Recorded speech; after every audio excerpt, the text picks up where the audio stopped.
Hallelujah. Hallelujah. Eshadala Hena Botenu. Abiana Mamis Karbabiako. Takwados, Shemeka Kwados, Shemeka Lama. We shall be B'nai Israel Al Shabbat, that's all Al Shabbat, let door the time of the Olam. May B'nai Israel Oti Olam. Kisha Sheka Rimasai El Shaddai Hashamayim. Where the Alice is by whom must be Shabbat will not fast. Baruch Shemeka, Baruch Yemeneka, Baruch Torateka, Baruch Shateka.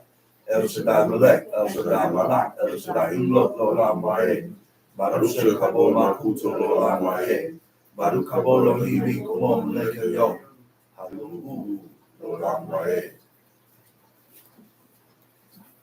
First of all, I'd like to give all honor and praise to the God of Abraham, the God of Isaac, the God of Jacob, the great, mighty, and revered God, the Most High God, who bestows loving kindness, possesses all things, who remembers pious deeds of the patriarchs, the Most High, slow of anger, great in kindness, forgiving iniquity and transgressions, but who by no means clear the guilty, visiting iniquities of fathers upon children to the third and fourth generation.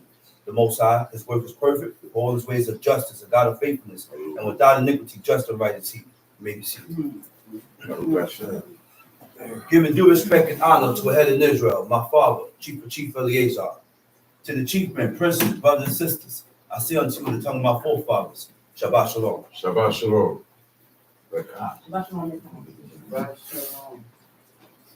Another holy Shabbat day.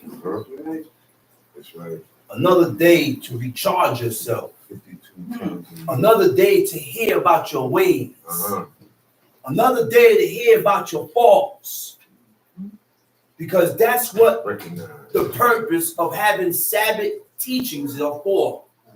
The purpose of having Sabbath teachings is to hear about your ways.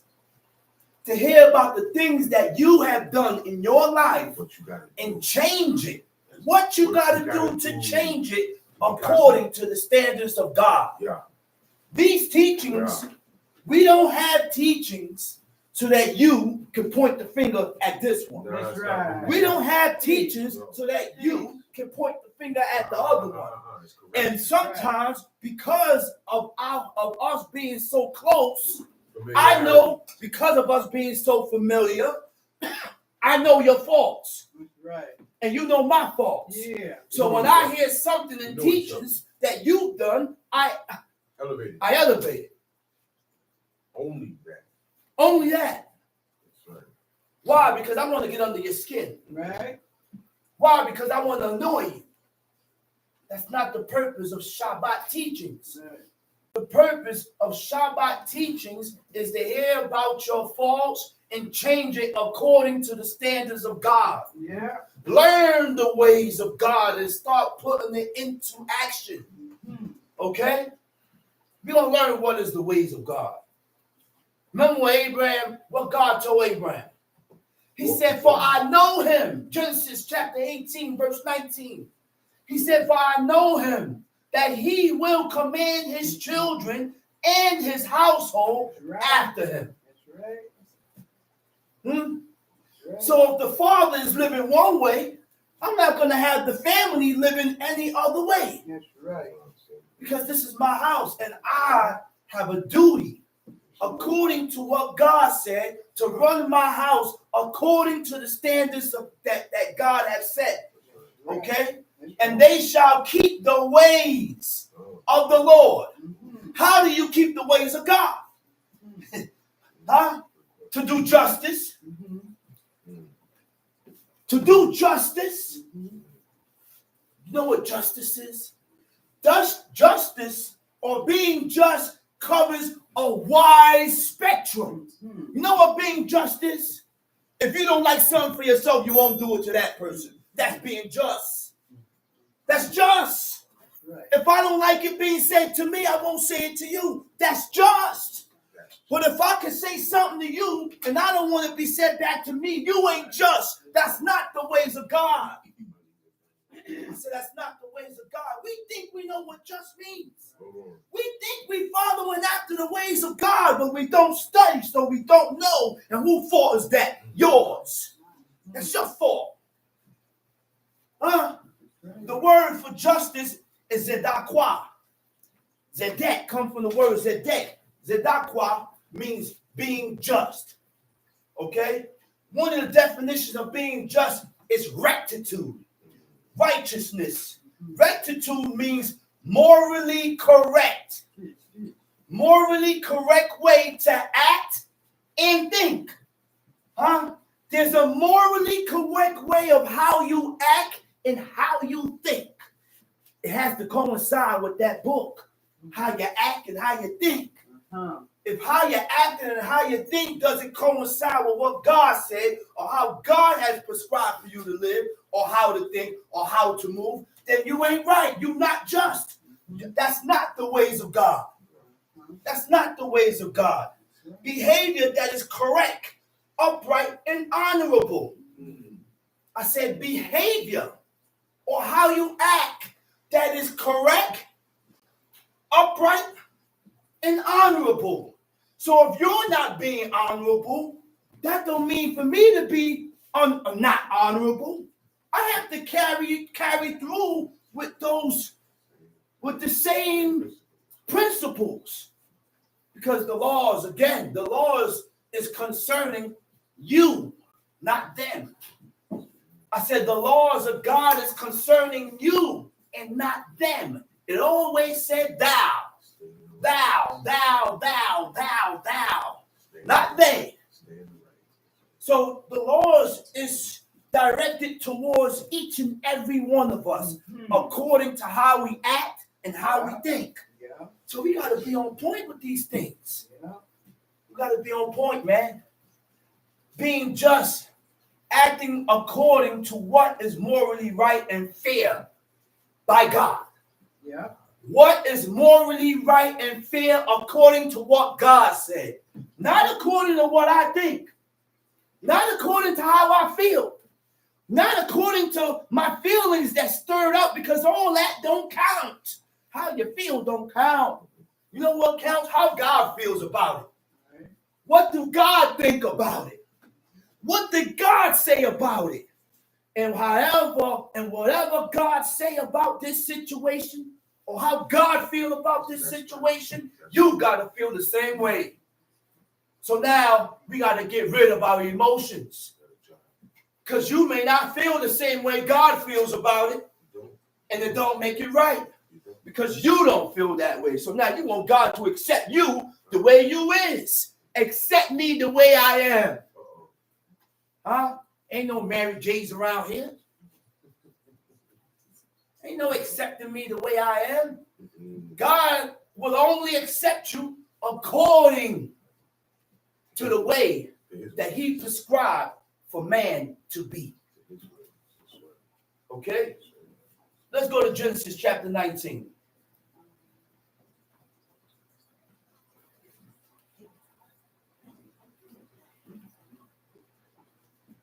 Got it? Genesis chapter 19. Tom sheet. Genesis chapter 19. Uh-huh.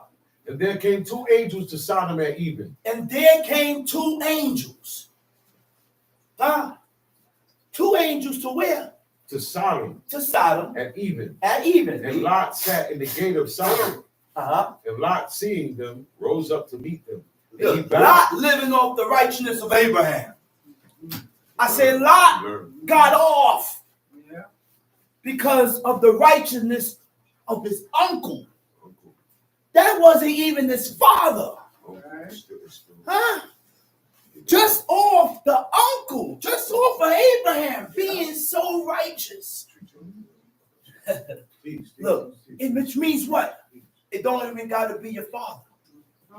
It don't even have to be your father. The treatment is a fatherly treatment. How? Because Abraham took Lot to himself after his father died. That was a righteous move. Me and you as brothers and sisters. The parents is not around. My job is to take your kids and bring them under my roof.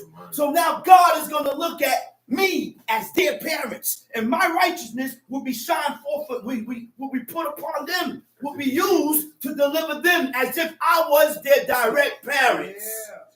That's how God moved, man. That's why God delivered. That's why God delivered Lot. Because Abraham cried out. He said, Lord God, he said, you're going to destroy the righteous with the wicked? God said, man, far be it. I don't move like that. Huh? I said, I don't move like that. And he kept asking God for permission. May I speak? May I speak? May I speak? Look. Come see. And there came two angels to Sodom at even, and Lot sat in the gate of Sodom.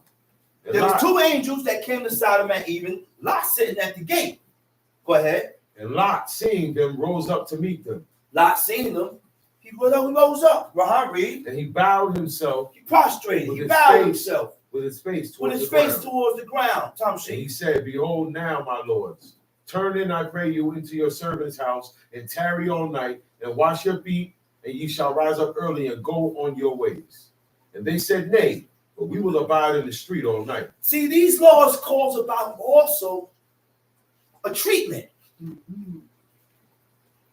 A treatment goes with serving God. So if I don't know how to treat people, what did God say about Moab? Was it Moab or Ammon? He said,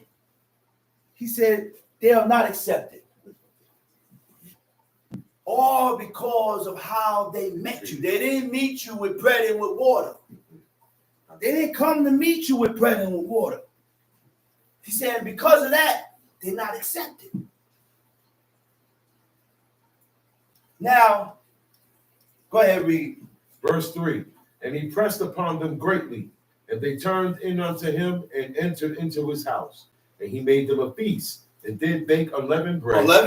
And they did eat. And they did eat. But go ahead. Before so he pressed upon them, which means he insisted. Sometimes I may have to add a little more pressure to change this person's mind. But the reason why people may say something, but they don't add the pressure because they really don't want it done. They're just saying it just to say why I did it. Just to look good. Go ahead, read. But before they lay down, the men of the city, even the men Before of they Sodom, lay down, the men of the city, even the men of Sodom, compassed the house round. They surrounded the whole house. The men of Sodom surrounded the whole house. You know what Sodom means? It means burning. Yeah. It means burning. Tom Sheep.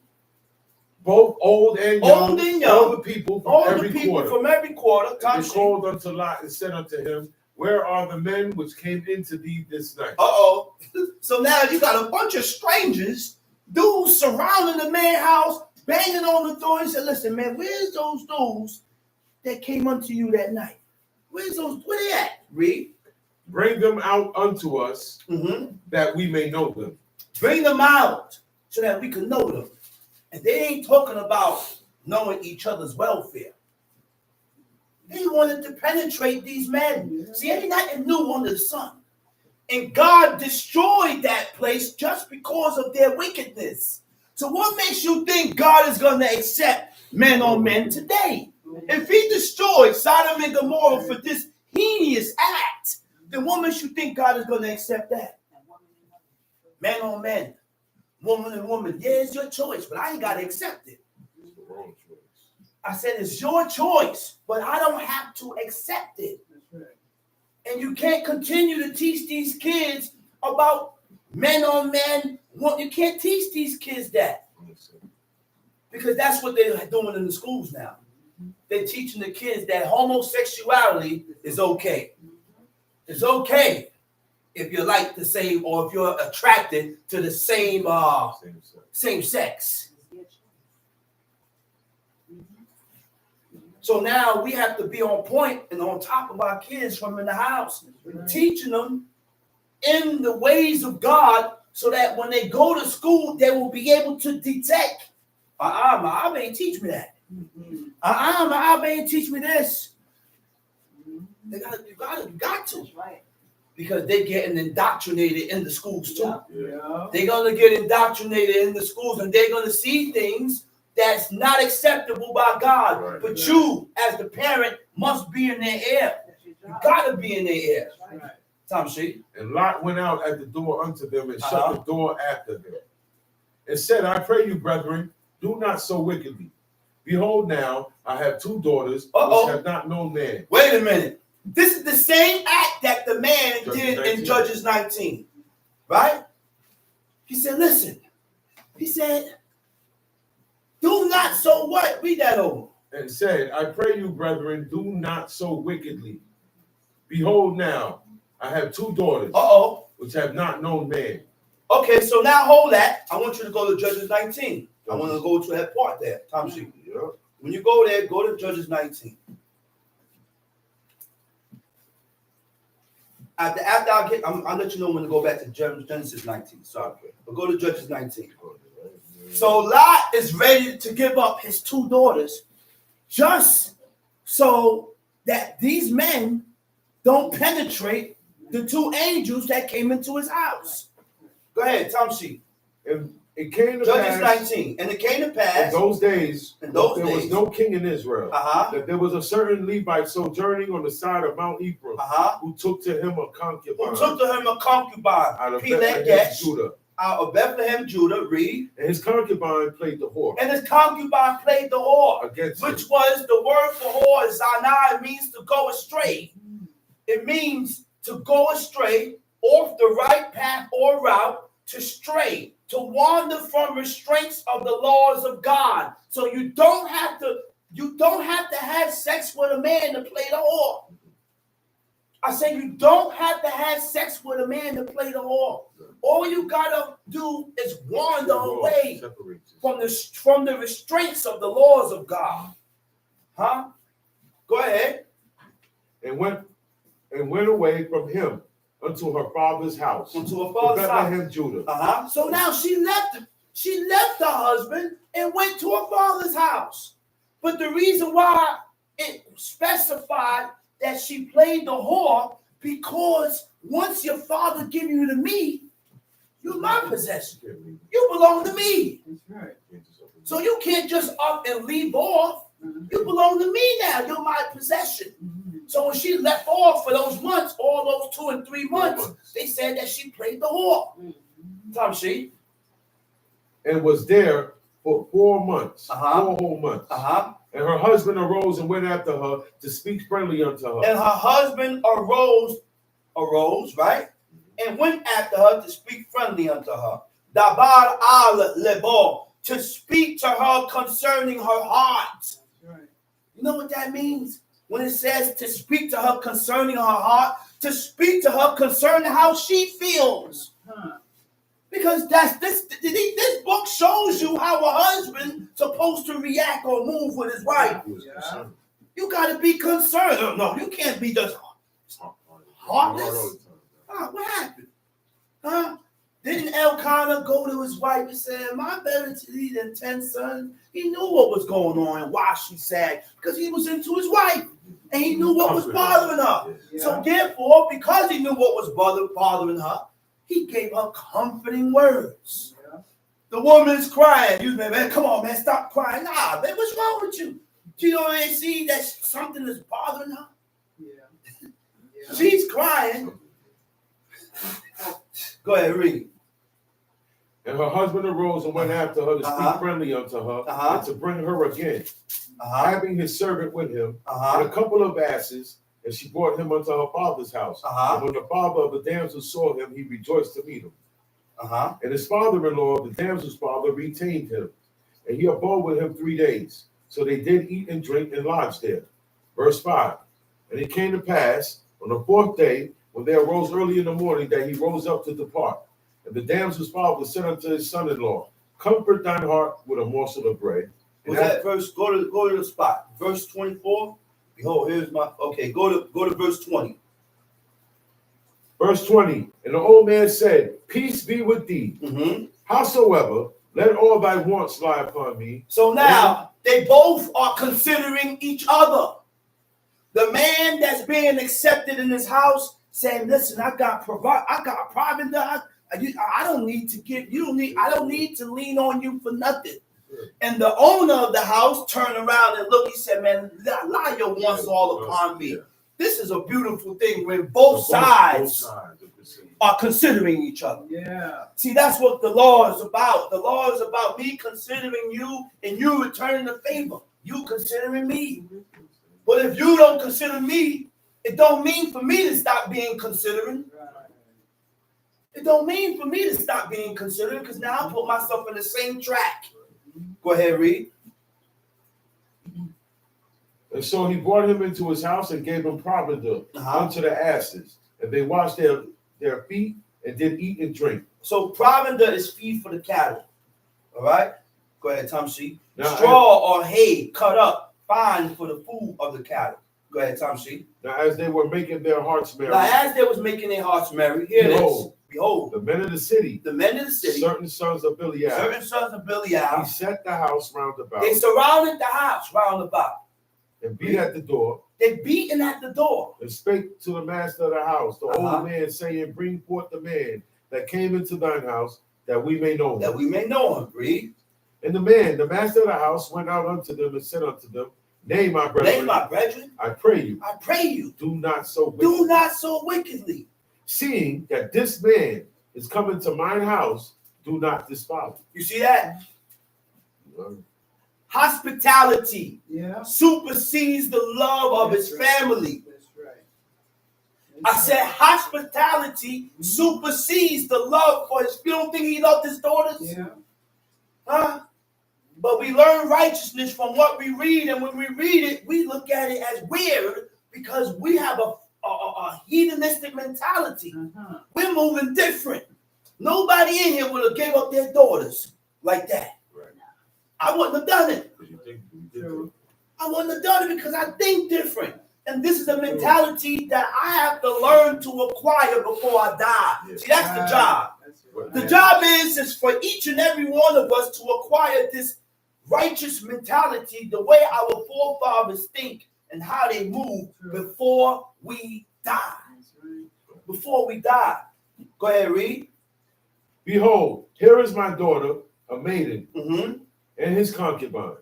Then will I bring out now and humble ye them. Here's my daughter and the concubine. Go ahead. Then will I bring out now and humble ye them, and do with them what seemeth good unto you. But unto this man do not so buy a thing. But the men would not hearken. The men ain't hearken. So the man took his concubine. So the man snatched his concubine, brought her forth unto them. And they knew her. And abused her all the night. Go back to Genesis 19. Genesis chapter 19, verse 8. I go back and use different parts of the book to substantiate other parts of the book to show that what Lot was doing was righteous. Because his duty is to protect those two angels that came up in his house under his roof. Tom C. Behold, now I have two daughters which have not known man. Let me, I pray you, bring them out unto you. What verse you at? Verse 8. Go ahead. And do ye to them as good in your eyes. Only unto these men do nothing. For therefore came they under the shadow of my roof. Okay. They said, stand back. And they said again, this one fellow came in to sojourn, and he will needs be a judge. Now will we deal worse with thee than with them. He said, man, you only here sojourning. You're here traveling. Now you here trying to judge and play like you run something. Now we're going to deal with you worse. Go ahead, read.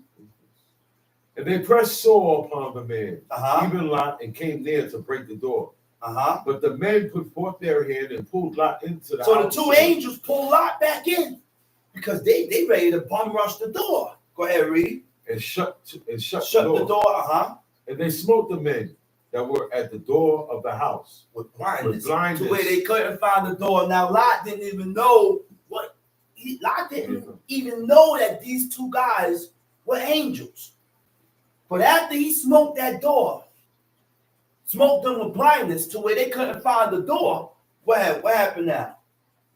So that they wearied themselves to find the door. Verse 12. And the men said unto Lot, hast thou here any besides son-in-law, and thy sons and thy daughters, and whatsoever thou hast in the city?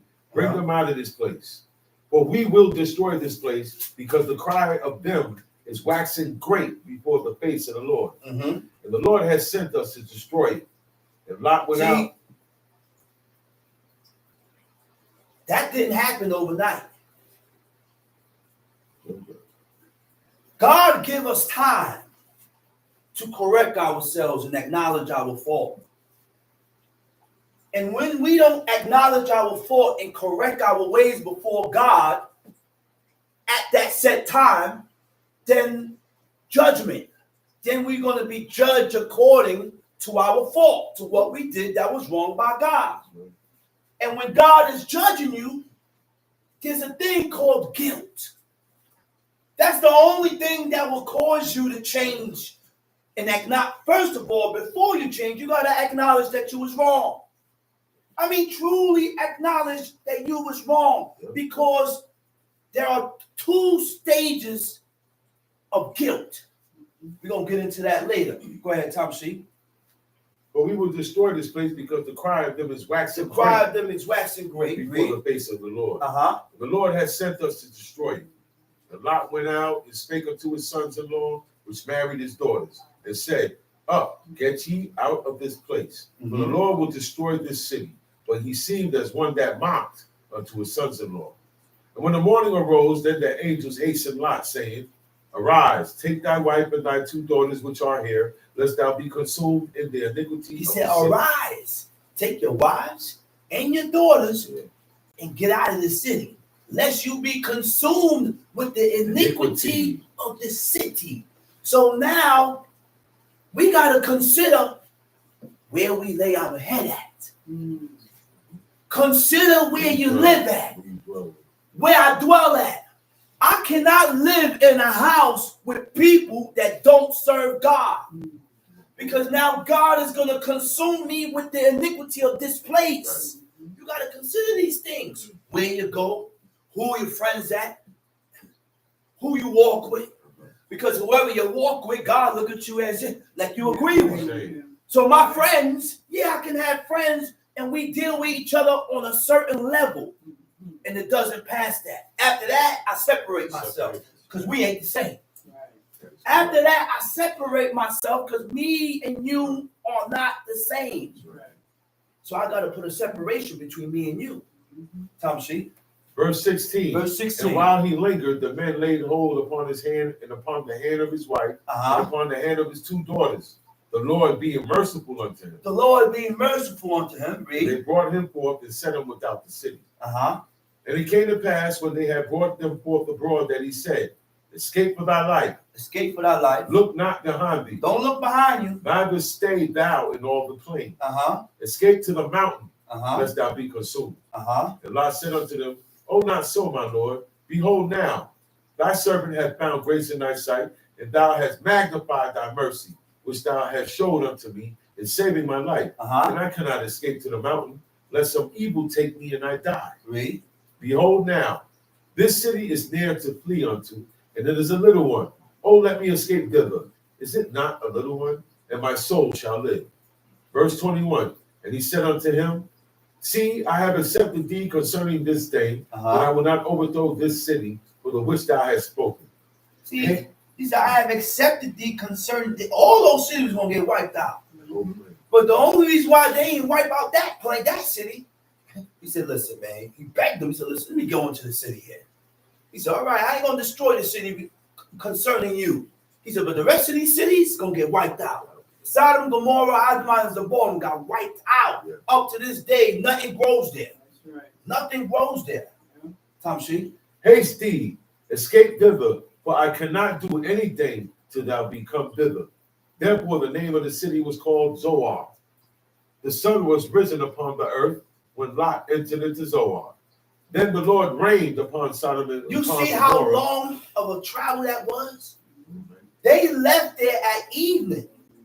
And he had to travel all night till he reached to Zoar. By the time he reached that city, the sun is up.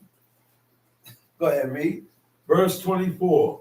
Then the Lord rained upon Sodom and upon Gomorrah brimstone and fire brimstone and fire from the Lord out of from the heaven. Lord out of heaven. And he overthrew those cities. He overthrew those and all the cities. plain, Uh-huh. and all the inhabitants of the cities that which grew upon the ground. Uh-huh. But his wife looked back from behind him, and she became a pillar His of wife salt. looked back and became a pillar of salt. And they have archaeologists and scientists came over the Discovery Channel, and they showed Lot's wife in a pillar of salt, hanging over a highway, held up over chains. See, God leaves certain things for example. He leaves things back for example to show you that this book is real.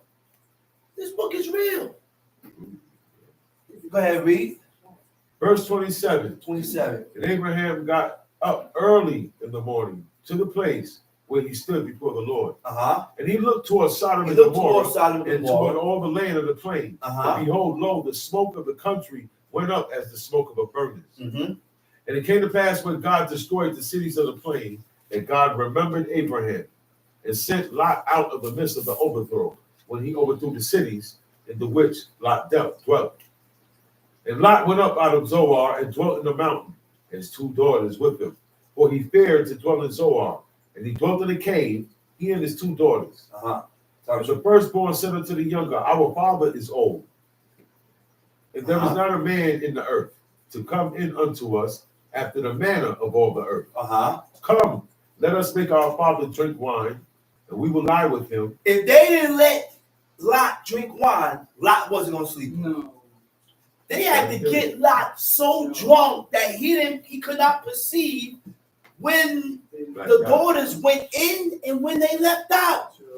So that's the reason why they got him drunk, so that they can lay with him to preserve seed. Their mentality and how they thought and why they was doing it to preserve seed. Right? Go ahead. But God and people like to say, oh, those children was incest babies, they're bastards. You didn't read that there. No. I didn't read where God called Moab and Ammon incest babies. I didn't read where God called Moab and Ammon bastards. And as we read on in Deuteronomy 24, it's explained why God said he will not accept Moab and Ammon. And this is not the reason why God did not accept them. Right. Because remember now, King David's mother is a Moabite. Okay. What's her name? Ruth. Ruth. That's his grandmother. Yeah. His lineage, Yeah. his mother's mother is Ruth, Uh-huh. a Moabite. Right. So we can't say that this is an ancestral act, because it's not, because the book don't state that. See, our problem is we want to put our own remix and our own twist to it, saying things that's not in the book, and that's where we go wrong at. I said that's why we go wrong at. Tom, see? Come, let us make our fathers drink wine, and we will lie with him that we may preserve seed of our father. Verse 33. And they made their father drink wine that night, and the firstborn went in and lay with her father, and he perceived not when she lay down, nor when she arose. And it came to pass on the morrow that the firstborn said unto the younger, Behold, I lay yesternight with my father. Let us make him drink. Okay, wine. let's cut that. Let's go to Leviticus 5. Leviticus chapter 5.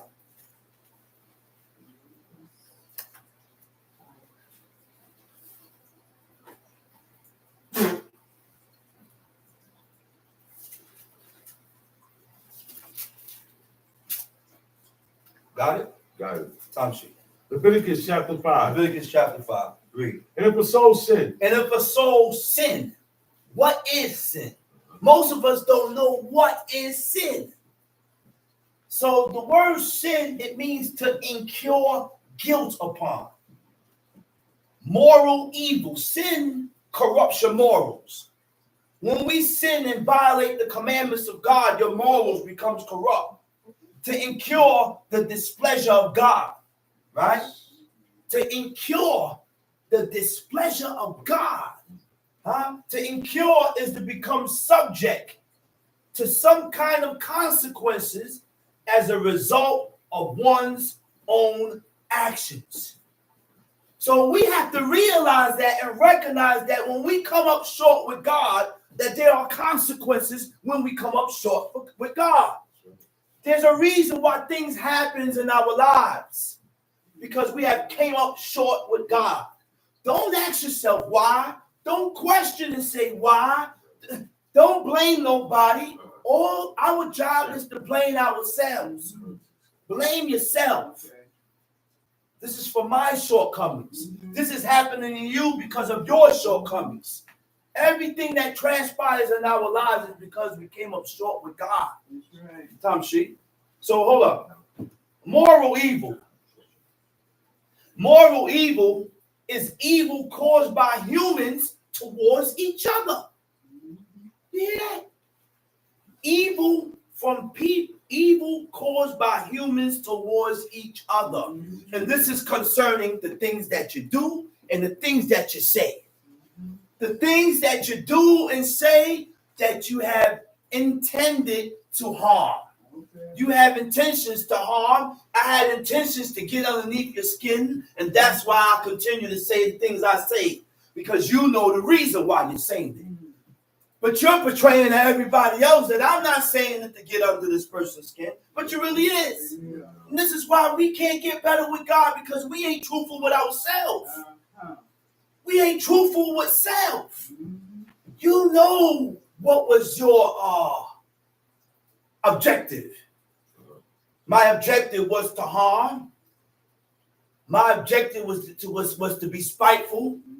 So that's why I did and said what I said. Can't move that way, man. Right. Sin includes a failure to do what is right according to the laws of God. But we can also sin by offending people according to the laws of God. But we don't think about that. We only worry about offending God, but we're not worried about offending each other. And you can also sin according to the laws of God by me offending you, because the laws is concerning of how I treat you and how you treat me. How I move with you and how you move with me.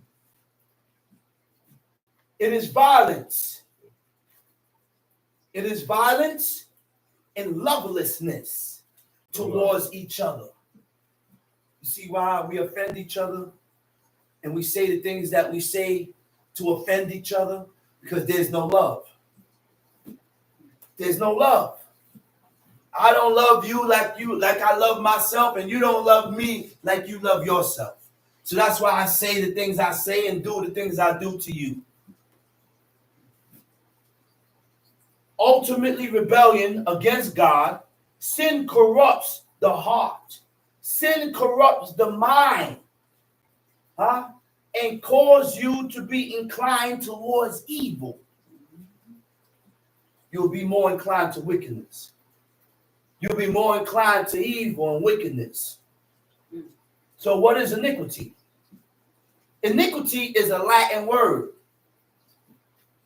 A Latin word combining the prefix in, meaning not, and equitus. All right, which means equal or just. Right? Iniquity means not just or lacking moral principles.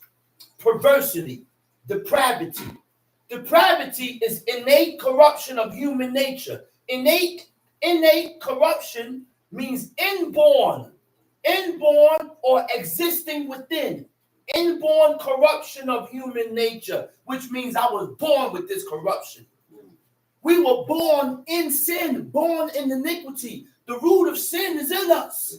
And we're born in iniquity. So embedded in us. So we're born with this corruption in us, but God gave us a way to deliver ourselves. That's why it's important to read. It's important to read. I can't hear this just once a week. Hey, once a week is not enough. When you're training, you can't train once a week and think you're going to get it. I got to train almost every day to be nice. This is every day. So now the moves becomes a part of me. it becomes natural. This is why the laws of God and his ways and his commandments is not a natural thing in us. It's not an automatic thing in us because we don't put time in to read about God and his laws and the things that he accepts and don't accept. Depravity is innate corruption of human nature due to the original sin. So the inborn corruption of human nature is because from the beginning of times. What is the original sin? The original sin is when Adam ate from the tree of knowledge of good and evil. And God commanded him not to eat from that tree of knowledge of good and evil.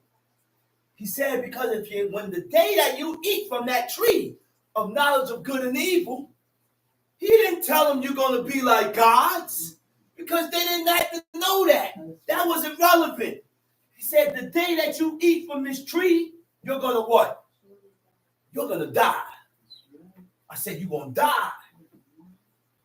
So the serpent knew not to beguile. He knew that he couldn't beguile Adam. You don't think the serpent knew that he could not beguile and trick Adam into eating that tree? God came to man directly and told him, Adam, don't eat from that tree. The day that you eat from it, he said, you're going to die. Adam went, told his wife. But the serpent knew that he was able to penetrate his wife. And he went to his wife to beguile her. And he painted a pretty picture. He said, you ain't going to die. He said, but God knows that in the day you eat from it, that you're going to be like gods, knowing good and evil. So that's what a God is. A God knows both sides of the coin. And he increased her desire. And she desired that. She looked at the tree, desired the tree, took the tree, ate from it, gave it to Adam. And as soon as Adam ate from it, the book said they knew they was naked. It didn't have an effect until Adam ate it. I said it didn't have an effect. It didn't have an effect until the man ate it. He's the head. He's responsible. When he ate it, he said their eyes was open.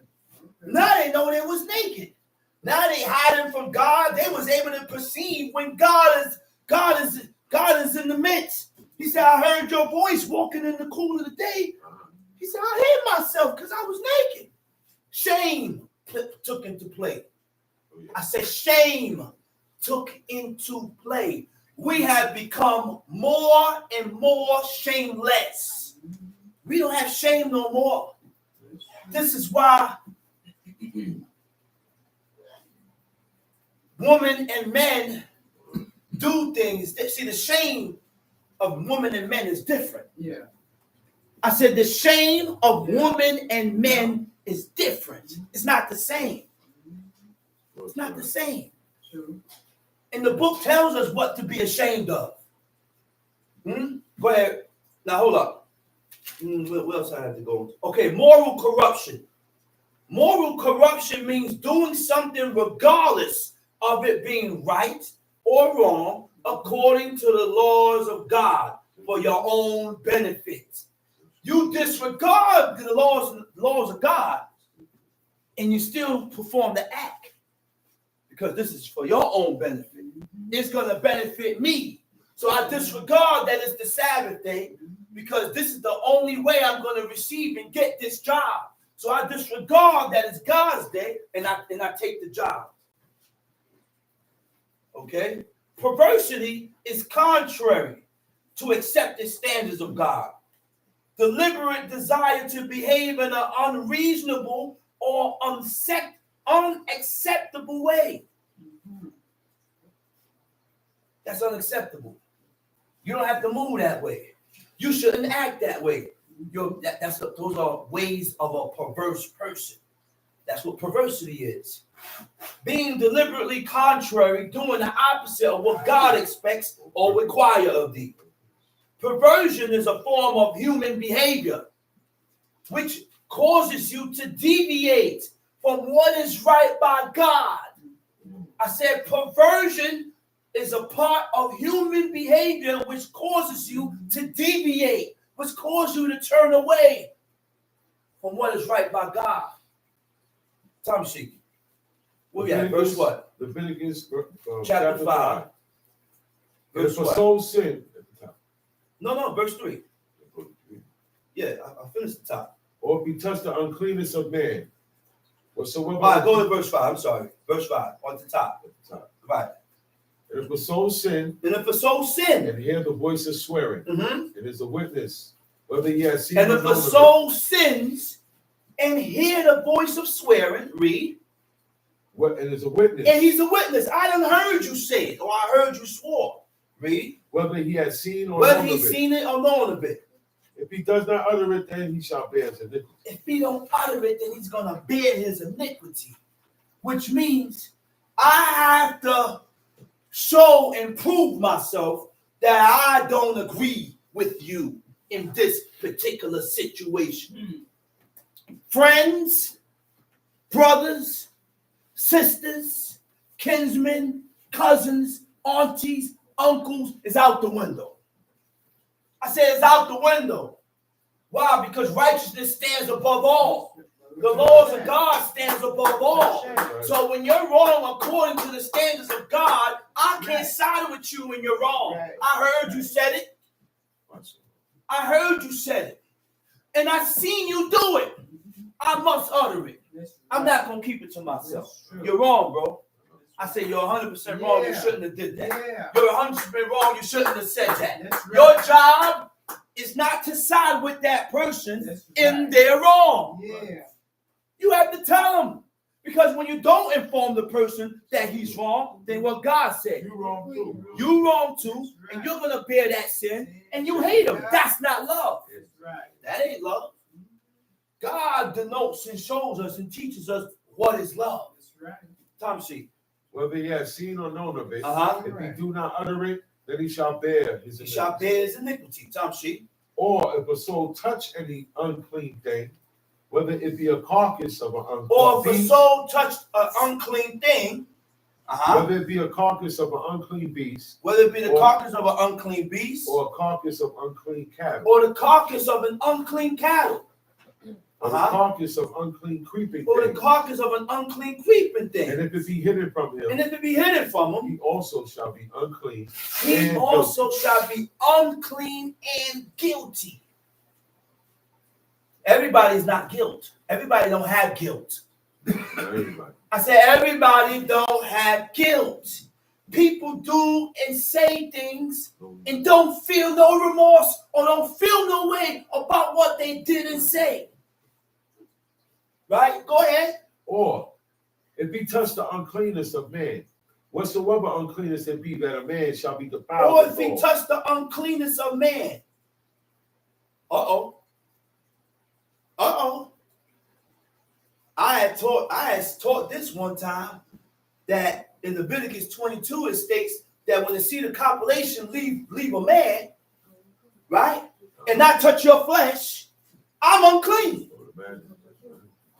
The person said that law was concerning the priest. Don't say that yet. Leviticus 22. We was talking about the priest, but it still don't change the fact that the seed of copulation is what causes a man to get unclean. Whatever the seed of copulation touches, you have to wash. If I just finished having sexual relations with my wife, I can't come home and touch people that is doing the washing law. Right. And if be on point. Don't come around me and I just finished washing and make me touch you, because the natural reaction of me is to get angry. Right. I'm gonna get angry because these laws are not to be forgotten. That's right. These laws, we have to keep these laws in mind, and we have to consider Or right? Or read that verse 3 over. Or if he touched the uncleanness Of of man, man, whatsoever whatever uncleanness uncleannesses shall that a be, man shall be defiled withal, shall be defiled withal. and it be hid from him, Uh-huh. then when he knoweth of When it, you know it of it, then he shall be then guilty. he shall be guilty. Okay? Guilty. The word for guilt is asham. Culpable of. Culpable of means deserving blame or responsible for a specified wrongdoing. So now we're going to get in deep now. Yeah. We're going to get deep. Deep. There are two types of guilt. Yeah. I said there are two types of guilt. There's reactive guilt. There's anticipatory guilt. Reactive guilt occurs when a person commits an act that after the fact strikes them as unkind or having had a negative impact. That's when you do something and after you did it, you say, man, I messed up. I violated. I shouldn't have said that. Most of us don't have that. Most of us don't have that because we do and say things and then we justify what we do and say. We don't acknowledge our fault. We don't acknowledge the things that we say. Right? After the fact strikes them as unkind or having a negative impact. It's a reaction to what you have done wrong. Anticipatory guilt occurs when an individual knows that an act that they are going to commit or consider to commit might have a negative outcome. We don't think like that neither. We do and say things and don't consider the outcome of what you do and say. We got to consider these things. If we're claiming to be righteous and upright before God, these are things that we need to consider because there are certain things that's going to come about to where I'm going to have to consider and watch my words. No, I shouldn't say that. I shouldn't say this. No, I can't move that way because I don't want this to start off that. Right. Or I may say this and that may trigger this off. You got to think about things like that, man. Guilt is an emotional experience that manifests in response to ones that committed an action, having a thought. Guilt is expressed through words, deeds, and demonstrations, apologies, and act upon it. You saying sorry? Okay, you're sorry, but what you going to do to show that you're sorry? Right. You just don't say that you're sorry. Right. I apologize. I have to do something in place to show you that I'm sorry. Yeah, man, I apologize. Man, here you go, man. Hold this down. I should have never did that or said this. Okay? Apologies and acts of kindness that are meant to counteract your negative actions. That's right. You do this to counter the negative action that you did or say. This is the way we're supposed to deal with God. That's the reason why when we violate a commandment or a law, right? You got to replace it with good. Yeah. I said you got to replace that with good. Not just I'm sorry. I'm sorry, and what you going to do after to show God that you're sorry? I got to give up something. Yeah. I got to sacrifice myself. I start fasting every day now. I got to fast for every 2 days now. Or I'm not going to do this no more now. To show you or to show God that I'm sorrowful for this move that I've done. Or changes in behavior. Okay. Guilt is tied to empathy. Pushing a person to look beyond themselves. Empathy is when you look past yourself. You don't count when you have empathy, right? And consider that person's situation by handling it accordingly. I'm not going to hold this against you because I know your situation and I know what you're going through. So therefore, I'm not going to hold this against you. I'm not going to hold what you're saying to me. I'm not going to hold none of that to you because I know you're going through something. Okay? Empathetic guilt is feeling overly sorry for someone, being able to understand and share the feelings of others and what the person is going through. See things from their point of view and imagine yourself in his place. Imagine yourself being in that person's place. Now you will be able to determine how you're going to deal with certain situations. This is how we deal and settle matters. You put yourself in their shoes. Right. In their shoes. Now, the only time that don't count is when you violate the laws of God. That's God. There's a difference now. You violate the laws of God and you got to pay back. I'm not putting, God said there's none of that don't count. You got to pay back. Yeah. You go off and slept with that man's wife, empathy don't count. Don't count it. Yeah. You just slept with the man's wife, you got to die, and she got to die. That's right. Okay? Right. So we got to know when to put this into action. Yeah. Not during the judgment of God when a person violates the commandments of God. You eat blood, when God said he's going to cut you off. God said he's going to cut you off. Anybody that eats blood, in fact, he's going to cut you off. There's no empathy for that. That's right. There's no empathy for that. None. There's no empathy when you violate the commandments of God. I'm not talking about that. That's right. I'm talking about situations. That's right. My brother's in jail doing 20 years. I have to consider the fact that if I was in prison, wouldn't I want to visit? Wouldn't I want someone to look out for me and give me money because I need? Okay. So therefore, because he's in prison, I'm going to look at it as if I was in prison, and I'm going to pay him a visit here and there. Right. And every now and then when I got it, I'm going to pass you some bread, some money. Mm. I can't consider, you got to consider these things. Yeah. That's what God looks at. That's right. Oh, me and this guy here, we at each other. God don't care about that. We got to learn to put our emotions aside Yeah. when we're dealing with the commandments of God, especially when you and because God don't like each other. I hate this dude to the core. But when a man is able to take that hatred that he had for another and muffle it, put it to the side, and still do for the person. That's not hate. Time shaking. Verse 4. Verse 4. Or if a soul swear, Or if a soul swear, pronouncing with his lips to do evil Mhm. or to do good. Whatsoever pronouncing with his lips to do evil or good. Read. whatsoever it be that a man shall pronounce with an oath, and it be hid from him, when he knoweth of it, then he shall be guilty in one of these. And it shall be when he shall be guilty. You in ain't one of- guilty until you know that what you did was wrong. Didn't know.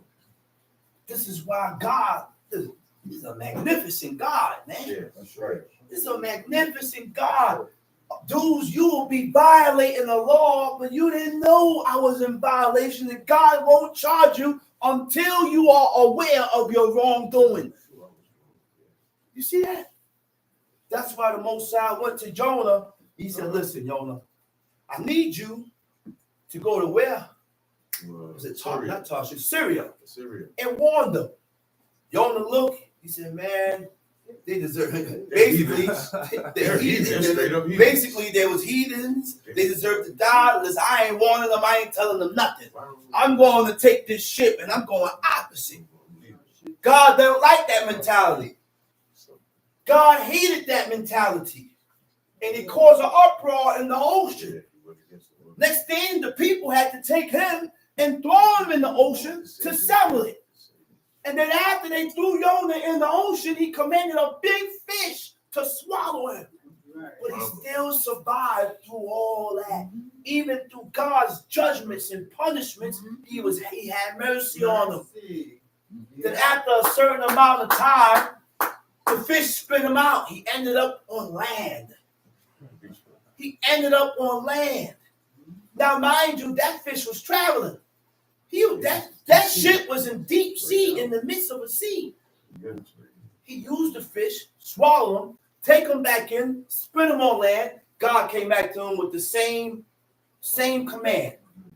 Go back to Nineveh and do what I told you to do. Right. You're gonna do See, it now. that's the judgment of God. Yeah. This is how God deals with his people. He punish you, and he look to see if you're going to correct yourself. He look to see if you're going to improve. And when you don't improve, the punishment becomes greater. Oh, wait. And God is going to keep punishing you and putting you through it. Why? Because he cares. He wants you to change. He don't want you to remain the way you is now. That's right. Time sheet. Verse 5. Verse 5. And it shall be, when he shall be guilty of one of these things, that he shall confess that he has sinned. Okay, Leviticus 5. Leviticus chapter 5, verse 5. And it shall be when he shall be guilty in one of these things, that he shall confess. The only reason why you will confess, which means you are admitting your fault. You are admitting that you are wrong. You are admitting that you are wrong. And when you admit that you're wrong, you have guilt. You are able to say, well, that comes with guilt. Okay? Guilt makes you admit your fault. Okay? Tom sheet. That he shall confess that he has sinned in that thing. In that thing. Tom Verse sheet. 6. Verse 6. And he shall bring his trespass And he offering shall unto the bring Lord. his trespass offering. The Hebrew word for trespass is asham, means guilt. He shall bring his guilt offering. Go ahead, read. Unto the Lord for Unto his the sin, Lord for which he his has sin. sinned. Which he has sinned. A female from the flock, a lamb, or a kid of the goats, for a sin offering. And the priest shall make an atonement for him concerning his sin. Right?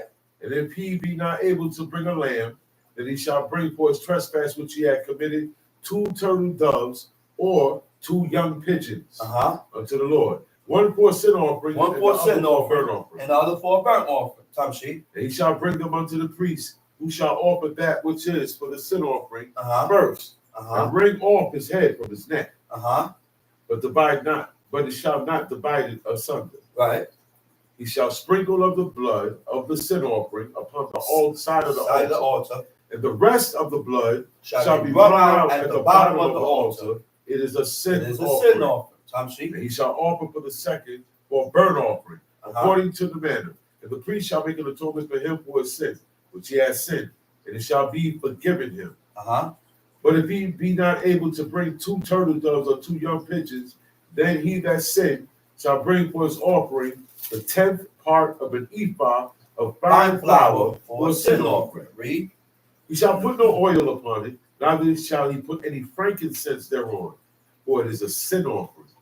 Then shall he bring it to the priest, and the priest shall take his handful of it, even a memorial thereof, and burn it on the altar, according to the offerings made by fire unto the Lord.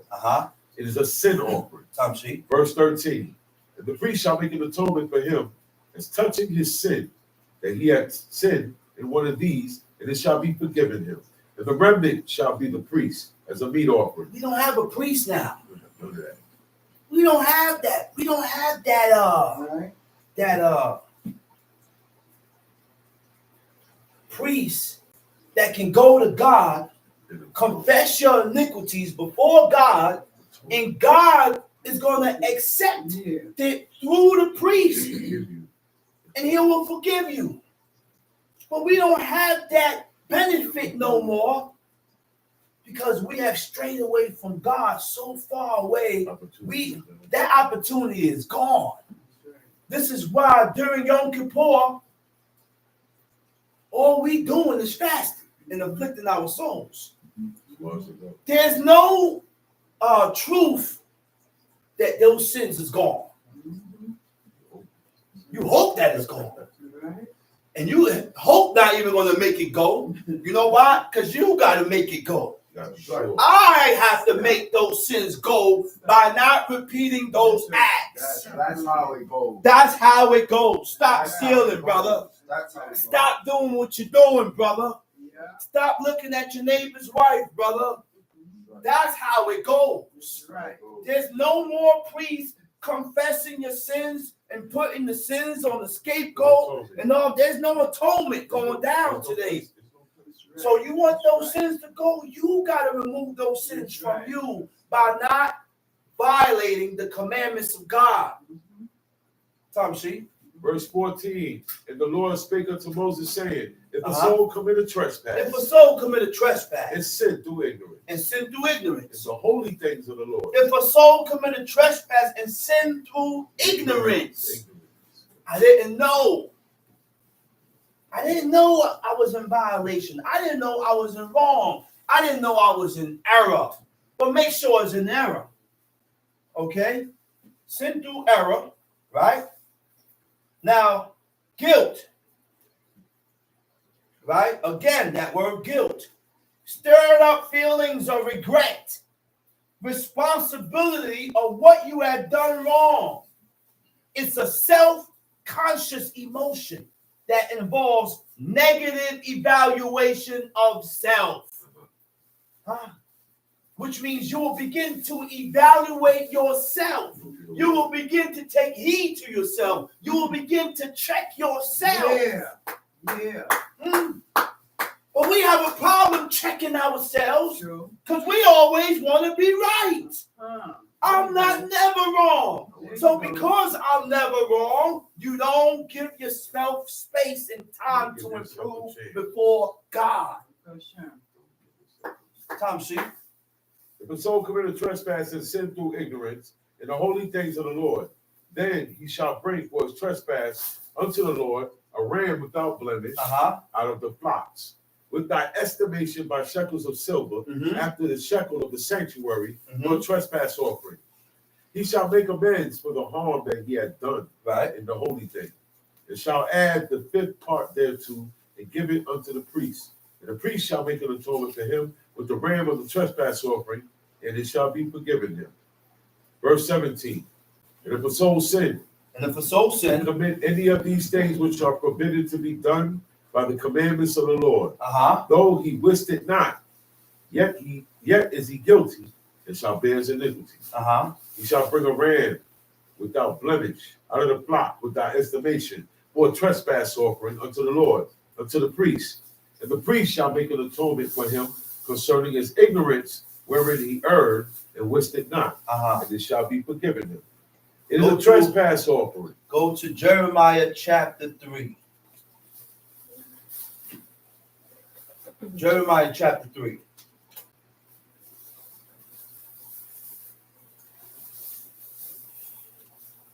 You got it? Jeremiah chapter 3. They say, if a man put away his wife, and she go from him, and become another man's, shall he return unto her again? He said, they say, if a man put away his wife, and she go from him, and become another man's, shall he return unto her again? Go ahead. That's a question. Shall not that land be greatly polluted? Kalef means profaned, polluted, defiled. Go ahead.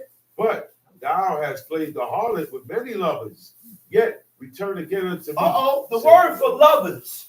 You know what that is? He said, thou hast played the harlot with thy neighbors. Those were the nations that lived close by with us. God looked at them as our neighbors. And we played the harlot with our neighbors by following after their ways and their customs and their traditions. But we continue as a people today to include the ways, these heathenistic customs to Israel customs. We want to incorporate American customs to Israel customs. That's why I never pray before I eat. I don't pray before I eat. That's an American custom. When you read in Deuteronomy, it says that you should eat, and when you eat off and full, then you shall bless the Lord thy God. So when you pray before you eat, you're an American. That's what you is, an American.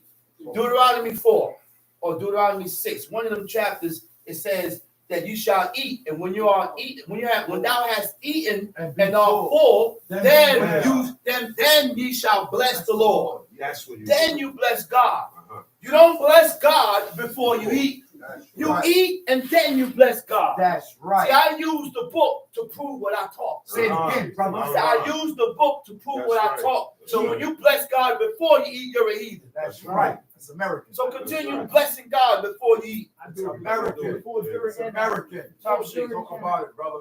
Verse 2. Verse 2. Lift up thine eyes unto the high places Lift up thine eyes to the high places. and see Where is the high thou hast place? The high places were places of pagan worship, most often built on high hills or mountains and under trees. See, they used to go all the way up and go high because they wanted to get close to whatever deity they was. See, listen. Every religion stems from astrology. Oh, yeah. Every religion stems from astrology. Thank you, Jehoshaphat.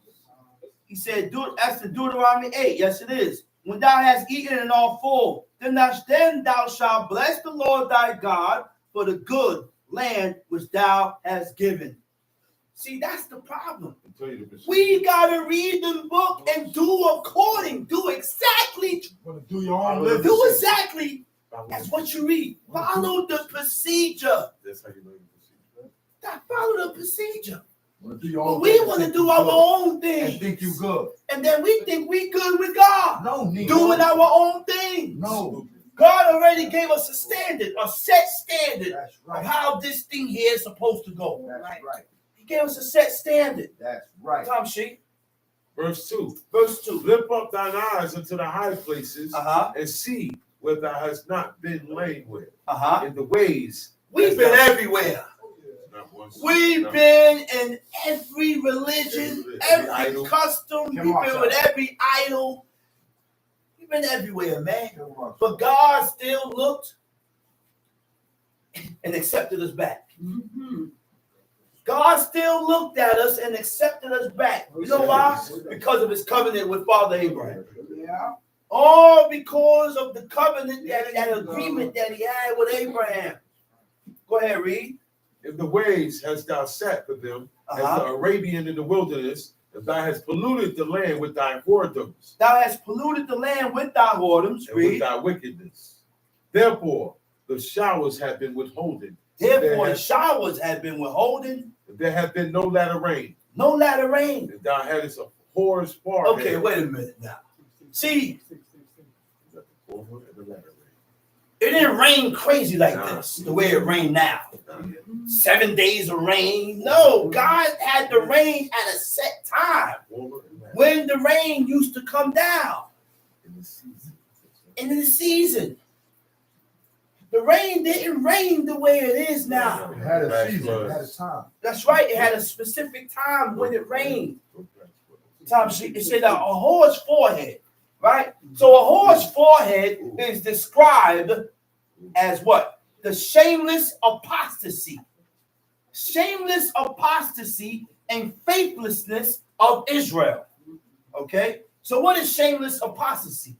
Shameless apostasy means what? Refusing to continue to follow, obey, or recognize the way of life that God had prescribed for man to live by. Okay? That is called defection. Defection is when you leave off from the ways of God. There you go. Okay? Tom Sheik. Therefore, the showers have been withholden, and there have been no latter rain, and thou hadst a whore's forehead. Thou refusest to be That ashamed. refuses to be ashamed. Wilt thou Huh? not? It's when you feel embarrassed or guilt, ashamed is when you feel embarrassed or Yeah. guilty. Yeah. That's how you're supposed to That's feel. right. But when you don't feel shame, you don't feel embarrassed or guilty for what you did. That's right. You think you're right. I'm always right. And then we want to justify our wrongdoing. Go ahead, read. Wilt thou not from this time cry unto me, my father, thou art the God of my youth? He said, my father, thou art the God of my youth. We had Jeremiah chapter 3, verse what? Verse 5. Jeremiah chapter 3, verse 5. Tom Sheik. Will he reserve his anger forever? He said, my father, thou art the guide of my youth. We all need a guide. That's right. You cannot get to God without a guide. That's right. So that's right. I say you cannot get to God without a guide. On the norm. On the norm. Right. The children's guide is their father. Uh, On the norm. The wife's guide is her husband.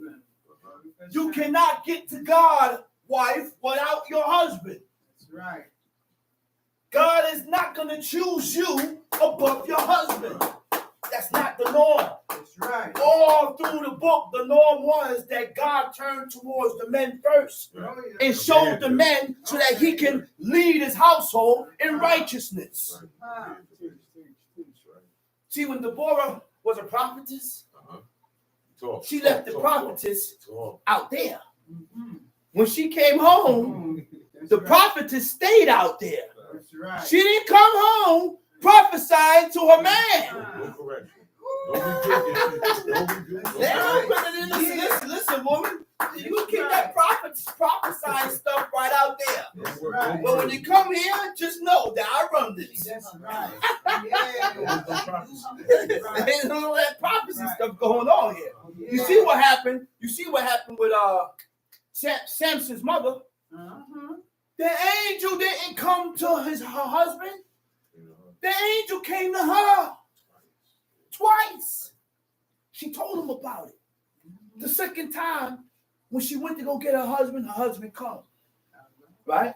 The angel go, he ran down everything. You know what he said to her? Yeah. You know what he said to the husband? Yeah. Allow your wife to do this. Yeah. Because I don't really care if you're an angel or not. If I say I don't want my wife doing it, she ain't doing it. And guess what? The angel gonna accept it. Why? Because they don't break rank and break standards that God set. That's Order. right. Right. The order that God I set. need you to allow her.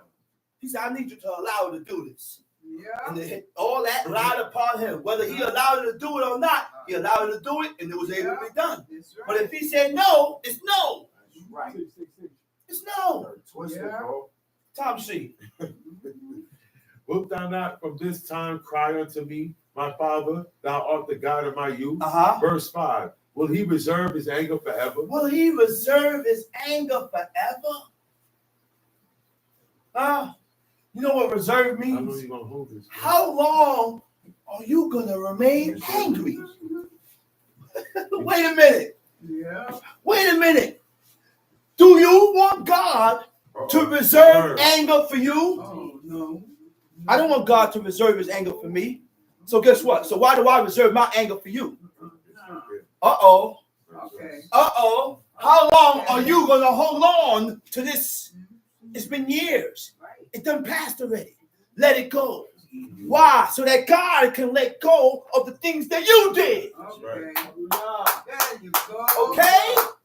But we want to hold on to things. I hate him. I hate him. I hate him. I hate him. 10 years go by. I hate him. I hate him. Yeah. 15 years, 20 years, I hate them. I don't like them niggas. Them niggas, I hate them. I hate them. What if God deal with you like that? What if God holds what you did over your head and never let it go? We gotta stop, man. Yeah. We gotta stop, man. I don't want God to deal with me that way. So guess what? I am able to let things go Oh. because I want God to let things go with me. I need that. I said we all need that. Stop holding on to things. Let it go. Let it go. I know you know the person was wrong. Right. I know you was Yeah. wrong. Yeah. But there comes a point in time when you gotta let it go. So that God can let go of things with you. That's right. Then God said, with the merciful, I will deal merciful. Okay. With the compassionate, I will be compassionate with. Yeah. With the kind, I will be kind with. That's right. That's just. God is just.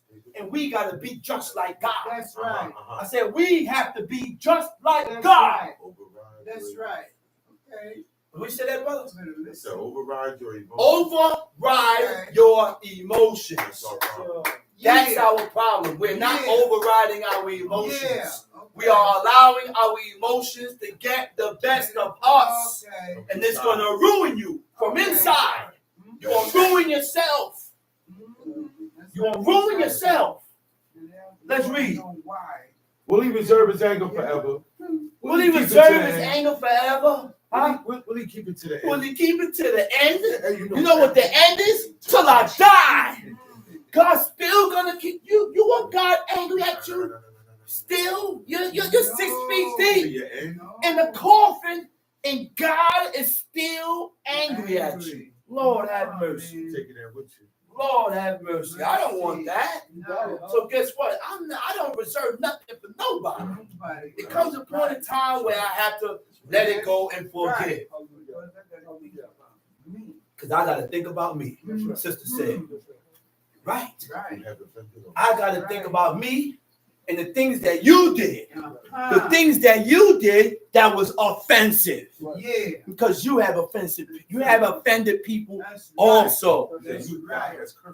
Okay? You have cursed also. You have offended also. You don't want to hear that part. So we got to acknowledge these things, man. Go ahead, Tom Shee. Behold, thou hast spoken and done evil things as thou couldest. He said, man, you did it. Any chance you got, you did it. You kidding me? It's not right. This book don't lie, The man. book don't lie. And it shows you who you are. It reveals who you are. It shows you who you are. It puts your filth right in front of your face. To where you can look and say, man, I am this way. Only a person that's willing to change will acknowledge that I am this way. And I need to pull back and stop. Stop. Let's read. Jeremiah chapter 3, verse 6. The Lord said also unto me in the days of Josiah the king. And the Lord said also unto me in the days of Josiah the king. Oh, good King Josiah.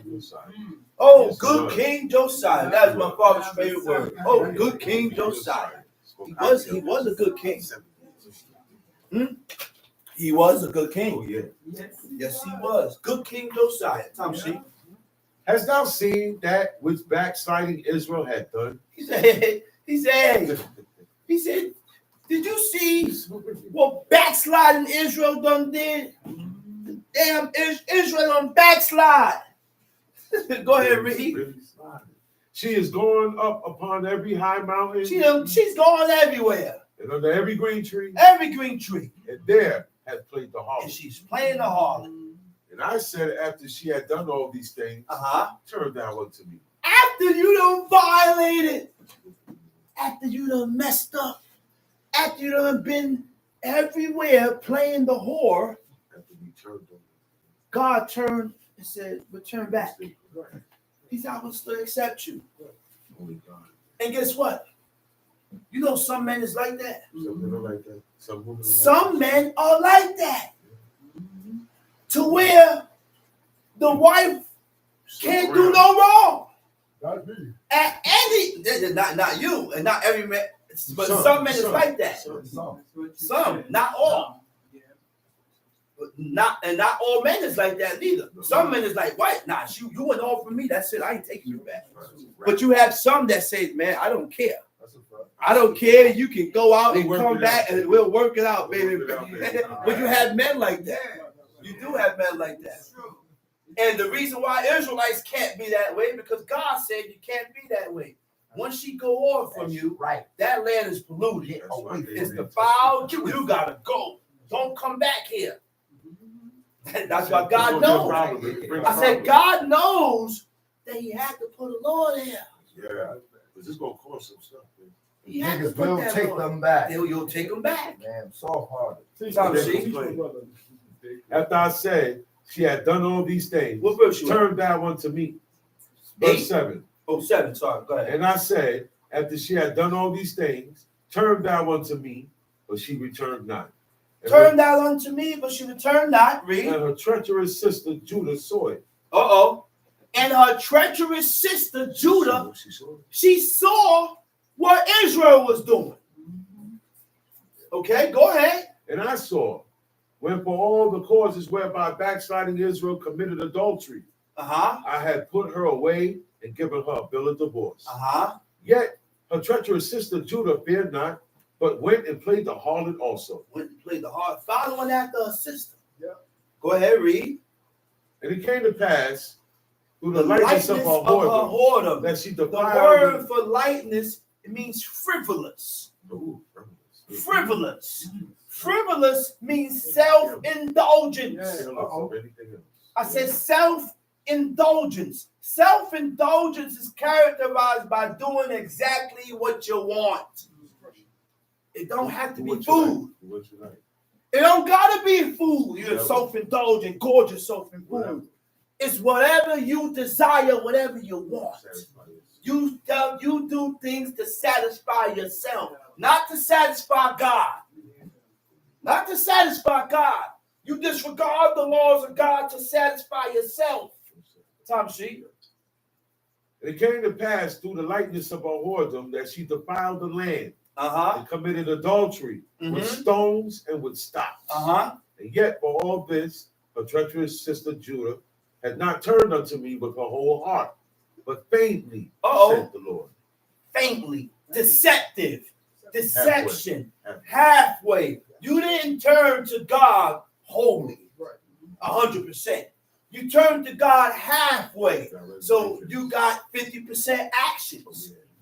50% and 50%, which allows you to go in and out with God. Yeah, reservation. Huh? See, when you made your mind up to serve God 100%, there's no more in and out. That's it. There's no more going back and forth. You done made your mind up to serve God 100%. So I'm going all the way with God. I'm going all the way with God, and I'm not going to make no excuses. There is no. There is no excuses. There is no opinions. Go ahead. Verse 11. And Verse the Lord 11. said unto me, the backsliding Israel had justified herself more. Backsliding Israel has justified herself. Uh-oh. You mean to tell me that's what a backslider does? A backslider justify himself. That's when you give a good What's the reason reason why? for what you have done. Well, the reason why I No, it's did wrong. this is because you're a backslider. That's right. You cannot justify your wrongdoing before God. Acknowledge your fault. Don't give no reason That's right. why you did it. Acknowledge your fault. Acknowledge that you violated. Acknowledge that you messed up. Go ahead, read. And the Lord said unto me, the backsliding Israel had justified herself Justified herself. more than treacherous Judah. Okay, now self-justification describes how when a person encounters cognitive dissonance or a situation in which a person's behavior is inconsistent with their beliefs. Don't match up. That's called hypocrisy. It don't match up. It don't match up. Nope. That person tends to justify the behavior and deny any negative feedback associated with their behavior. I gotta laugh. It's true. They deny any negative feedback associated with what they I ain't did. hearing nothing. They're not trying to hear nothing. No good. Cognitive dissonance is the discomfort a person feels when their behavior does not align with their values or belief. Now that's something good. Those are righteous feelings. Don't feel right. I'm acting this way, but I know the right way, and it's not coinciding with what God said, right? It's not aligned with their values or beliefs. Right. It's a psychological phenomenon that occurs when a person holds two contradictory beliefs at the same time. Two different opinions. This is why when you come to serve God and when you're learning about who the true God is, you have to let go of your past. You're not listening. You gotta You're not let listening. go of your past You gotta get it because right. you're gonna. Look, it's a psychological phenomenon that occurs when a person holds two contradictory beliefs at the same time. Two beliefs that don't Because mix. it's two beliefs that don't mix. So- Because you're coming from a world that God has denounced. That's right. And now you're coming into a world that God approves of. I have to let go of my past so that I can fully accept the Fill present. it up. That's So how I can fully accept what's being taught now. Tom sheet. Go and proclaim these words toward the north. Go and proclaim these words to the north. And say, return thou backsliding Israel, Mhm. saith the Lord, and I will not cause mine anger to fall upon you. Oh man. Right now, He said, return. he's upset. And I ain't gonna do you in. If you return, I won't do you in. Go ahead. For I am merciful, God saith is the Lord, merciful. and I will not keep mine anger forever.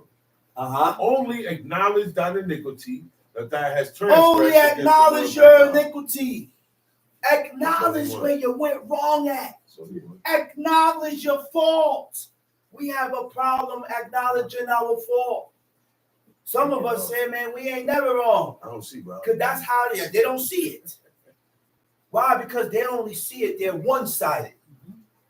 See, when we're dealing with people, when we're dealing with different mindsets, you can't be one-sided. No. That does not show empathy. It's not correct. Tom Sheet. And have scattered thy ways to the strangers under Mhm. every green tree. Ye have not obeyed my voice, said the Lord. Tom Sheet. Verse 14. Turn, O backsliding children, saith the Lord, for I am married unto you. For I am married unto you. And I will take you, one of a city, two of a family, and I will bring you to Zion. Uh-oh. He said, turn, O backsliding children, saith the Lord, for I am married unto you. Yep. You know what's the word for married? You know what's the word that it had for married? It says ba'alti. You know what ba'alti means? Ba'alti means I possess you. I am your master. Again, jealous. Jealousy does not denote love. Hey. Jealousy denotes possessiveness. Oh, This is mine. hey. Possession. That's what it does. That's why God can get jealous. That's right. That's why men You can mine. get jealous. You mine. This is mine. Okay? Yeah. Women ain't got no reason to get jealous. Uh-oh. They get clean. They There have you no go. reason to get jealous. There you But- go. We have to realize that they was raised in a society that's taught different and trained different. So that's the work that man and woman have to do with themselves, but it don't happen overnight. That's right. It don't happen overnight. Yeah. You gotta put work in. That's right. Working on yourself. Tom Sheet. For I am married unto you, For I am married unto and I will you. take you, one of a One city, of the city, two of a family, two of a family, and I will bring you to and I will Zion. bring you to Zion. I will give you. Okay. Oh, backsliding children, right? Hold that point, Uh-huh. right? The word for backsliding is shobab. Shobab means disobedient, vicious, and moral character. Go ahead, Tom Sheet.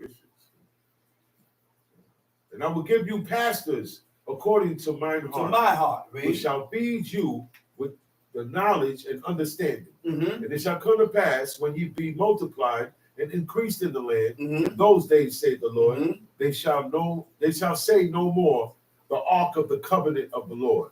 Neither shall it come to mind, neither shall they remember it, neither shall they visit it, neither shall that be done anymore.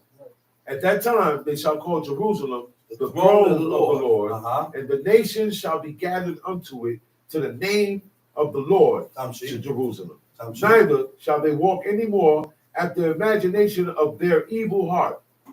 In those days the house of Judah shall walk with the house of Israel. They shall come together out of the land of the north to the land that I have given for an inheritance unto your fathers. God separated us, man. Yeah. God separated us. But God didn't separate the nation until after the death of King Solomon. All because of the righteousness of his father. He said, I'm not going to split the nation in half yet. Because I think your father, King David. He said, but after you die, I'm splitting the nation in half. So now, at that point in time, the nation never became one again. It stayed separated. It stayed split. Judah and Israel. And then we started having war within amongst our own selves. Yeah. Tomshi. But I say, how shall I put thee among the children, and give thee a pleasant land, a goodly heritage of the hosts of nations? And I say, thou shalt call me my father, and shalt not turn away from me. Verse 20. Okay. Surely as a wife treacherously departed from her husband. Surely as a wife treacherously departed from her husband. So that the book teaches you what treacherous is. Yeah. The book teaches us how not to be treacherous with your husband. The book teaches us how not to be treacherous with your wife. It's not only the wife can be treacherous with the husband can be treacherous with his wife also. It goes both ways. So the book teaches us how not to be treacherous to each other. Yeah. And one of the ways that a wife is treacherous to her husband is when she departs. When she leave from the side, when she left off. So have you dealt treacherously with me, O house of Israel? Saith the Lord. Verse 21, a voice was heard upon the high places, weeping and supplications of the children of Israel. For they have perverted their way, and they have forgotten the Lord their God. Return ye backsliding children, and I will heal your backsliding. I will heal your backslidings. I will make you whole. I will restore you to the original purity and integrity. I will restore righteousness back inside of you. You'll be 100%. Tomshi. Behold, we come unto thee, for thou art the Lord our God. Tomshi. Truly in vain is salvation hoped from the hills and from the multitude of mountains. Truly in the Lord our God is the salvation of Israel. For shame hath devoured the labor of our fathers from our youth. Their flocks and their herds, their sons and their daughters. We lie down in our shame, and our confusion covereth us. For we have sinned against the Lord our God. We and our fathers from our youth, even unto this day, and have not obeyed the voice of the Lord our God. See, these are the people that can change. These are people that can change when you are able to acknowledge your fault before God. See, there are stages in changing. Just don't change 100%. There's a thing called pre-contemplation. Contemplation, acknowledging that there is a problem with self. First, you have to acknowledge that you have a problem in order to change, in order to be better, in order to make any type of changes with yourself. You have to acknowledge that there's a problem with you. Right? Problem with self, but not yet ready, sure of wanting or lack confidence to make a change. Right? It's there, but you're scared. It ain't strong enough to change it. Contemplation, lack of intentions to change your behavior, and a lack of awareness or denial of a problem, people in this stage may not believe a problem exists with themselves, right? Be unaware of the consequences of their behavior. You don't even see it. You're not even aware of where you violated at. So you can't get better and you can't change and improve and repair what you did because you're not even aware that you messed up. And when someone reprove you and show you, you deny it. You argue and you fight. But in denial or defend their actions, not being interested in hearing about negative consequences. When you did something wrong, there's a consequences for when you did wrong. When you do something wrong, there's a way to reprove those things that you have done wrong. That's right. Okay? Experience. Go to 2 Samuel chapter 12. You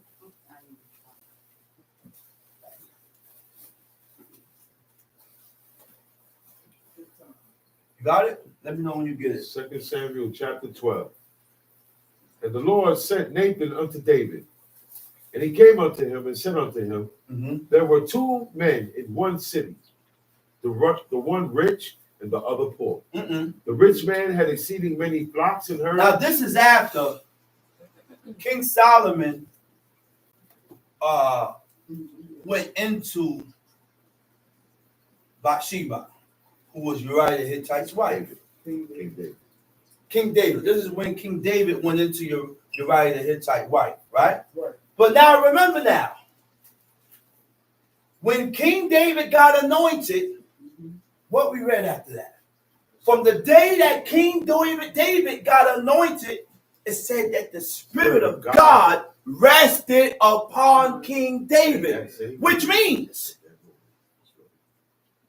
when he messed up and did what he did, the Spirit of God was still upon him.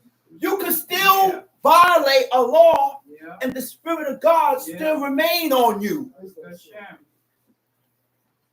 You can have an evil spirit and you can still able to do good and righteously before God. You could be washing and doing law and still have an evil spirit on you. You know why I say that? King Saul. King Saul had an evil spirit upon him, and he still went and observed feast of new moon and observed Shabbat, stopped the people from eating blood. And that's right. but he had an evil spirit on him. Yeah. Tom see? So we can still be pushing up on God, doing the law, doing this. Why we got to work extra hard and still have an evil spirit on us. That's right. Tom see? Verse 2. The rich man had exceeding many flocks and herds, Mm-hmm. but the poor man had nothing save one little ewe lamb, which he had bought and nourished up. And it grew up together with him and with his children. It did eat of his own meat, and drank of his own cup, and lay in his own bosom. It was unto him as a daughter. And it was unto him as a daughter. He said, so the poor man had only one little small ewe. Did everything with the ewe. Was raised up to him as a daughter. That, you know what that told me right there? The treatment of how Uriah the Hittite moved with his wife. See, this was a parable. Yeah. This was a parable. That's what that is. Yeah. So God has revealed to you of how a husband treated and moved with his wife as if she was his own daughter. So now we gotta ask ourselves: would you talk to your daughter like that? Thank you. No. Thank you. Would you move? Would you move like that with your daughter? Would you do this to your daughter? Would you say this to your daughter? So why you treat your wife like that? Okay. So why you treat your wife like that? The book said that. I ain't said it. That's right. This is what I'm getting from what I'm reading here. Teach. This is what I see. Teach. So there's a treatment. Yeah. There's a treatment. Yeah, you possess her, you own her. That's my wife. Man, but you can't just treat her anyhow you want. Just because. You can't treat her like a dog. You gotta have some type of emotional. You gotta have some type of emotional reaction. That's what the book said. Go ahead, Tom C. And it grew up together with him and his children. It did eat of his own meat and drank of his own cup and lay in his bosom. It was unto him as a daughter. It was unto him as a daughter. That's right. Uriah the Hittite treated her as if she was his own daughter. Go ahead, read. There came a traveler unto the rich man. There came a traveler unto the rich man. And he spared to take of his own flock. And he spared. He spared. He didn't have pity. He didn't have no compassion. Go ahead. To take of his own flock. And of his own herd. To dress for the wayfaring man that was come unto him. Mm-hmm. But took the poor man's lamb. Took the poor man's lamb. And dressed it for the man that was come to him. And David's anger was greatly kindled against See, that sometimes man. you got to put the situation in the way Well, that you can it's see it's it. not you though, somebody else. That you can see it. It ain't about you, but you put the situation to where you can understand it so that you can see You your can own see it. faults. Yeah. Because if I would have told you any other way, you would have stubborned up. You would have stubborned up, you would have rejected it, and you wouldn't be able to see that. Wow. Go ahead. And David's anger was greatly kindled against the man, and he said to Nathan, What he said to as Nathan? the Lord liveth, As the Lord liveth, the man that had done the this man thing that had done this thing shall shall die. surely die. Let's see why. And he shall restore He the shall lamb restore the land fourfold, fourfold because he did this thing, because he did this thing, because he had no pity. and because he had no pity, he had no compassion. Most of us don't have pity. Most of us don't have compassion. Most of us, the feelings of sorrow and compassion caused by the suffering and misfortune of others. We don't have none of that. We are a cold people. Go ahead. And Nathan What said Nathan said. to David, thou art the man. He said, thou art the man. Thus saith the Lord God of Israel, I anointed thee king over Israel, and I delivered thee out of the hand of Saul. And I gave thee thy master's house, I gave thee thy master's house, and thy master's wives, and your master's wives, into thy bosom, and gave thee the house of Israel and of Judah. And if that had been too little, I would moreover have given unto thee such and such things. If it was too little and you wanted more, I would have gave you more. But you didn't have to go about it this way. Go ahead. Wherefore hast thou despised the commandment of the Lord, to do evil in his sight? Wherefore hast thou despised the commandment of the Lord to do evil in his sight? You know what it says in the Hebrew? Madua, Basita. Why did you despise, right? Et dibad, the word of God, le'asot, to do hara, evil in the eyes of Uriah. You did evil to him. Tamshi. Thou hast killed Uriah the Hittite with the sword, and hast taken his wife to be thy wife, and hast slain him with the sword of the children of Ammon. Now therefore the sword shall never depart. Now this is why Amnon all of a sudden desired his sister Tamar. This is why Absalom chased his father all over the place and tried to kill him. This is why Adonijah tried to usurp and take over. Because God has visited the sins of King David upon his sons. So it caused his sons to move in the way that wasn't right. So when your son is not moving right, sometimes we need to consider ourselves. Maybe God is visiting my sins upon my kid while he's moving the way he moves. While he's acting the way he acts. Because God said, I will visit, I will command the sins of the fathers upon the sons. Until the third and fourth generation of them that hate me. You know what a generation is? Time sheet. Now, therefore, the sword shall never depart from thine house. The sword shall not depart from your house. Because thou hast despised me. And hast taken the wife of Uriah the Hittite to be thy wife. Thus saith the Lord, behold, I will raise up evil against thee out of thine own house. And I will take thy wives before thine eyes, and I will give them unto thy neighbor, and he shall lie with thy wives in the sight of this son. For thou didst it secretly. And you know who slept with his son, with his wives? Absalom. His own neighbor, who was his own son, slept with all 7 of his wives on the rooftop of a house. Top sheet. But thou didst it secretly. But I will do this thing before all Israel, and before the sun. David said unto Nathan, I have sinned against the Lord. And Nathan said unto David, you know what he said? He said, man, he said, I messed up. He said, I have sinned against God. Acknowledgement. Acknowledgement. Time sheet. Where we at? 13. Go ahead. And David said unto Nathan, I have sinned against the Lord. He said, I have sinned against God. And Nathan said unto Look what David, Nathan told him. the Lord also hath put away thy sin. Thou shalt not die. Wait a minute. That's a key point. Yeah. I said, that's a key point there. He said, the Lord had also put away thy sin. He said, thou shalt not die. What do you mean by that? King David is dead. So what death is Nathan talking about? Break it down. What do we mean by thou shalt not die? Break it down. You ain't gonna look. Tom sheet. Howbeit, because by this deed thou hast given great occasion to the enemies of the Lord to He blaspheme. said, howbeit, because you did what you did, you have given what? Great Great what? occasion Great to occasions the enemies of the Lord to the blaspheme. enemies of God to blaspheme, to talk junk. Yeah, you give them a chance. Yeah. You caused these people to talk and put dirt on my name by doing what you did. Yeah. Go ahead.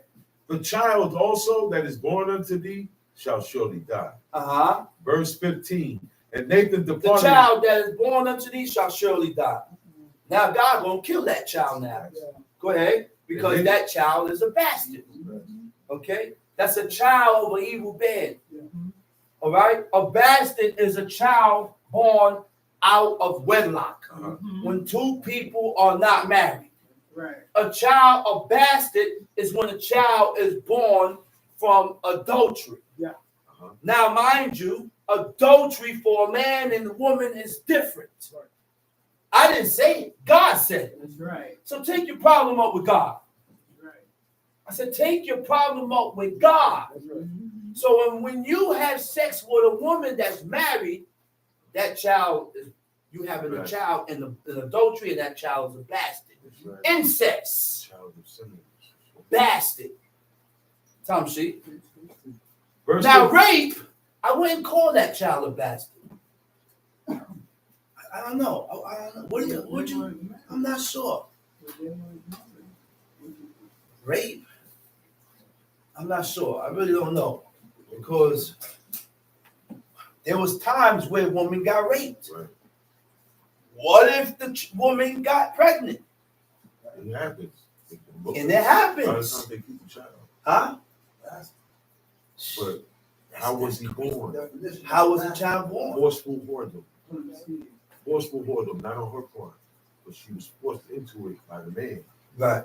She was taken and impregnated. And he raped her and And took her. we don't do abortion. It's illegitimate. We don't do They abortion. ain't married. It's It's But- illegitimate. Right. That's never it. gave an It example. still fall under the category of a bastard. Yeah. Yeah. It's illegitimate. How he came about is still an evil It's thing. an evil bed. Yeah. Tom sheet. And Nathan departed unto his house, and the Lord strake the child that Uriah's wife bare. And Nathan what? Departed unto his house, And the Lord struck the child that Uriah's wife bare to David. laid the child. And it was very He sick. struck the child that Uriah's wife bare unto David, and it was very sick. So they know. Huh? Now, it also, that word, it also means incurable. Whatever you do, this disease or this plague that I done plagued this child, Taking you out. can't be cured. It's gonna take you some- What I plagued this child with is going to take him out. He can't live. Tom sheet. David therefore besought God for the child. And David fasted and went in and lay all night upon the earth. And the elders of his house arose and went to him to So raise him David up. therefore besought God for the child. Besought means to draw near. To besought means to draw near. Right? There are ways to draw near to God. Huh? Hey, Locks. There's ways to draw near to God. Of course. To besought. You know what one of them is? No, but to besought means through prayer, supplications, Yeah. fasting. There are ways to draw near to God. That's a fact. Why you think my father prays 7 times a day? Because I'm trying to get close with God.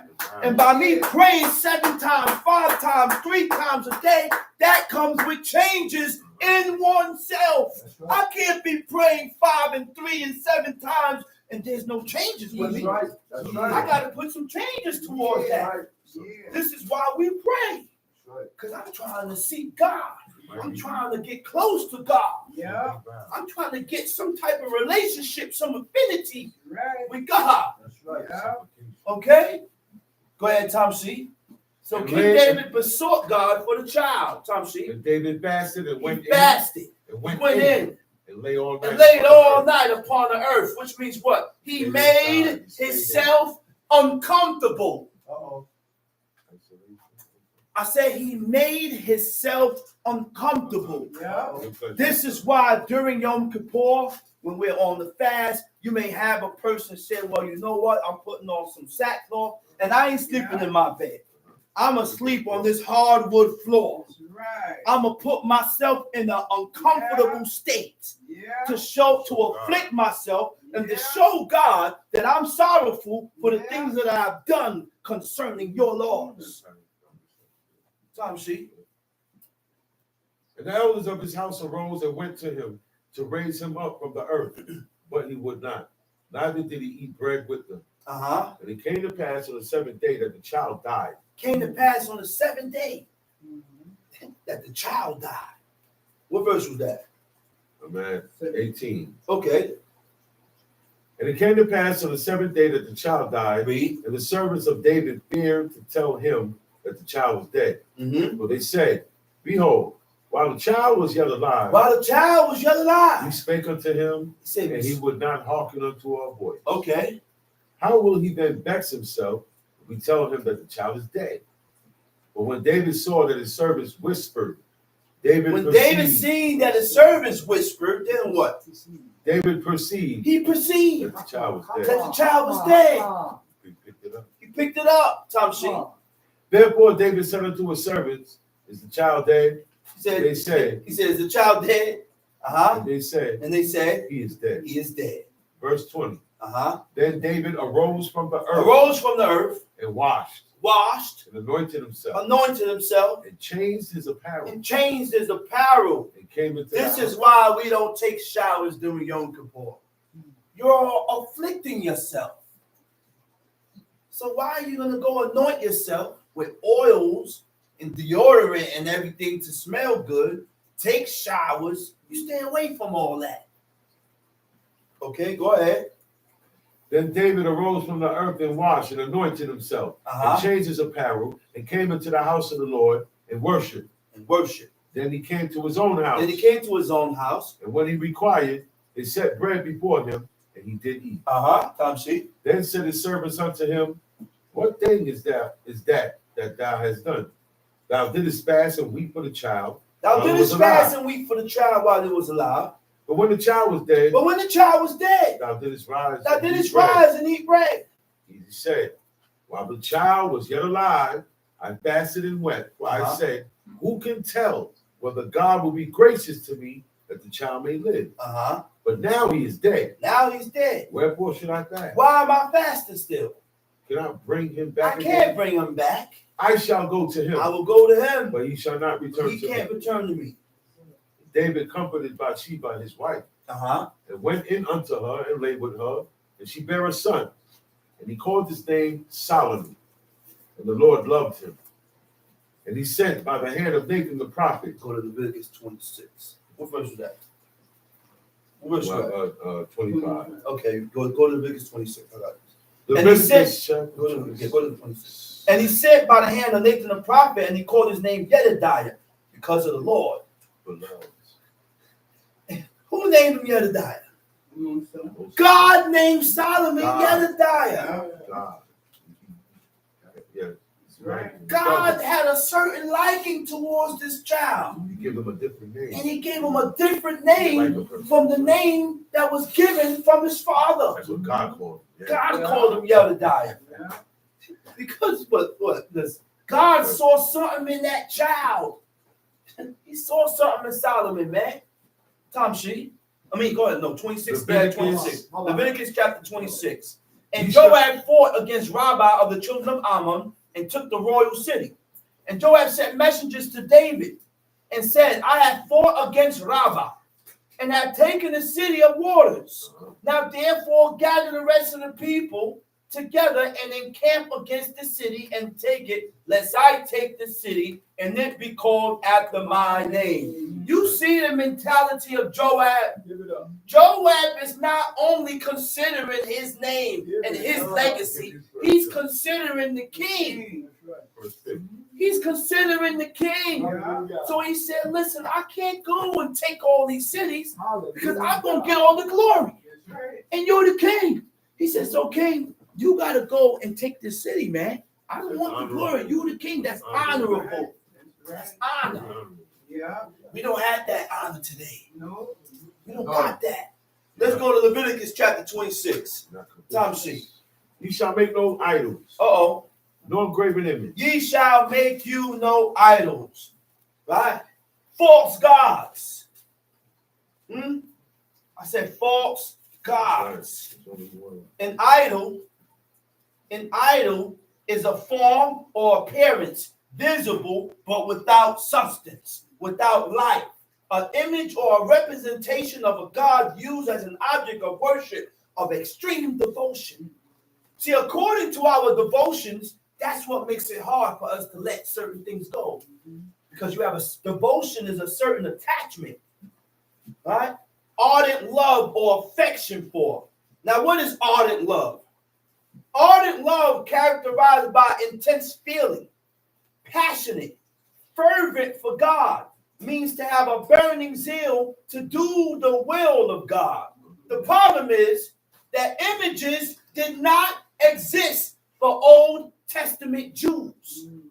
Okay? Make it clear. I said way back in the book, I said images did not exist. Paintings were very rare.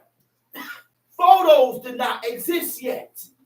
Images came about with Christians at the end of the 2nd century and the beginning of the 3rd century. The Old Testament speak against images. Meanwhile, Christian art in the early church is due to important role images played in Greco-Roman culture. That's where images came from.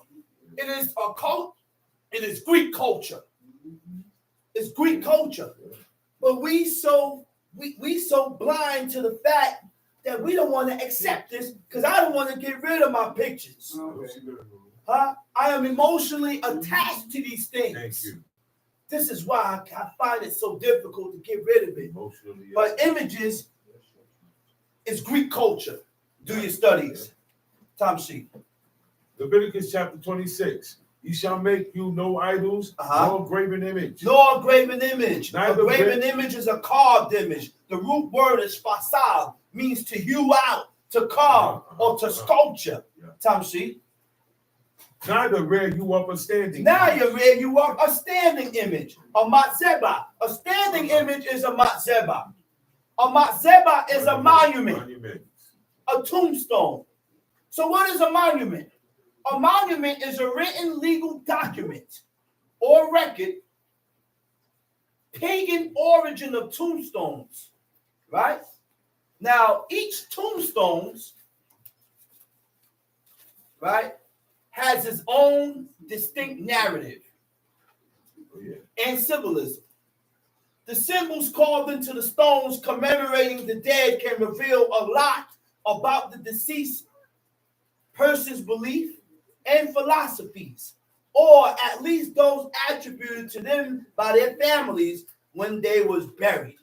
Tombstones has Greek origin. I said tombstones has Greek origin. It is not our origin. Tom sheet. Neither rear you up a standing image, neither shall ye set up any image of stone in your land. Neither shall ye set up any image of stone. The word for set up images of stone, it is takwimu lakem, and bain maskit, an image of stone to erect unto yourself. Get rid of those images. Get rid of those statues that you have in your houses. But we say we can have it as long as we ain't praying to it. Oh, no. That's your reason for having it. Oh, no. Okay, so keep it then. Tom sheet. Neither shall ye set up an image of stone in your land to bow down to it. For I am the Lord your God. Verse 2.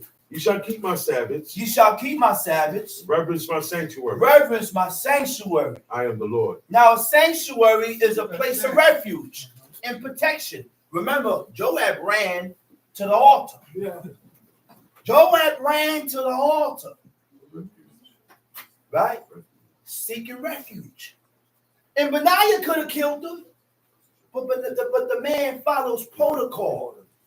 There's protocol, and there's somebody that is in charge. See, there's rank and file. They could not have kept the nation running without rank and file. Right. Benaiah couldn't have killed Benaiah without Solomon giving him the okay. Right. That's why he went back to Solomon and told him, he said, listen, man, I was going to take him out. Right. But he's on the horns of the altar. And I'm not going to be so presumptuous to just kill him while he's on the horns of the altar. That's right. So King Solomon said, nah, go ahead, take him out. That's why when David's men got railed on, they had to take it and they walked away. Because all they was told was to relay the message. Don't react. I didn't tell you to react. I ain't tell you to do nothing. Let him react. You come back and tell him. We gotta learn to follow orders. Let them react directly. Tom Sheep. If you walk in my statutes and keep my commandments and do them, then I will give you rain in due season. And the land shall yield her increase. The trees of the field shall yield their fruit. The trees of the field shall what? Yield their fruit. Okay, but cut that. Let's go to verse 9. We ain't getting none of that. Because we didn't hearken to God. So we ain't getting rain in due seasons. No. We ain't getting blessed. We ain't. Why you keep thinking you're blessed, people? Islam, I'm blessed. Blessed. You call this blessed? You are wallowing in your iniquities, but you keep saying you're blessed. See, we get it misconstrued, or we don't know what a blessing is. Go ahead. Verse 9. For I will have respect unto you. And make you fruitful. The word for respect unto you is paniti aleichem. Paniti aleichem. I will turn towards you. I will regard you. You know what that is when God has turned towards you? It means his attention is towards you. I read. And make you fruitful and multiply you. Establish my covenant with you.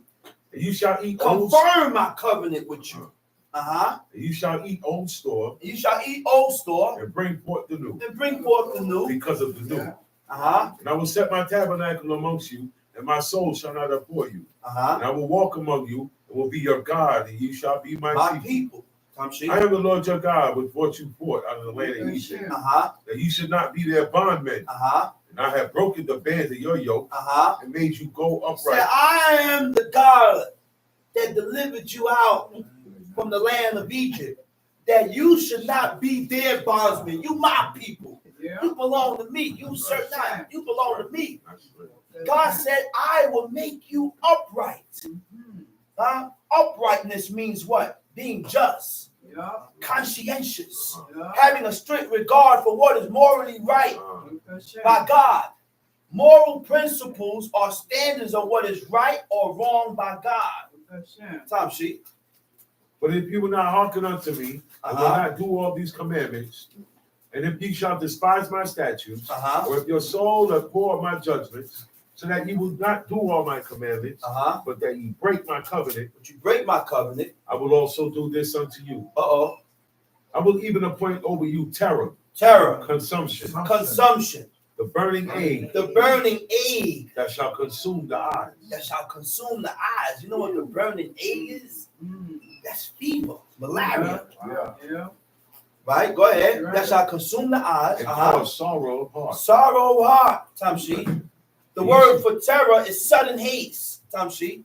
And ye shall sow For your seed in vain. For your enemies shall For eat your it. enemies shall eat it. And I will set my face against you. And I will set my face against you. And you shall be slain before your enemies. Uh-huh. They that hate you shall reign over you. Uh-huh. You shall flee when none pursueth you. Look, we're going through this now because of our faults, because of how we did with God, man. This is the sentence of God. We can't go around blaming people.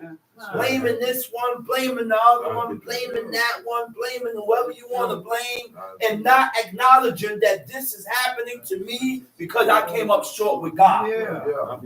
This happened to me because I came up short with God. Stop blaming the white man. The white man was led by God to do that to you. It's higher than racism. It's higher than racism. Yeah. Tom, see? Give God his credit. That's it. They that hate you shall reign over you, and ye shall flee when none pursue you. Uh-huh. And if you will not yet for all this hearken unto me, then I will punish you 7 times more You for your see, sins. God put you through certain things in life so that you can recognize your fault and correct it. Okay. But we still we stubborned up and have not recognized our fault to correct it. So God had to increase it and punish us 7 times more in hope that you correct it after this, in this process. Tom, see? Verse 19. Uh-huh. And I will break the pride of your power. And I will break the pride of your power. And I The will pride of your power is tekuma. Ability, the power is the ability or power to stand or to resist. You gotta be able to resist the outside force, the external forces. endure. Okay, go ahead, read. And I will make your heaven as iron and your earth as brass. And your strength shall be spent in vain. Spent in vain. For your land shall not yield her increase. For your land shall not yield her increase. Neither shall the trees of the land yield their fruit. And if you walk contrary unto me, and will not hearken unto me, I will bring 7 times more plagues upon you, according to your sins. And I will also send wild beasts among you, which shall rob you of your children, and destroy your cattle, and make you few in number. And your highways shall be desolate. All that happened to us already, man.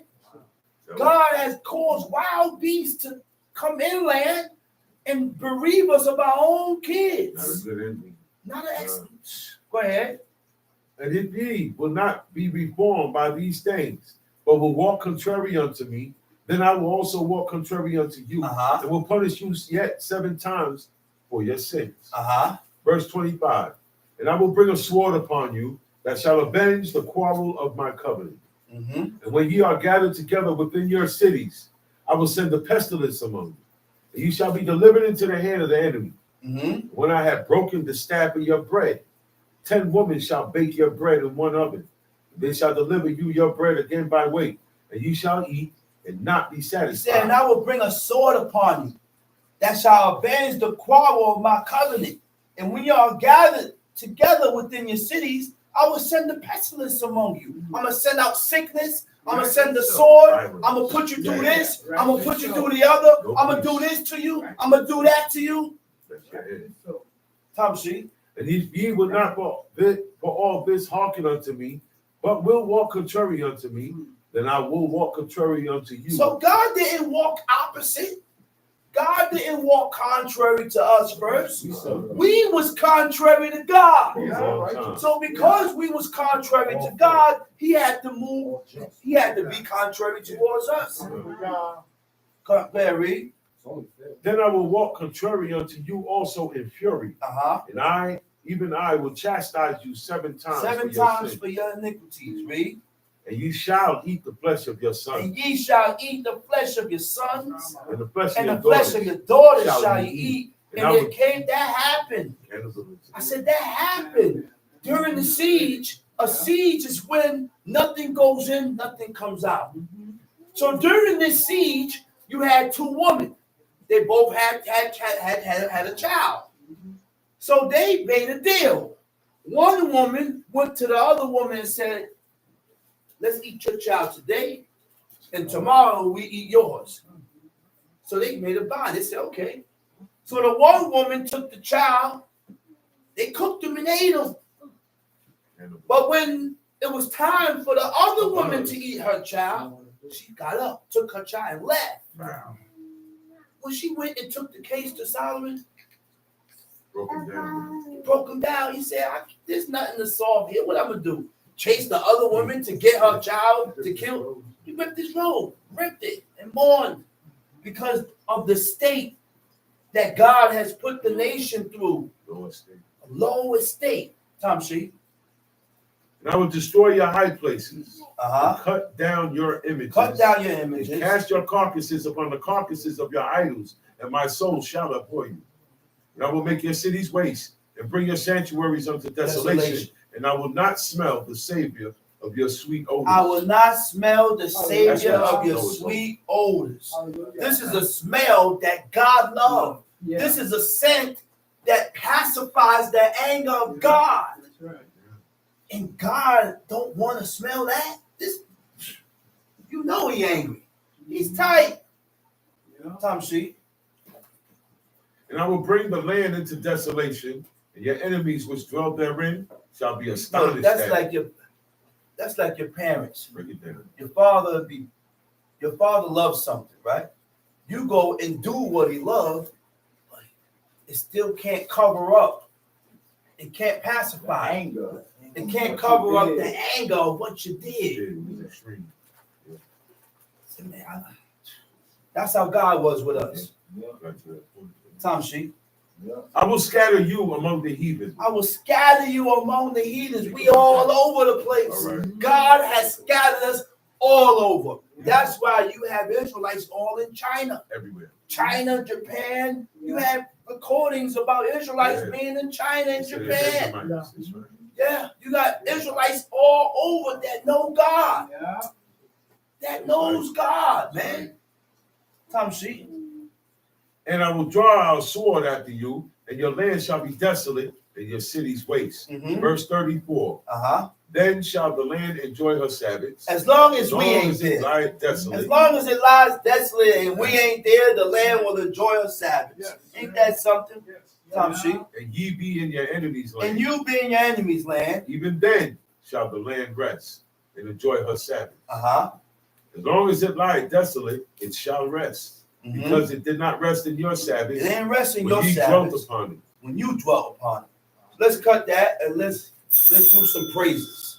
Yeah. Let's go to Ecclesiasticus chapter 1 in the Apocrypha. Right? Ecclesiasticus chapter 1. Wisdom of Sirach. Right? He said, all wisdom come from God. I said, all wisdom comes from God. Yeah. And wisdom comes from the performance of the laws of God. Right. So if you are not performing the laws of You God have no and you wisdom. keep sinning presumptuously, you don't have no wisdom. I'm in Ecclesiasticus chapter 1. Okay? And is with him forever. Who can number the sands of the sea? Huh? Days of eternity. Who and the drops of rain in the days of eternity? Go ahead, read. You know it? Read it. Who can find out the height of heaven? How high is the heaven? Where does the heaven end? We don't know. It's infinite. Where does it start? Right? Go ahead. Who can find out the height of heaven? Who can hide the height and the breadth of the earth? And the deep in wisdom, Tom Sheep. Wisdom has been created before all things. Wisdom has been created before all things. Before God has created the earth and the heavens and everything that's in the earth, wisdom was created there first. Yeah. To him by wisdom Okay. made the heavens. Mm-hmm. King David said that. Tom Sheep. The understanding of prudence from everlasting. Uh-huh.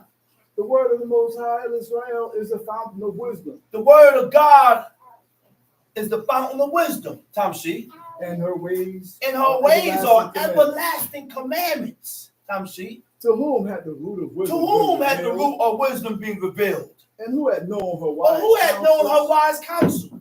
Unto whom had the knowledge of Unto wisdom whom been had made the knowledge of manifest, wisdom been made manifested, and who had understood, and who had great understood her experience? great experience? There is one wise, There is one wise, greatly to be and greatly feared, to be feared, El Israel, the Lord of sitting hosts, upon his the throne. Lord sitting upon his throne. Hallelujah. Time she. Created her, He created her, saw her, he saw her, numbered her, he numbered her. and poured her out upon all his works. Wisdom is feminine. Wisdom is feminine. Yeah. Go ahead. She is with all flesh according to his gift. And he hath given So her God the has gift of- commanded wisdom to be with all flesh. Yes. That's that. Those are those words that when we violate the commandment or before we violate the law, wisdom come to you and tell you, up, don't do it. Right.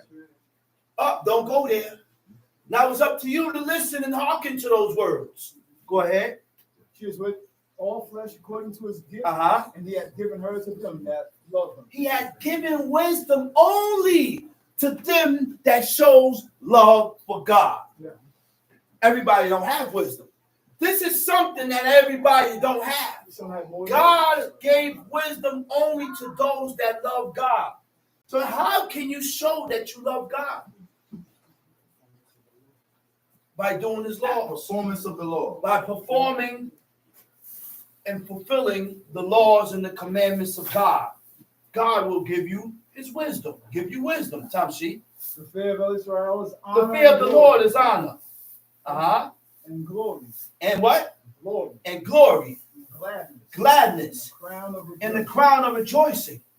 The fear of the Lord maketh a merry heart, And give it joy. and give it joy and gladness in a long life. Whoso feareth the Lord, It shall go well with it him. shall go well with him at the He last. shall find favor in the day of his And he death. shall find favor in the day of his death. You know what Okay. that is? Okay, To find favor Okay. with God when it's time for you to go. okay. That you gonna know that you found favor with God. Okay. I said you gonna know Okay. that you have found favor with God. Mhm. To fear Israel is the beginning of To wisdom. fear God is the beginning of wisdom. And it was created with the And it faithful was in the created womb. with the faithful from in the womb. Tom, see? She had built an everlasting foundation with men. Uh-huh. She shall continue with their seed. Uh-huh. To fear Israel is fullness of wisdom, and filleth men with her fruits. She filleth all their house with things desirable, and the garners with her increase. The fear of Israel is the crown of wisdom. Go to verse 20. The root of wisdom is to fear Israel. The root of wisdom is to fear the Lord, and the branches thereof are long life. The fear of the Lord driveth away sins. So that's the only thing that will keep you from violating the commandments of God is to be afraid. Take time. The reason why we sin presumptuously is because we're not afraid. You have to be afraid to offend God so that you don't sin presumptuously. Fair, Okay. fair. The fear of the Lord driveth away sins. And where it is present, it turneth away wrath. Tom, see? A furious man cannot be A justified. furious man cannot be justified. Yeah. There's no way you can be justified. A furious man, he's angry. And most of us, when we're angry, we don't move right. Yeah. Always angry. That's right. Angry. That's right. Tom, see? For the sway of his fury shall be his destruction. Because of your anger is going to be your own destruction. Tom, see? A patient man A patient man will bear for a time. will bear for a time. He'll be patient. He'll wait. He'll endure. He will endure. He'll wait. Read. And afterward joy shall spring up unto him. Tom, see? He will hide his words for a time. He will hide his words for a time. And the lips of many And shall the lips declare of his many wisdom. shall declare his wisdom. He'll hide his words, but guess what? Other people going to talk about it. Other people going to talk about it and say, nah, this guy here is a good dude, man. He did this, he did this. You ain't going to hear him saying it. He ain't going to pat it on the back. You're going to hear other people give him his props. Tom Sheep. He will He will hide his. the parables of knowledge are the treasures of wisdom.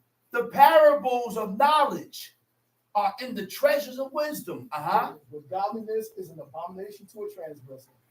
Read. If thou desire wisdom, keep the commandments. If you desire wisdom, keep the Lord.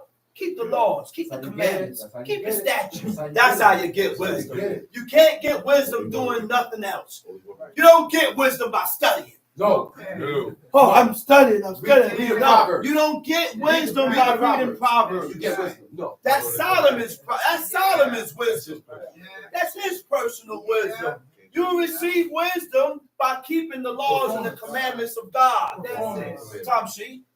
If thou desire wisdom, keep the commandments, and Elohim shall give her unto thee.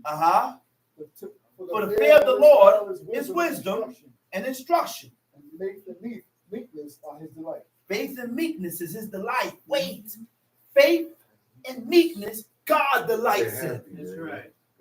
I said faith and meekness, God delight in. Who is the meekest man on all the earth? Moses. And because of that, God was able to use him to lead a whole millions of people. Go ahead. Distrust not the fear of Elohim when thou art poor. And come not unto him with a double heart. Don't come to God two-faced, double heart. Right? Go ahead. Be not an hypocrite. Be not a hypocrite in the sight of men. And take good heed what thou speakest. Take good heed of what you say. What come out your mouth? Take good heed of what comes out of your mouth. Be on point of what you say out of your mouth. Read it. Right. Exalt not thyself. Exalt not thyself, lest thou fall. Don't big yourself up. Because by you bigging yourself up, you're gonna fall. That's right. Try. Tom Sheet. Second. Exalt not thyself lest thou fall. And bring dishonor upon thy soul. And so God discover thy secrets. Just by you exalting yourself, he gonna discover you. Right. He gonna blow you up. And cast thee down in the midst of the congregation, because thou camest not in truth to the fear of the Lord, but thy heart is full of deceit. And with that, who already got what was bought. Number 6, Shabbat Shalom. Shabbat Shalom. Call up the next speaker, teacher indeed, Chief McCall. Ben Levy. Yeah. Bring the word. Bring the word. Okay. Get blown up like that chick, like Martin did that chick. Come on, she'll eat ribs. Blew that chick up. He said, look at her with some thick, bro. Giving all praises to the God of Abraham, the God of Isaac, and the God of Jacob. Giving all due respect to my father, my teacher, my leader, Chief Eleazar, Ben Dodo of the tribe of Levite. Giving all due respect to chief men, princemen, mothers and Israels, visitors, brothers and sisters. I bid you out of the tongue of our forefathers, Shabbat Shalom. Shalom. Please rise and repeat after me.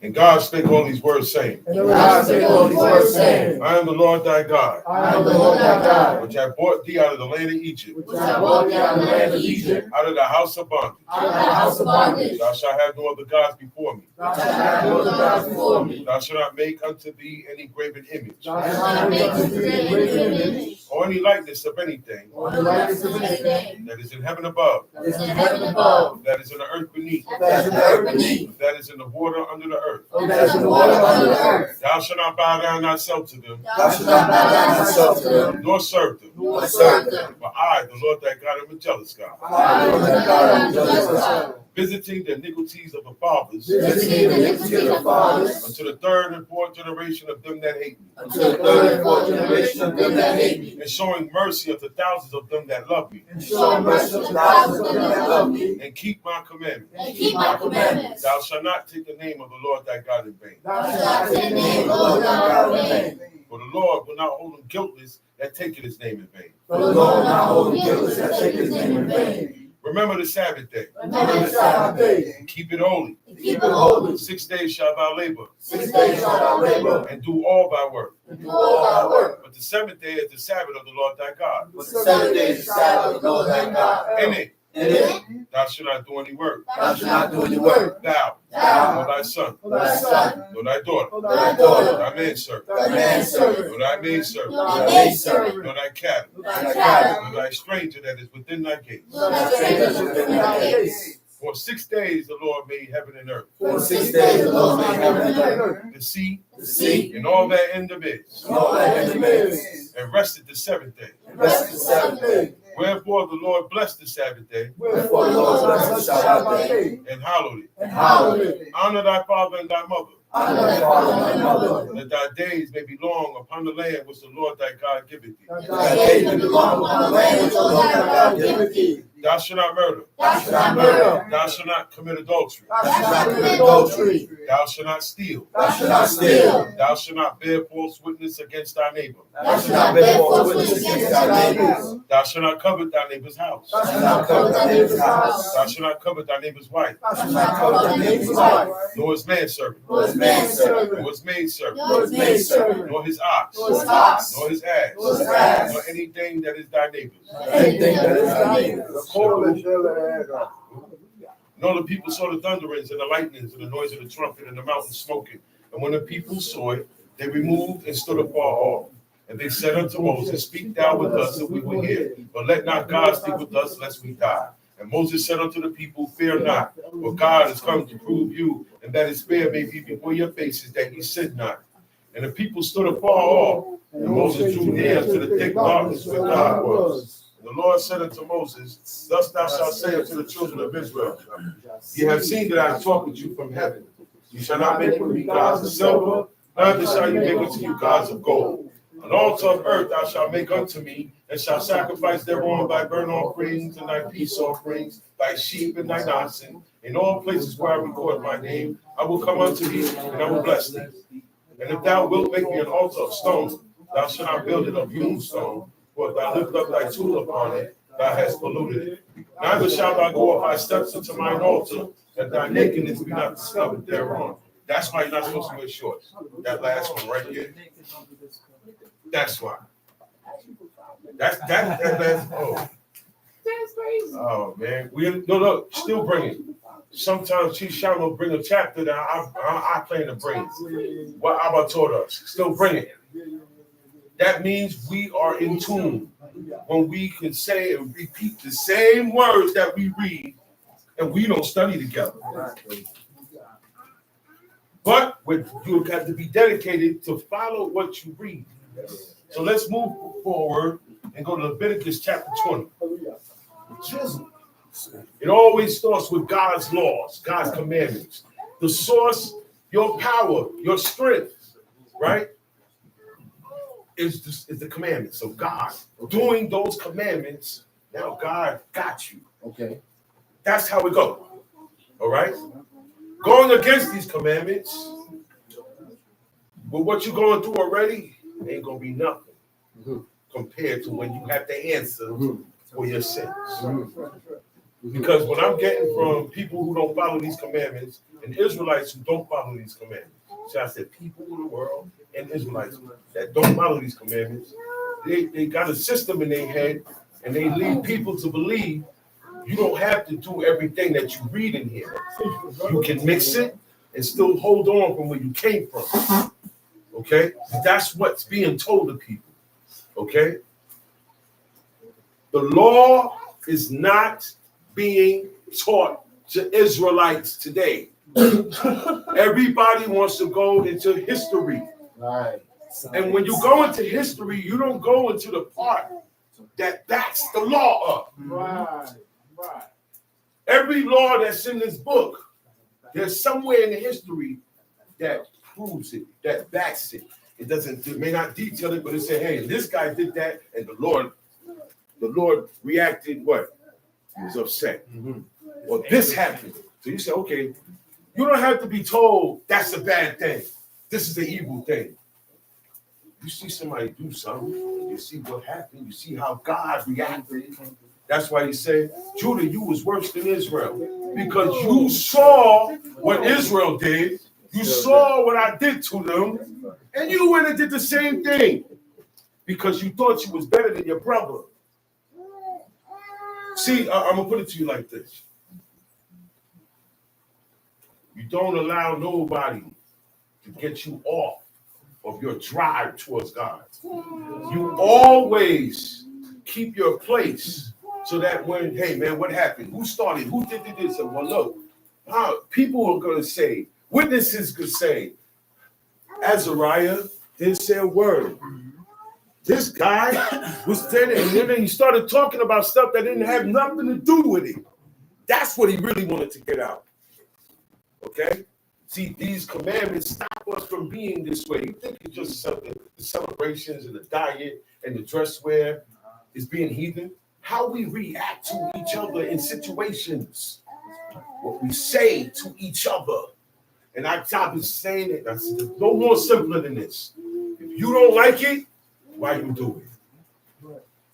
If you don't like it done to you, why do you do it? If you don't like it said to you, don't say it. You'll have to find another way to deal with this situation, or sometimes you'll have to leave it alone. Okay.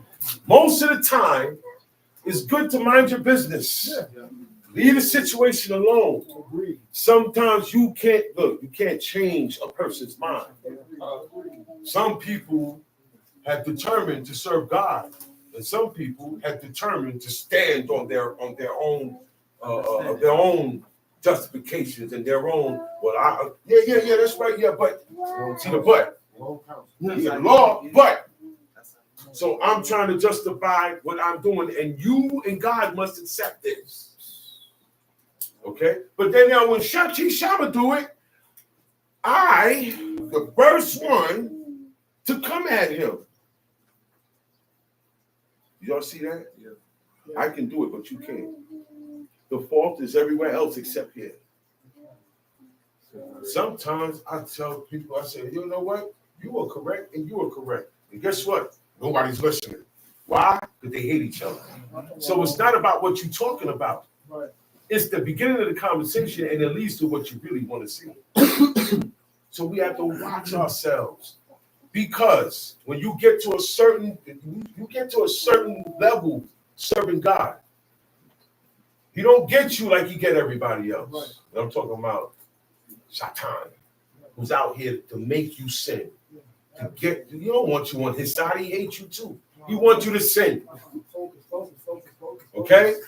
He don't like you. He don't like his worshipers. So devil worshipers, he don't like them. He's deceiving them. Yeah. But he needs them to do his bidding to destroy what God has made in man, which was 100% righteousness. Right. He ain't going slow. Okay? Sure ain't going to that. Listen. God, check this. It comes down, there ain't no man that comes to what happened in the book. But it happened from the beginning. And even though that happened, everybody has a place. That happened later on. You know why it happened later on? Jezebel ran it like a king. No man was able to step up and serve God. So nobody was serving God, so there was nobody to elect. He elected David. He chose Saul. There was no House of Congress. There's no Democratic Party. Certain things, God give us the command, or He say, look, this is how you do it. Or you read, this is how they did it. And just follow it, man. Stop making everything complicated. Stop trying to be a professor when you don't have to be. God don't want smart guys. He wants servants. He wants servants. We got to take everything back to the original way. Okay? Stop making your life complicated before God. Okay? Stop making matters complicated with each other. Okay? You have to stop making these things, and the only way to do that, if you read, right, there's a thing called photographic memory. You make a speech, what it is to get about? There's a speech. You don't see people stand up with the page in front of them, right or wrong. No. A rapper writes his rhymes, but he don't go on stage with it. It's memorized. That's why God said, read it every day. The same way you hear a song that you don't like. I don't like that song, but I guarantee you, you know the words. Okay? So what I'm saying is, we still got a lot of shedding to do. There's a lot of shedding. All right? And you have to be careful because now that I follow these commandments, now he gets you through your ways. He gets you through manners. He gets you through your emotions. Right. He gets you through simple pleasures that are so subtle you won't see. You won't see it until something happened and you put forth your hand and violate.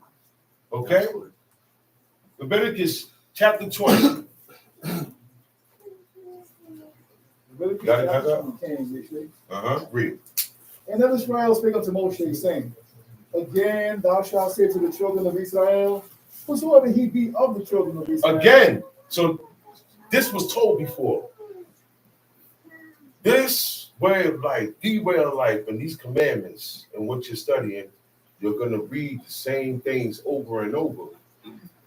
But it's funny how you're going to see what God wants you to see. You understand that? Dang.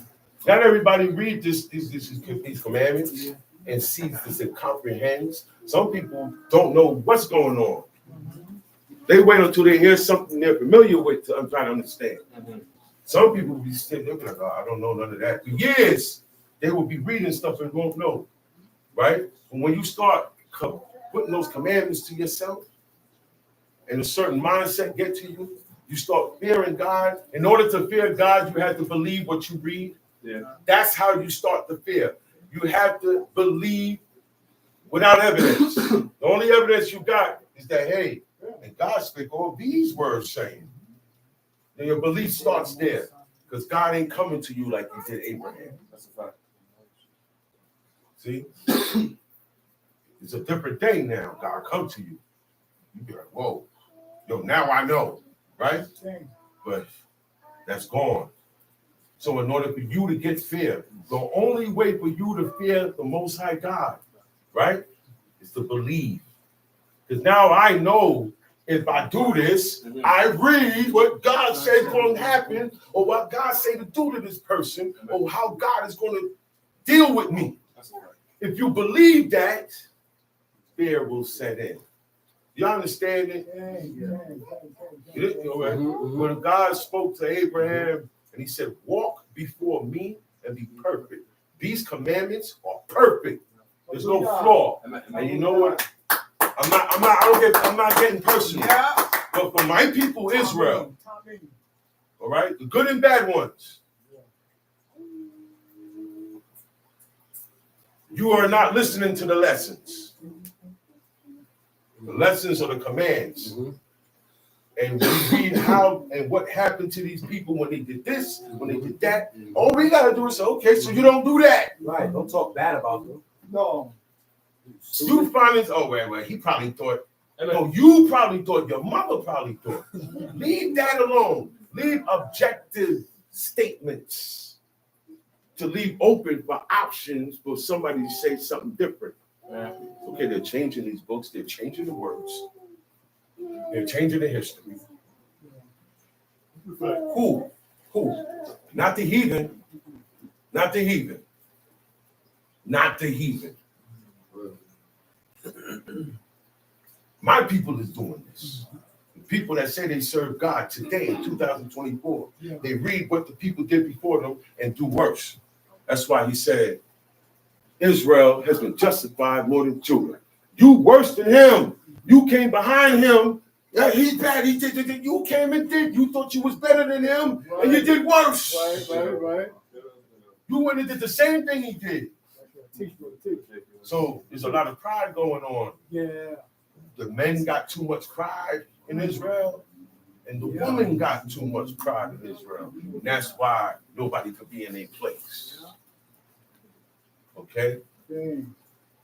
Let's leave things the way it is and accept it. So you can believe God and fear him and keep his commandments. Then wisdom will come to you, and you're going to see things in here that you've been reading. Now now I get it. Nobody told you this. When you're seeking God, your teacher, your parents, whoever, are not going to be there to say, hey, see, that's it right there. You see it? No, God will show it to you. Right. You will know. Right. It's a feeling. Yeah. It's a confidence. It's a spirit. It's an awareness. It's a surety when God is in it. Okay? Shamshi. All the strangers that sojourn in Israel, that give any of his seed unto Momo, he shall surely be put to death. The people of the land shall stone them with stones. He said again, thou shalt say to the children, yo, make sure go back and repeat this to them again. But we're not even in Deuteronomy, the repetition book. Right. He said, go back and repeat certain things. I got to say it twice. So, all right, I heard your person now, man, because you have a history of hearing things and saying, okay, and then later on you say, I ain't say it. Don't we do that? Yeah. You know why? Because you was emotional. When you get too upset and you get too happy, you get carried away with yourself, right? And you say things and you do things, you're not going to remember. You're not going to remember.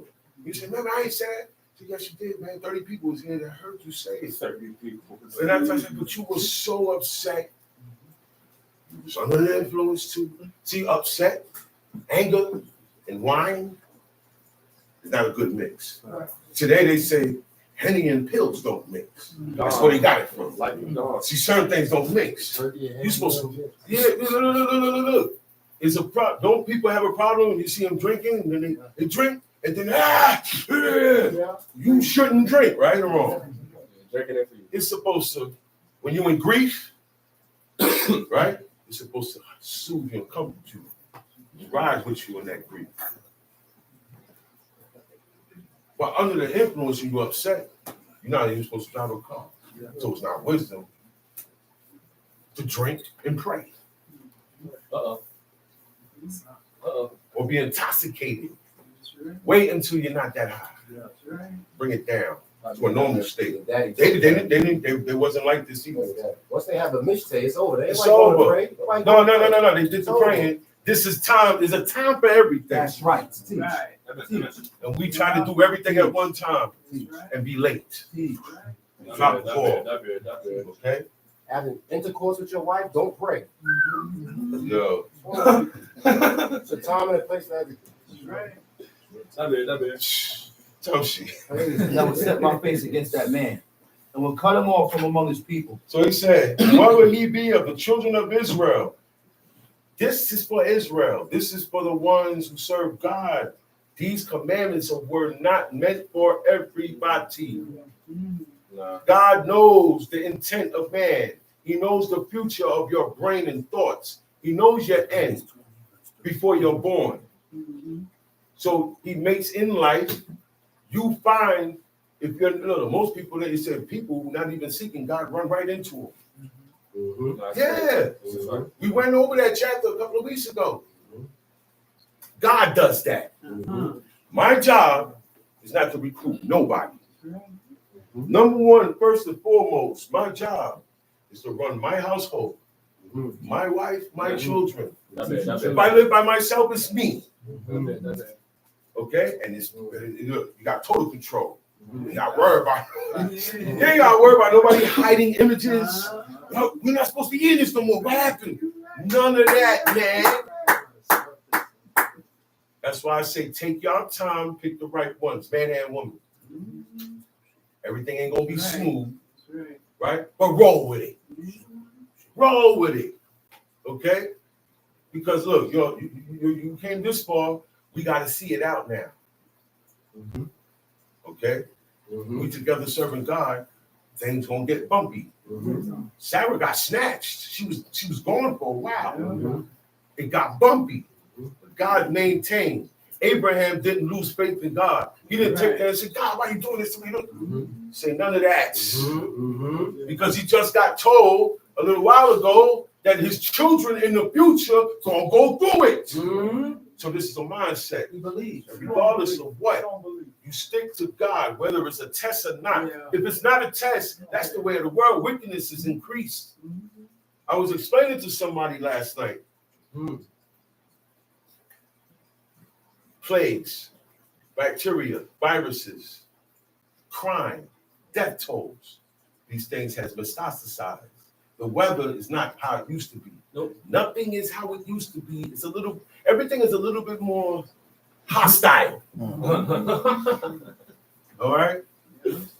Weather is hostile. It's cold. It's super, super cold. Back in the 70s, we had snow up to here, and it was freezing cold. But not this. This is a howling. Look, man. God got a command, a curse within the weather. Okay, it's in the soil. It's in the air. Okay, because wickedness has increased. Wickedness increases 1,000-fold every generation. And for us, our wickedness, you get punished 7 times more.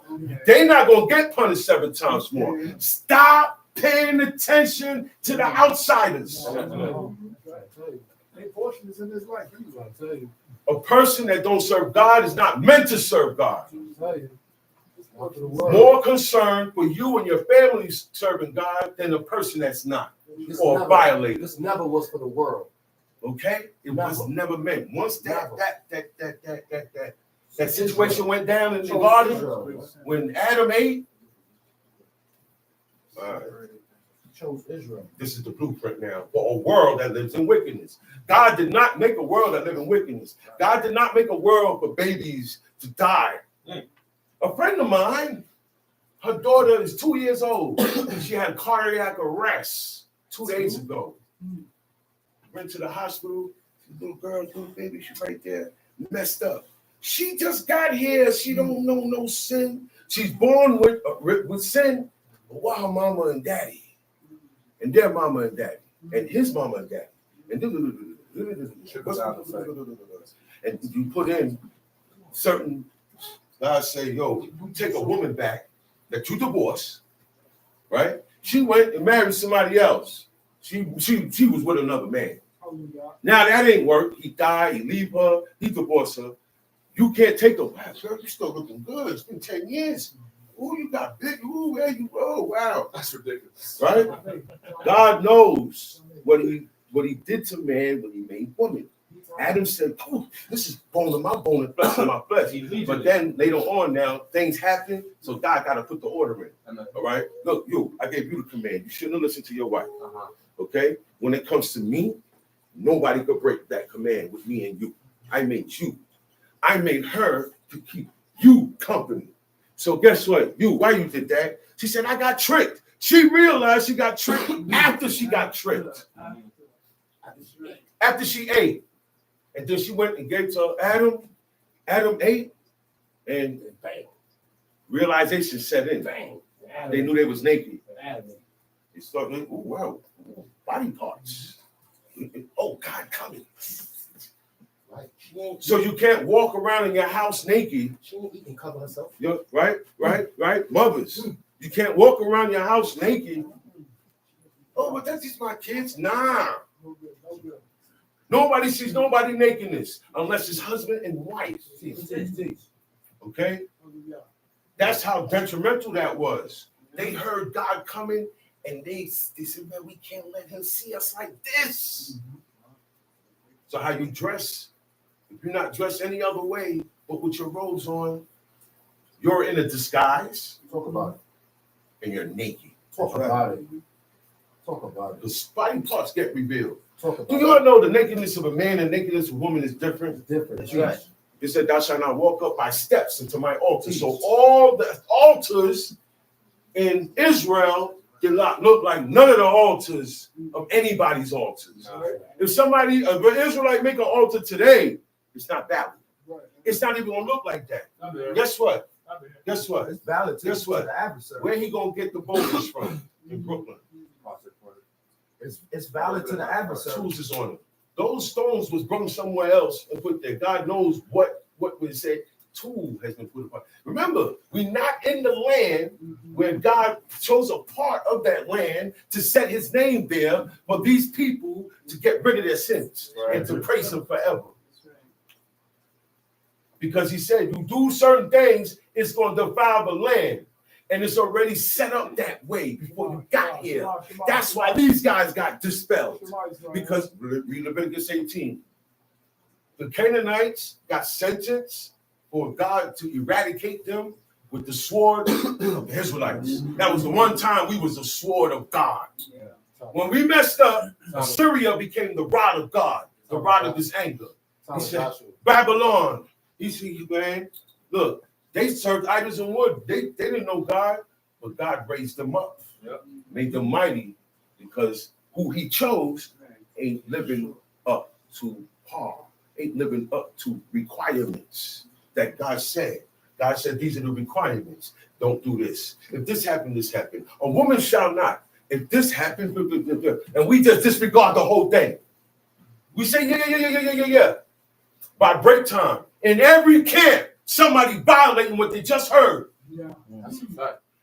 All right, we do. All right, oh, y'all don't do this. We don't do this. Do this. Yeah, but you go to every camp, every Israelite or Hebrew camp today, and you got a teacher up there.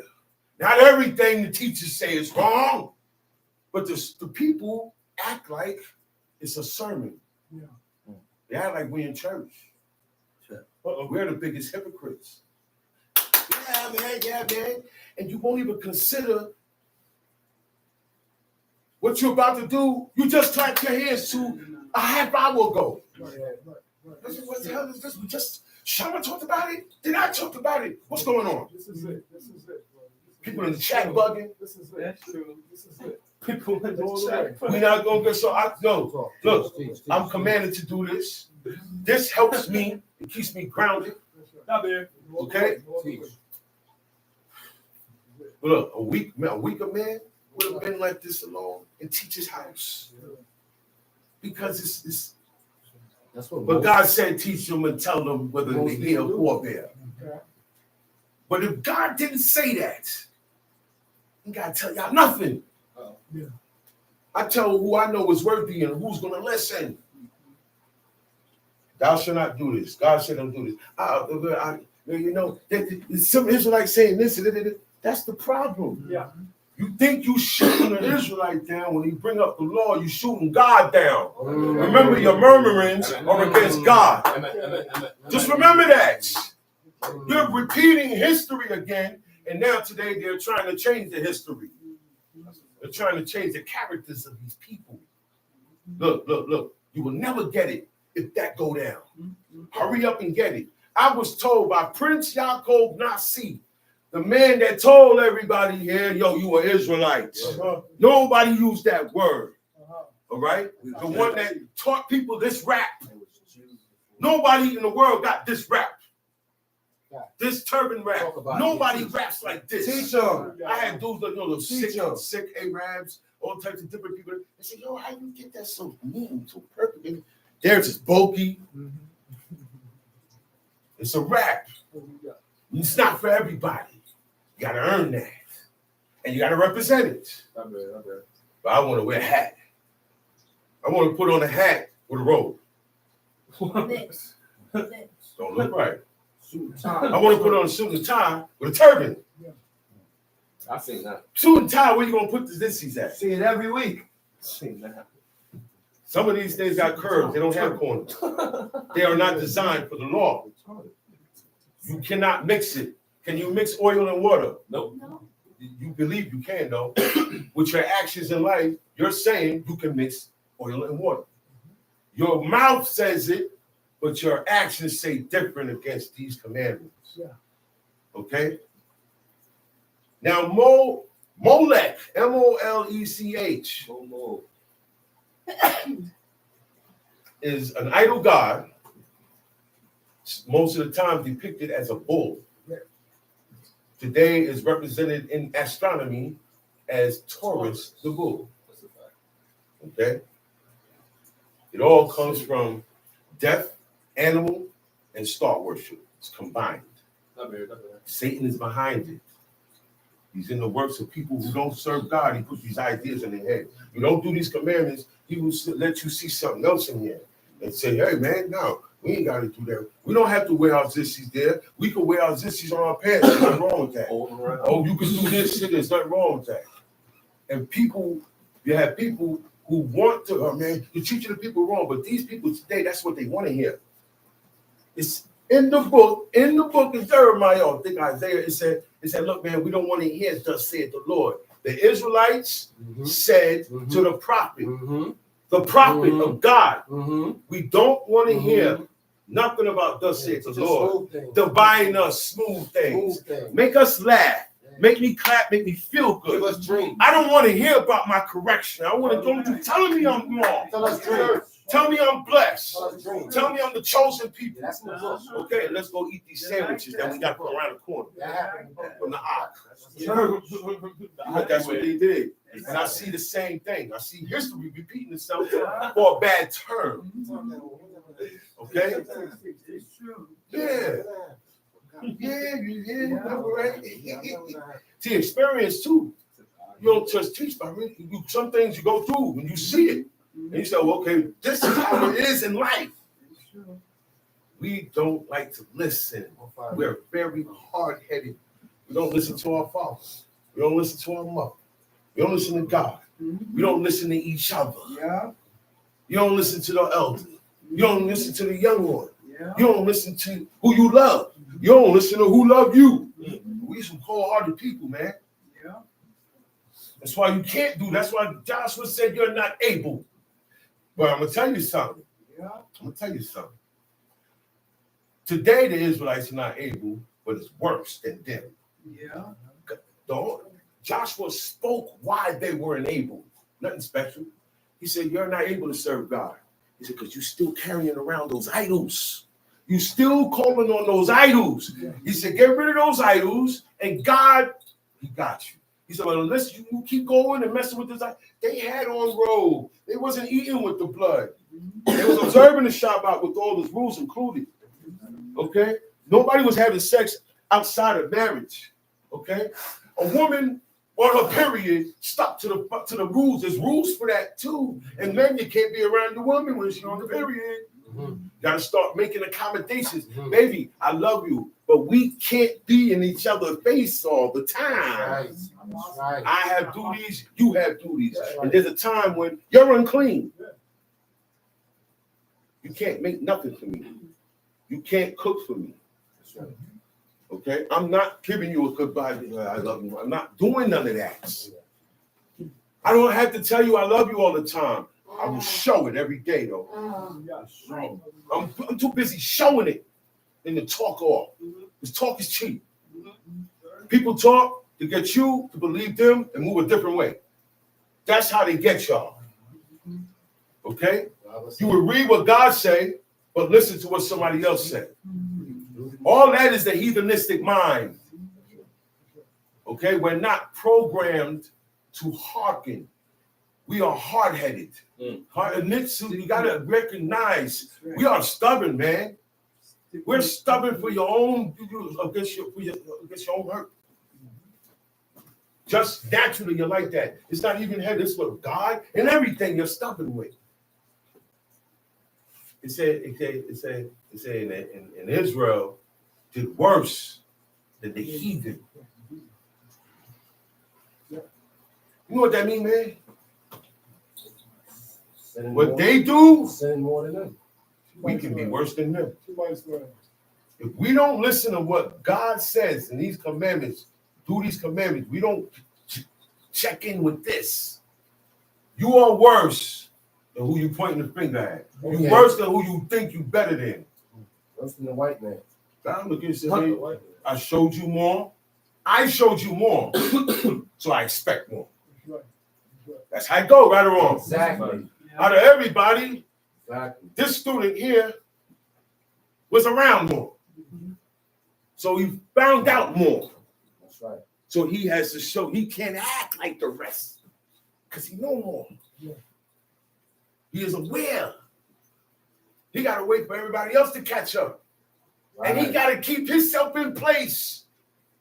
That's a job. And that takes strength and dedication and commitment into this. To give you the strength to deal with odd things. Is a lot of times the person be dead wrong. No. Now we going to talk good now. The person be dead wrong. The violator is dead wrong and won't yield. It makes you want to act up. It makes you want to say something. It makes you want to, you understand what I'm saying? So you got to watch it because that's how you're trying to get us now. From So within. sharp judgments of women high places. These stupid little situations come up, and all of a sudden it's insurrections. No good. Watch yourself. Beware of everything you do during the week, every encounter, every thought. It's on, y'all. Y'all don't see it. There's pressure coming from the out. What you say? The foreign, the outside. What you said? The outside. The outside external forces. Those external forces that Shama talk about are evil spirits. Y'all don't have to believe me. There are evil spirits. Okay, negative energy that convinces you to whatever you do, right? Don't care how you do it, when you do it, just don't do what this says. Okay? Do anything else. Just don't do what this says. And go on to the next one. Yeah. So be careful, man. Personally, be careful. It's coming from within. It's coming from close people who are close, families, loved ones, blood and blood. That's how he coming now. He don't like what we saying. He don't like what we doing. His job is to get everybody on this planet to turn against God. That's been the beginning since the Garden of Eden. Do y'all see the picture? That's why it's called the Great Transgression. Okay. 3 weeks ago, we was in Psalms 19, and it speak about the Great Transgression. The Great Transgression is the transgression that opened up the door for sin and transgression. That's why it's called the Great Transgression. It's the first one. Okay? Cain would have never had to improve in another world where they didn't do what they did. If they would have followed God, Adam and Eve would have followed God's commandment. We wouldn't have had this going on here. I'm telling you, the whole world would be different. It's something that you can't even fathom of. The world that God made and intended how it was going to go, you can't even imagine how righteous, and how great it was going to be, and how perfect man was going to be. Still alive.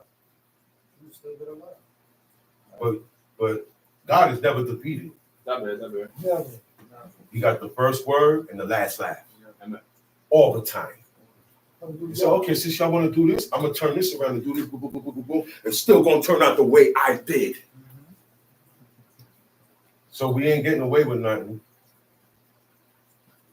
Turn your egos down. Man, woman, child, everybody. The children of Israel are very feisty. Israelite children are feisty. I ain't talking about the little one. I'm talking about the ones that's in high school, junior high school, like mingling with them kids out there, TikTok kids. Uh-oh. Hey, I'm just saying. But a little girl, daughter of Israel, coming from junior high school, she don't stop and do this. Put the phone here, right there in the corner, and start doing all this stuff. That's the swing today. That's how they got your kids. You can look at them, but teach them. They're a manner. Yeah, that's what they do. They said that. When I first saw it, I'm like, yo, what's wrong with these children today? You know, it's a different generation. I'm from a different generation. And the brothers and sisters that are older than me are from a different generation. We're not used to this stuff that's going on today. Okay? Watch the culture change. Watch words that you use. Everything you hear, all the slang, and everything you see out there. No, I'm not out there. A child, this could teach a child everything about out there, and he never had to go outside. Never. You ever seen movies where they got somebody sitting down in front of a bunch of TVs? This TV, every TV got something different on. You know what they're doing? Programming him. This is what you do. This is what you expect. This is what you think of. This is what you do. So that's why God said, look, man, you told them in Egypt, leave off from that stuff and do my ordinances. You can't, you got to drop it. Okay? Yeah, certain things take time, but when you going to drop it? Certain things got to get dropped now. Because if you don't do it, it would never be done. Another thing that I learned from reading about Abraham. Everything God told Abraham to do, he didn't waste no time. He did. Right away. It wasn't explained to him. He didn't think he was entitled. That's another thing. People have entitlement issues.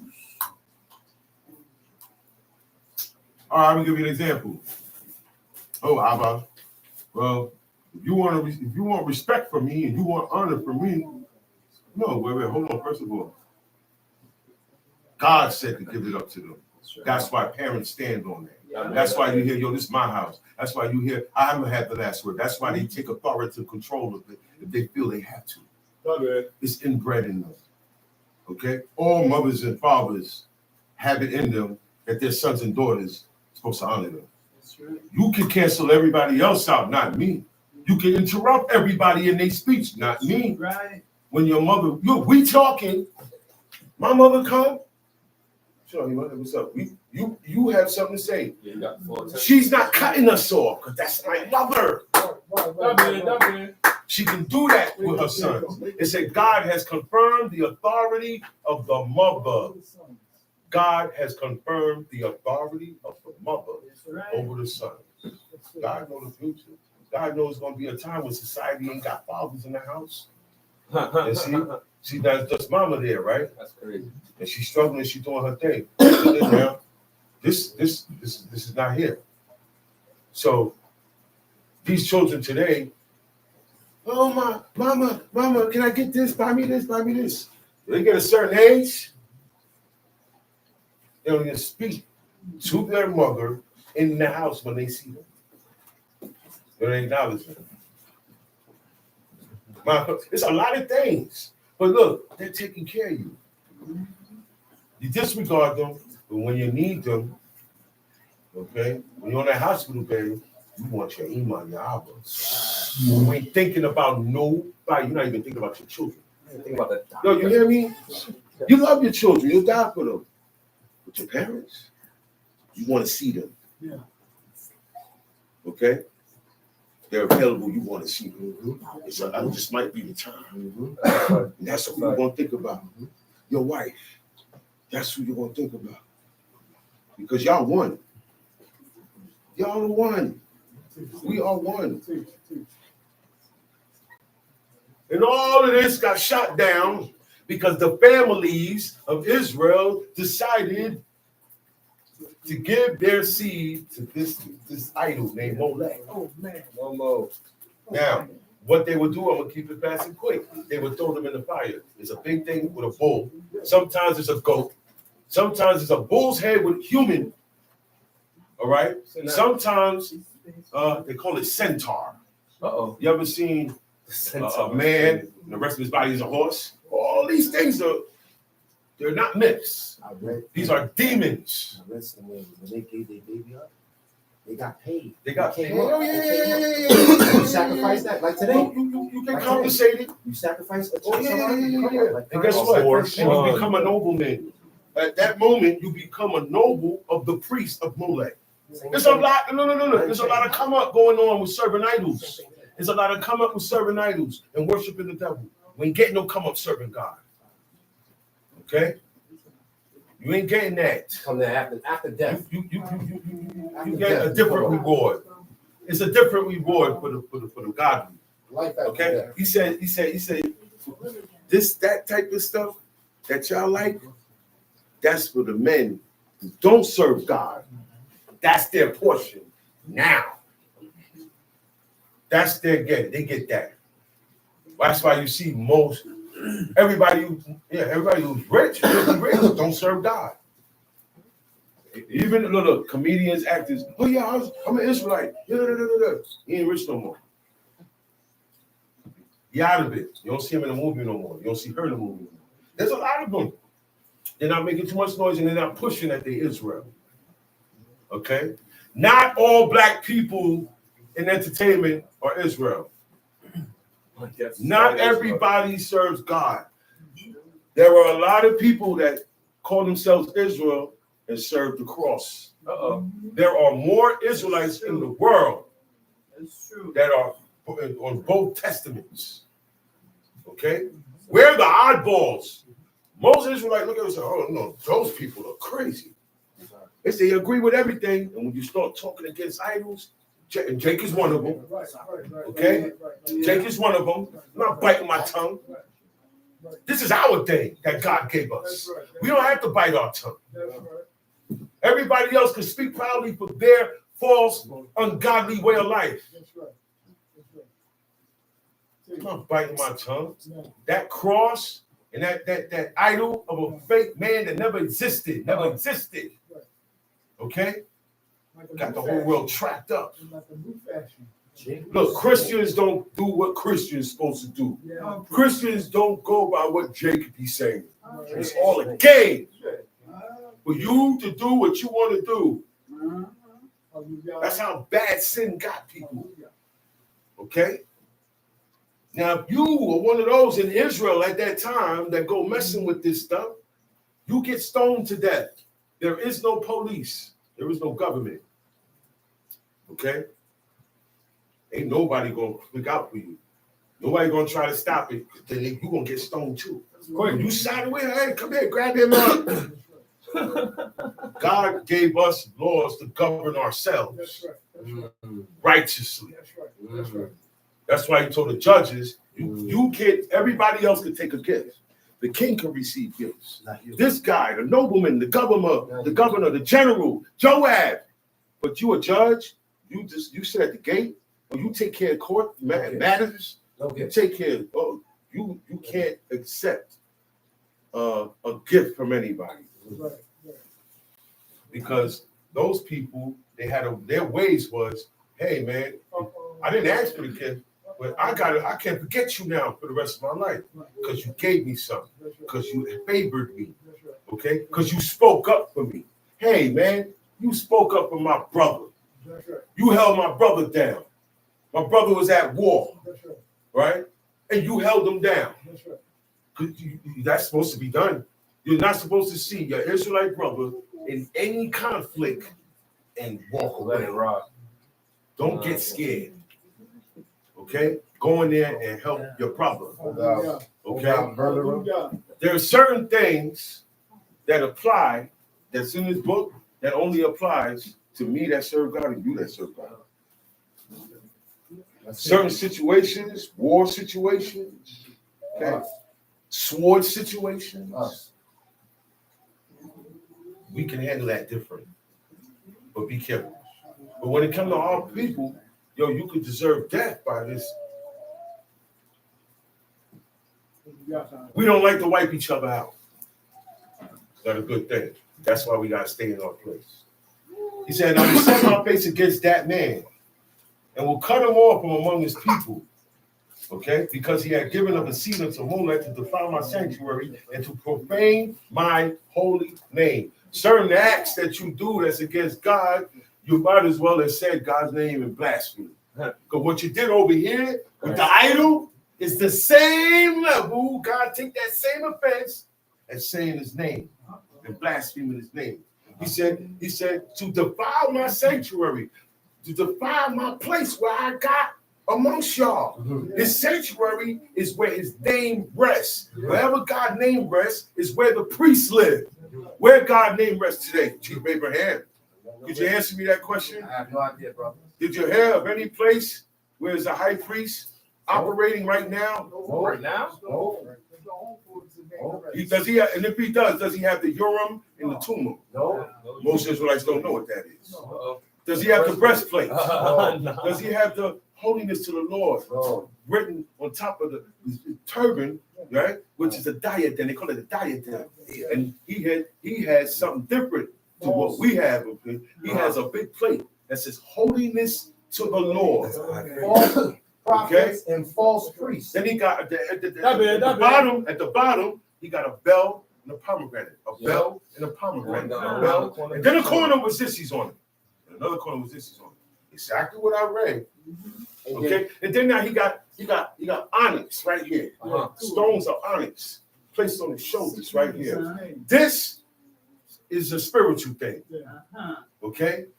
This is used especially is used when is there. He has to have these things and dealing with the people's iniquity. Okay, that's as far as I could go because it doesn't say, but it deals with the people's iniquity because he does some stuff every Yom Kippur. He does something that is not a physical thing. He takes the sins of millions of people that's been sinning all year, and he confesses them. How he know what I did? He don't know what I did. How did the high priest know? How he know? How is he able? How is he able? God. How is he able? How is he able, man? With God, man. Priest Cohens don't live in the projects and shade. Stop it. No, You the priest. you don't leave the Let me grounds tell you of the something temple. about the priest.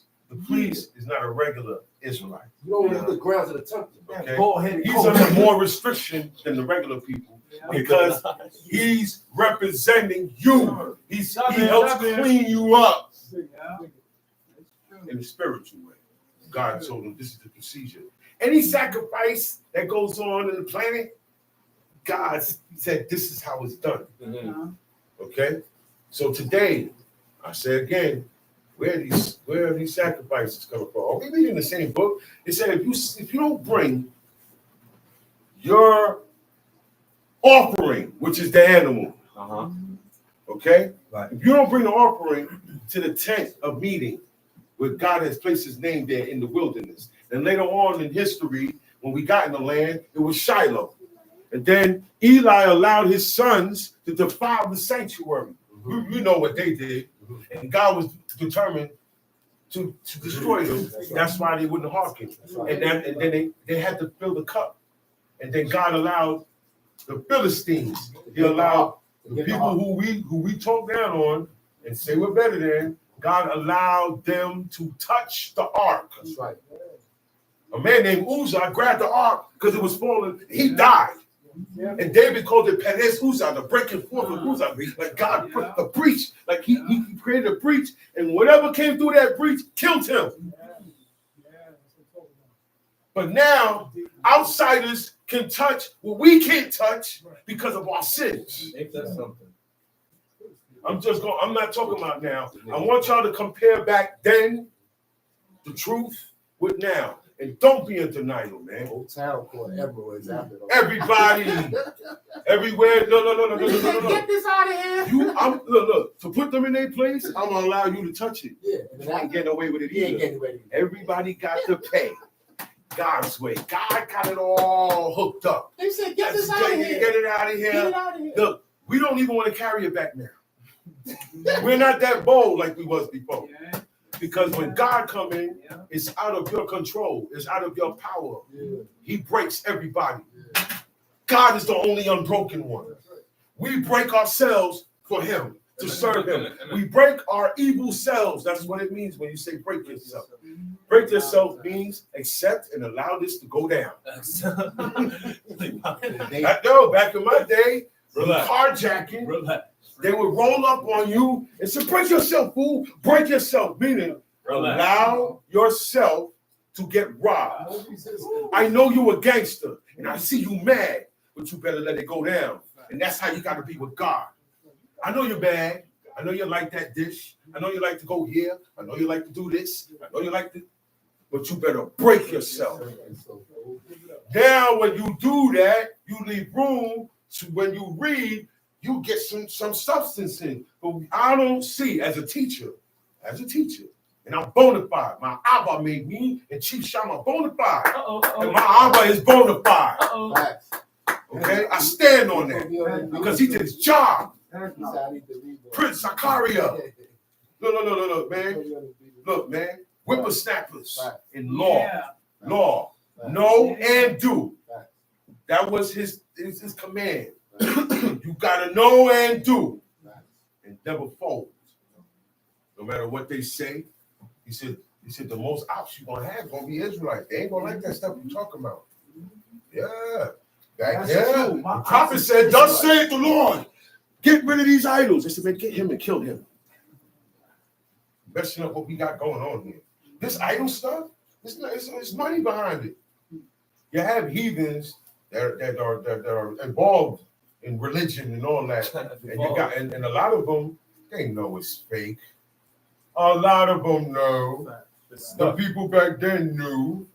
In the book of Daniel, they had the people coming in, bringing food to this statue. Putting food before a statue. Okay, that's all. That's part of death worship. Whatever idol that was that they put before is a story about that idol living at one time and then he died. Gods don't die. A God is not born, and there can only be one. There's no such thing as God. God said, "Ye are gods on this planet, but you are made of flesh. You die like princes. You get hit with the sword. You got death coming." He said, "But you got the knowledge of God, but you in flesh, you still die." Yeah. That's what it means. Okay?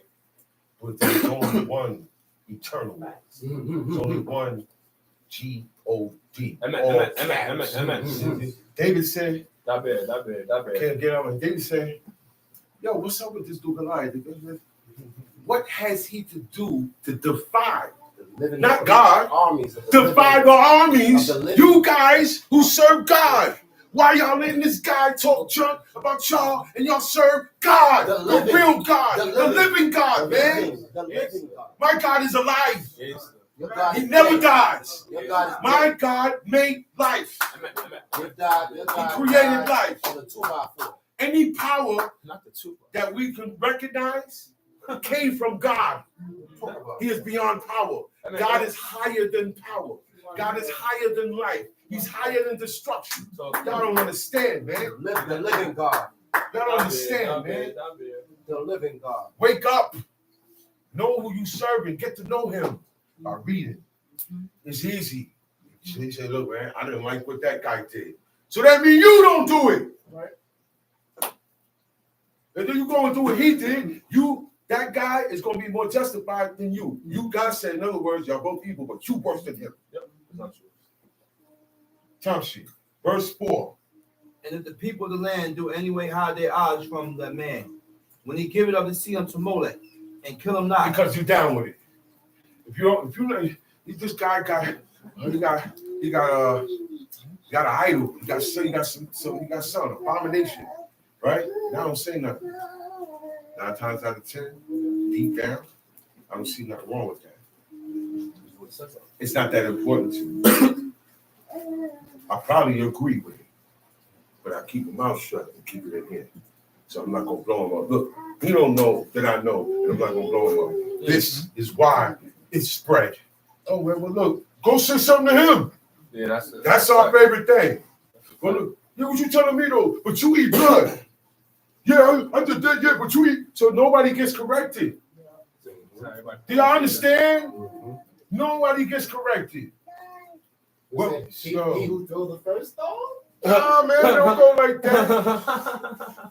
You don't go like, see, wicked people make up those proverbs. I think that's those are proverbs of the wicked, sayings of the wicked. If you can't beat them, join them. If that's the case, what we doing here? Because we can't beat them. God put these people over us. You're not beating them. So you're going to join them? Yeah, you joining them. In your doings and your manners, you joining them. The only thing you do is recognize God. The Most High God. Okay, yeah, God's God. But everything that God say, you don't recognize. You have a problem seeing that.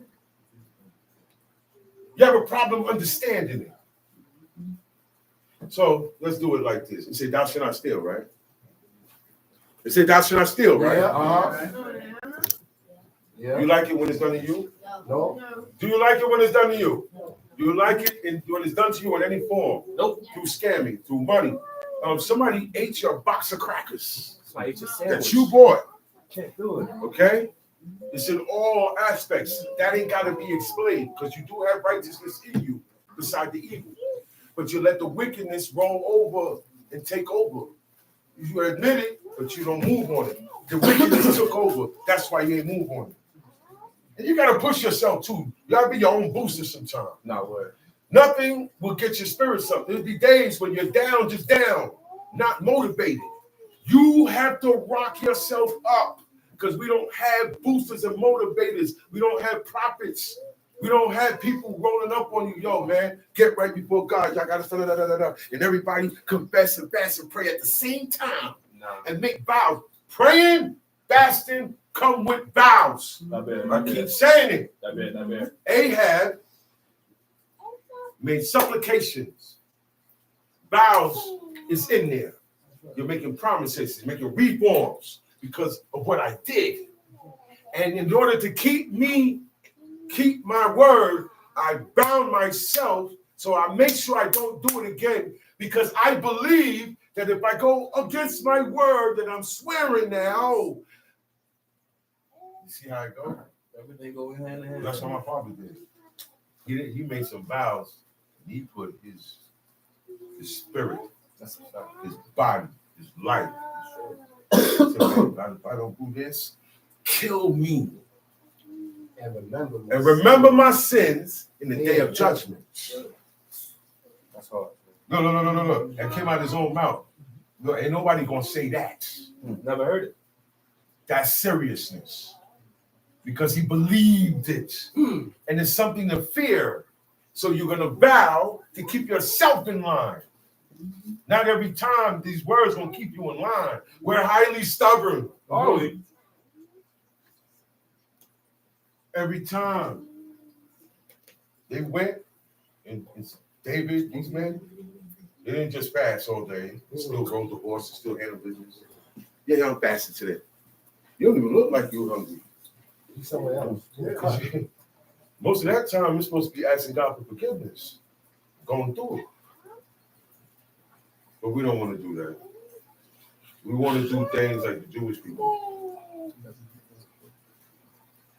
I'm going to say it again. A lot of things Israelites do today is Judaism. And I can prove it. I can prove it. See, everything has an origin. Every culture, every tradition, every holiday, every feast day, all has an origin of why the day is being observed and treated, okay? And there's certain things you do on these days.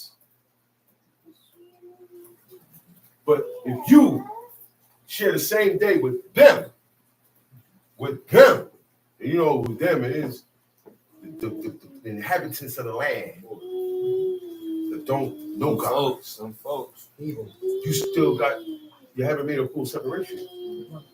We're not supposed to be celebrating the same days as the world. Not them folks. I got y'all facts mixed up.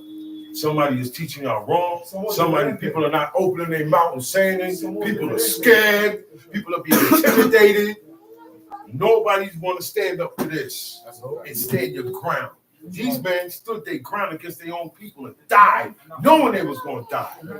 Nobody gonna kill you right now. These Israelites ain't got the heart they had. Nobody gonna kill you. Ain't got the look.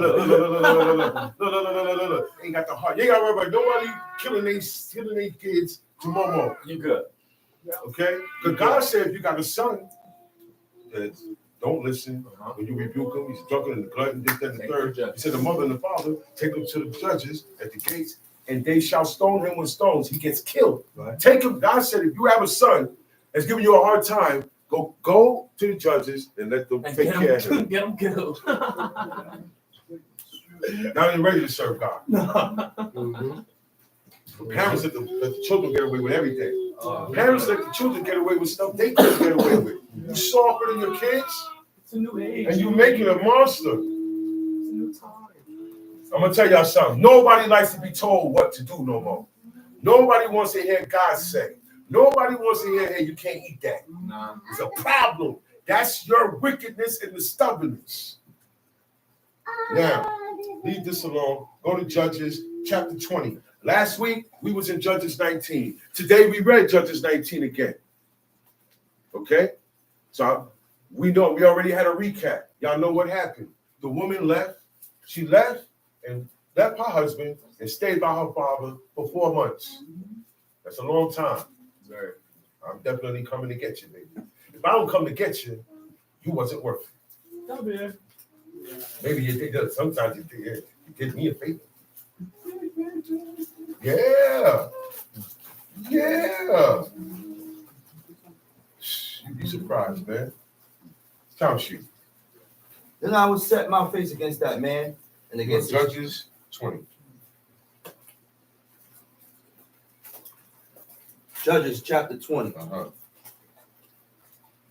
Then all the children of Israel went out, and the congregation was gathered together as one man, and Dan even to Beersheba, with the land of Gilead unto Israel and his people, and the chief of all the people. Now, remember, the man, the Levite, when he came, he told his woman, come on, let's go. After the wickedness that was done to her, the reason why they did that and deliberately killed her, because they wanted to have sex with the Levite. The men that were Benjamites, it's an Israelite thing. Benjamites, not all of them, but a certain crew that ran down on the man, ran down on his house. That's why they call it home invasion today. You forcefully go up in somebody's house, I don't care who you are. You don't belong here. You forced yourself in here, you going to jail. You didn't have to take nothing. Lot went like this. He said, hey, wait a minute. What he did? Shut the door behind him. Yeah, like This means protection. This means, hold up, y'all going too far. This is my house. And who I have in here is none of your concern. Y'all under my protection. Those are godly ways things. of God. No, those are ways of God. Ways of God. And you have to have some of these ways you're not going to get no matter how many you read, how many times you read. You have to have some of these ways naturally. It's how you read. It's how you read and do. You read that Okay. and you follow it. And you follow. It's the ways. But the ways now, the ways, that's the tester. That's the tester. Because it's not dealing with clean or unclean. It's not dealing with it's dealing with what's in you. Okay? It's deep. That gotta be fought. Time sheet. Then all the children of Israel went out, and the congregation was gathered together as one man from Dan to Beersheba. Because he took his wife and he cut her up in 12 pieces. And he sent each body part to each territory that's in Israel. To put yo, man, everybody got to know what these guys wanted to do to me and how it wound up with my wife. They did my wife like this, not just say, look what they did to my wife, look what they wanted to do to me. And the man, because he wouldn't allow it, he was willing to give up his daughter too. It was a person, man, look, I got a virgin. Them men were so far gone, they don't want women. They don't want a virgin. A virgin ain't making him. Nah, he wants something else. He want a man with a beard. Because they had beards. Even the Assyrians had beards. Y'all know that, right? Say it again. The Assyrians, heathens, idol worshippers, who are also our enemies, who God sicked on us in the time of Shalmaneser and took all the 10 tribes, which is called the Northern Kingdom, because from the time Jeroboam became king all the way to the last king, Hoshea, none of those kings did right by God's commandments. He set up calf worship and it stayed there until the time of this certain Shalmaneser, the king, came. In another book, they call him pulled. I always look at it like, he came and grabbed them and pulled them out the land. But they were warned. Deuteronomy, I think the last chapter, Moses personally warned them. When you get in this land, he said, I know your hearts. I see how stubborn you guys are. Yep. And I see it's going to get worse down the line. He said, you guys are going to leave God and y'all going to serve wood and stone. He said, because I see how y'all did here. Thousands, millions died in the wilderness. Like it was a Holocaust. Why all those Israelites got killed off in the wilderness? As God said, because they didn't stick to me. But all of y'all cleave to the Lord your God. That's why you still standing today. That's what God told them. Plain and simple. Okay? These guys didn't listen. You did. That's why you're here. Come on. But let me warn you now. Your guys are carrying, your children are carrying your sins because of what you did at Mount Sinai. That was a great sin. Tom sheet. And the chief of all the people, even all of the tribes of Israel, presented themselves in the assembly of the people of God. 400,000 footmen that drew the sword. Now the children of Benjamin heard that the children of Israel were going up to Mizpeh. They said, the children of Israel, how was this wickedness? And the Levite, the husband of the woman, was slain. Answered and said, I came into Gibeah. They say, yo, what happened? There's sometimes things happen and it don't make no sense. They say, no, wait a minute. Who was there? You want to know who saw? Because witnesses are important. But the witnesses got to tell the truth. True. You can't cover up. Right. That's right. You can't cover up. Yeah. You can't sit and make your stories together. That's what people do today. That's right. People do that today.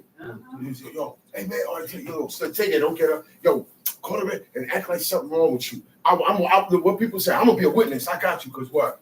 This guy gonna lie, sue somebody, and I come to court and say I saw everything, so I can get a piece of that pie. All these things are unjust. We can't move like that. That's why money is just a tool for us to get by with. That's it. Okay? I'm gonna say it again.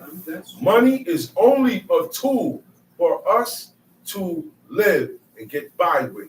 Pay bills, buy food. Yeah. That's how it is today. True. If you get all the money, if you get all the money in the world, it's not valuable no more. It won't be. Nobody can give you change for $100. You have all the money, so you can't have all of everything. No one person, oh, it's me, I'm top, I'm the head, I'm the best. No. Moses didn't want to be the leader. A leader doesn't want to be a leader because they realized they could fail. And it's not me. I fail y'all. I could make a mistake. I could lead y'all wrong. And it's a greater responsibility. That's why you got to watch what you say when you come up here and tell people about these commandments, what God allow and don't allow. You're leading the people astray. He said Manasseh caused people to sin. Okay. That is a greater sin than when he bowed down to the idol. So you're living by the statutes. It's all right, you doing it, but now you got everybody doing it. So you're living by the statutes of Omri. Live by the statutes of Omri. What's the statutes of Omri? Calf worship. Mm-hmm. That's why Jeroboam came and he established it. Mm-hmm. All right? Omri had calf worship in his palace, made of marble. Okay? In Samaria. Where today, the Israelites got taken out of Samaria. Babylonians and all types of other people came and got put in Samaria. And today, they call themselves the Samaritans. Right from the book. Good Samaritan. You look at it, you see every church got the name of a city in Israel. Yeah. Mount Moriah, Holy Hill, Ebenezer, Hormah, Eden. Y'all seen it all. Bethel. Oh, there's a camp called that. No. Churches, Jewish synagogues. Everybody can take a piece of it, but they don't want to serve God. Yeah. They don't want you to do it either. Right. Some shit. I came unto Gibeah that belonged to Benjamin. Uh-huh. I and my concubine to lodge. Uh-huh. And the men of Gibeah arose against me and beset the house round about They surrounded the upon house me by man. night. That was a lot of dudes. That wasn't like 4 or 5 guys. They surrounded the man's house. Beset means surround. They position themselves where you can't get away. Type shit. And took my concubine and cut her in pieces and sent her throughout all the country of the inhabitants of Israel. But they have committed lewdness and folly in Israel. They committed lewdness. That was lewdness. A bunch of men taking turns on one woman. And then they're beating on her with the intent to kill her because they couldn't get her husband. Look. What? Look. If Israel do the same way, like Sodom and Gomorrah, Ain't like that. because we read in Sodom and Gomorrah and they were Israelites. But how come these Israelites did what Sodom and Gomorrah did? They did the same thing. Hey man, that guy that you came in last night, bring him out here so we may know him sexually. To know him, he said Adam knew his wife Eve, and she bare a son. So I don't need too much explanation to know that when I read the book, it said, okay, that's sexual familiarity. Right. Now I know you. Now you know me, wife, and that's why when somebody sees your nakedness, that belongs to me. It's my sight to behold only. That's why it's my nakedness. That's why it was. Noah's wife was not there. Right. Okay, she was not there. It doesn't say that. What book are you reading? Who wrote this new book that said that Noah's wife was in there? All my life, the story's been the same. Why am I hearing different things? Y'all gotta stop, man. Come see. Behold, ye are all children of Israel. Give here your advice and counsel. And all the people arose as one man, saying, We will not any of us go to his tent, neither will we any of us turn into his house. But now this shall be the thing which will do to Gibeah. We will go out by lot against it, and we will take 10 men of 100 throughout all the tribes of Israel, and 100 of 1,000, and 1,000 out of 10,000, to fetch victuals for the people, that they may do when they come to Gibeah of Benjamin. Go down to verse 12. All the tribes, they said, "Yo, this is not right. We certain things need to be addressed. Okay, before it gets out of hand. Just throwing that in there, because that's what they do. They say, yo, this here, yeah, there's been stuff going on, but what they did to this Levite, this woman, we can't let this go unpunished. We got to pull up to our brother Benjamin, and then the tribes, and they said, what wickedness is this that is done among you? They said, yo, what's wrong with y'all? What is this wickedness that y'all did? Verse 13, now therefore deliver us the men, the children of Belial, which are in Gibeah, that we may put them to death and put away evil from Israel. There is no child. Certain laws you violate, you die. Certain laws you violate, you pay back. Certain laws you violate, you ain't got it to pay back. You might be working for the rest of your life. Work it off. Yeah.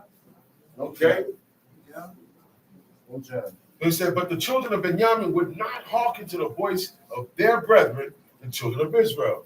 So look. Police can't come to this door and want one of my brothers or anybody in this house. And they were wrong. He raped a little kid. I still can't let you run down. We chastise our own. We rebuke each other. Yeah. Nobody out there rebuke us. Nobody out there touch us. That's right. Crazy. God said you killed them with the sword of With the sword of the Ammonites. You used the heathen. You put them in the forefront of the beef. You sent them on the block. You sent them on the block in the forefront of the beef, where you know it's hot at, and you know he gonna need that grippy real good, right? But you told Joab, don't put no bullets in the clip. Give him the gun, don't put no bullets in the clip. Before he notices he's out there by himself. That's what you did. I just brought it to the streets so y'all can see what happened that day. Teach. Yeah. Okay? There's a thing called suicide by cop. I don't have to hang myself. I go outside, I want to die, I pull a gun out and shoot a cop. And they're going to kill me. That's called suicide by cop. Yeah. Or I just got it in my hand. Or I got have a knife. Yeah. He said, get out of my bag. Shut the gun down. Shut everything down. Somebody going to shoot me. Yeah. Because I'm going to charge at one of them. Yeah. I'm like, boom, boom, boom, boom, boom, boom. Not one shot. Boom, boom, boom, boom, boom, boom, boom. That's what I wanted. That's called suicide by cop. Suicide by violence. Reach for it. I know I got a problem with these guys around the corner. And I don't have my sword with me. And I'm just standing on the corner. Yo, it happens. People get shot at candle lightings. Candle lightings are forbidden for us to observe. It's a worship of the dead. The candle has nothing to do with the dead person. You're lighting a candle to a demon. I don't want to explain that now. Yep. It's knowledge you don't need to know. Just know when you lighten candles, burning incense, and sacrificing any animal, it is not towards God. God has not accepted it. It is a worship and of prayer and devotion to a demon, an evil spirit. Okay? You don't have to believe me though. It's all over the book. It's all over this Old Testament. I ain't got to go to the Apocrypha. I ain't got to go here. I ain't got to go there. It's right here. I don't even have to go into Hebrew. I don't have to translate. But if we stick to what it said in the English, we'd be better people before God. A lot of things just right there plain. Thou shalt not, whatever. What's wrong? Man, tell sheet. Then all the children of Israel went out, and the congregation was gathered together as one man from Dan even unto Beersheba. Wait. Go down to 14. Verse 14. But the children of Benjamin gathered themselves together out of the cities unto Gibeah to go out to battle against the children of Israel. The children of Benjamin were numbered at that time out of the cities 26,000 men that drew sword, besides the inhabitants of Gibeah, which were that's just the men. That's just the strike force. Because you can't number all the people. God don't want that. God said, can you number that? Abraham said no. He said, can you number them things? He said, yeah, that's how your people gonna be. So who are you to attempt to try to number everybody? That's what got David in trouble. He took a census. We did like today. They send it every 10 years. That's right. They want to know how many people live in your household. Now so they can keep a census. Because it's a crowd growing. We're living on top of each other. That's been going on since then. There's taxes. You pay taxes, even though there's not a job you actually go to. But whatever land you got and whatever produce you're making, you're going to have to put it aside for the tax man. Solomon heavily taxed the people. Okay? So don't complain about the white man and his taxes. Pay the taxes. Pay whatever is imposed upon you. Because you ain't going to be in that land. You got that independence. You can only read about it.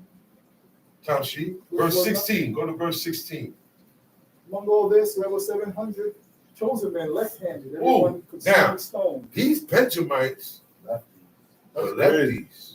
Nice. In sports, lefties is different. Oh, it's a shooter. If you're not nice, a lefty basketball, he gonna wipe you out all day. Most lefties is hard to guard.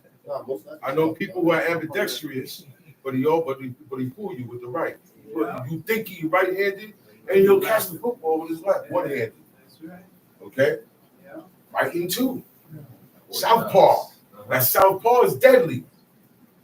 Okay? Because mostly everybody in the world is right-handed. A lot of the best hitters are left-handed hitters. You see some of them can switch positions. You got some archers that can hit and that can hit. Okay? So these guys with specialty skills. Left-handers have a special skill. One of my brothers is left-handed. Right on, Chief. They got special. And my sister Daya, but she don't twirl swords. This guy was twirling swords. He was taking tools. He was nifty with that left hand. He terrorized schools. I used to have to go and relieve my Abba Ima and go to school, get him cornbread. Got a weapon in his hand, left-handed. Gotta watch them. You fight a person left-handed. Watch it, man. Okay, Southpaw. A lot of boxes went down. So this is detailed. This letting you know this for a reason. These guys got slingshots, but they're left-handed. That's going to be kind of in their favor. Okay, Tom Sheep. Among all this people, there were. And hold up, everyone could sling stones at a hairbreadth and not miss. That's crazy. Nice. They're accurate. Bullseye. That's what that means. All right. That was in Judges. So by the time of David, that's why David was a gunman. If 9 millimeters existed there, that's what Goliath would have died of, because that's where guns come from. The design of the slingshots. Okay. Weapons evolution. Evolved. That's the word. They evolved over time. They were add on. Oh no, we could do. You know what? We could make a whole house instead of this rock, the smooth stone, that's some metal. We could get some lead and some metal. And we're gonna put some combustible powder in here. In springs. And now I don't have to do this no more. Now see, these eyes gotta go like this. That's why David said, look, man, I have improved the armor. Anybody ever wore armor before? Anybody ever been to boot camp? I've been to boot camp. Right? I signed out. That's not for me. Never, my Abba yell at me. I wish he was here to yell at me now. My Abba yell at me. You ain't yelling at me, Sergeant. I don't care. I'm not cut for that because they override their authority. Okay, and that's when injustice and you doing embarrassing things. People that make sport of you. What Samson did when they made sport of him. It's not good to make sport of a person. It's not good. Go up that ball head 42 days. That's nice. Yeah, it's not good. If you go against the authority's order, you're mocking them. If you defy your mother and father in any form of fashion, you're mocking them. You're taking them lightly. Whatever you take lightly or you don't take seriously is a mock to you. Yeah. Not bad. So you might as well tease them. Not bad. Not bad. Okay? Watch it when you put a guy on the spot and got everybody laughing at him. He may hate you and kill you later. You see movies like this is real. This is real stuff, man. That's why it's good. It's good to stay in our places. But when I come out my place, in order for me to get back, something else got to come out their place to put me back in. That's the only way I'm gonna get back. Okay, so let's use what you know so far. Time sheet, verse 17. And the men of Israel, besides Benjamin, were numbered 400,000 men that drew swords. All these were men of war. Everybody's men of war. You notice you don't see no skinny cats here. There's nobody up there talking about, yo, I don't think I should came out here. I think I should have stayed home. God already said, look, before y'all go to war, announce who just got married, who just got betrothed, who just got a new house, who just got a new vineyard. You can't go to war. God is the most compassionate and considerate. That's real. That's real. Amen. Because the joys of man That's real. is to labor and enjoy the fruits of his labor. That's one thing that God has granted all men. There is a time when you're gonna be satisfied with the work you put out, but you're gonna have to work. God said you gotta work now. Gotta work. Okay? But you will be able to enjoy your work. You'll be satisfied with what you put in. You will see your work coming back to you. Okay? And that was from back then. It's been like that now. That's why when you don't get paid for what your service is, it's not just. That's why if you have to pay somebody for services, get it done. He said, man, he might have had his heart set on it. You know what that means? You know what it is to have your heart set? No, all right. You got your heart set on that plate of food that's in the fridge. Macaroni and cheese. I ain't even gotta say no more. It's macaroni and cheese. It doesn't matter what else is in it. Big Mac. It doesn't. Because you're thinking about it. You're at work or you're here or you're there. Oh, yeah, I remember I put the food up. I remember what I got. You set your heart on it. That's what that is. You're looking forward to it. But when you see it, you're not getting it, it's a disappointment. Yeah. God feels for man. When you looked at Adam and he said, man, this guy's lonely. He wasn't saying, I'm lonely. He didn't even know what lonely was. He was just, okay, I named everything, but there's no match for me here amongst animals. So after a while, he's just sitting there like, damn, what next now? I look, you know what? He's lonely. I can't have it like this. He needs a counterpart that's there with him in the flesh. So he made the woman from the man's rib. The one part of the body that can grow back on its own. That's regenerated. Your ribs get broken, you don't need a cast. It's got to be easy, and they'll grow back. God is the master The most beautiful piece of work is the human body. Y'all know that, right? Everything is that we make is fashioned after our brains, our hearts, everything that has a pump. Any machine that has a pump, that's our heart. This thing been pumping since you was born, and God been keeping it pumping. God is what keeps it pumping, not the blood. The heart pumps the blood. What keeps the heart pumping? God Almighty, His Word. From the day He created, everybody was born with this pumping. It was pumping in your heart when He was forming you.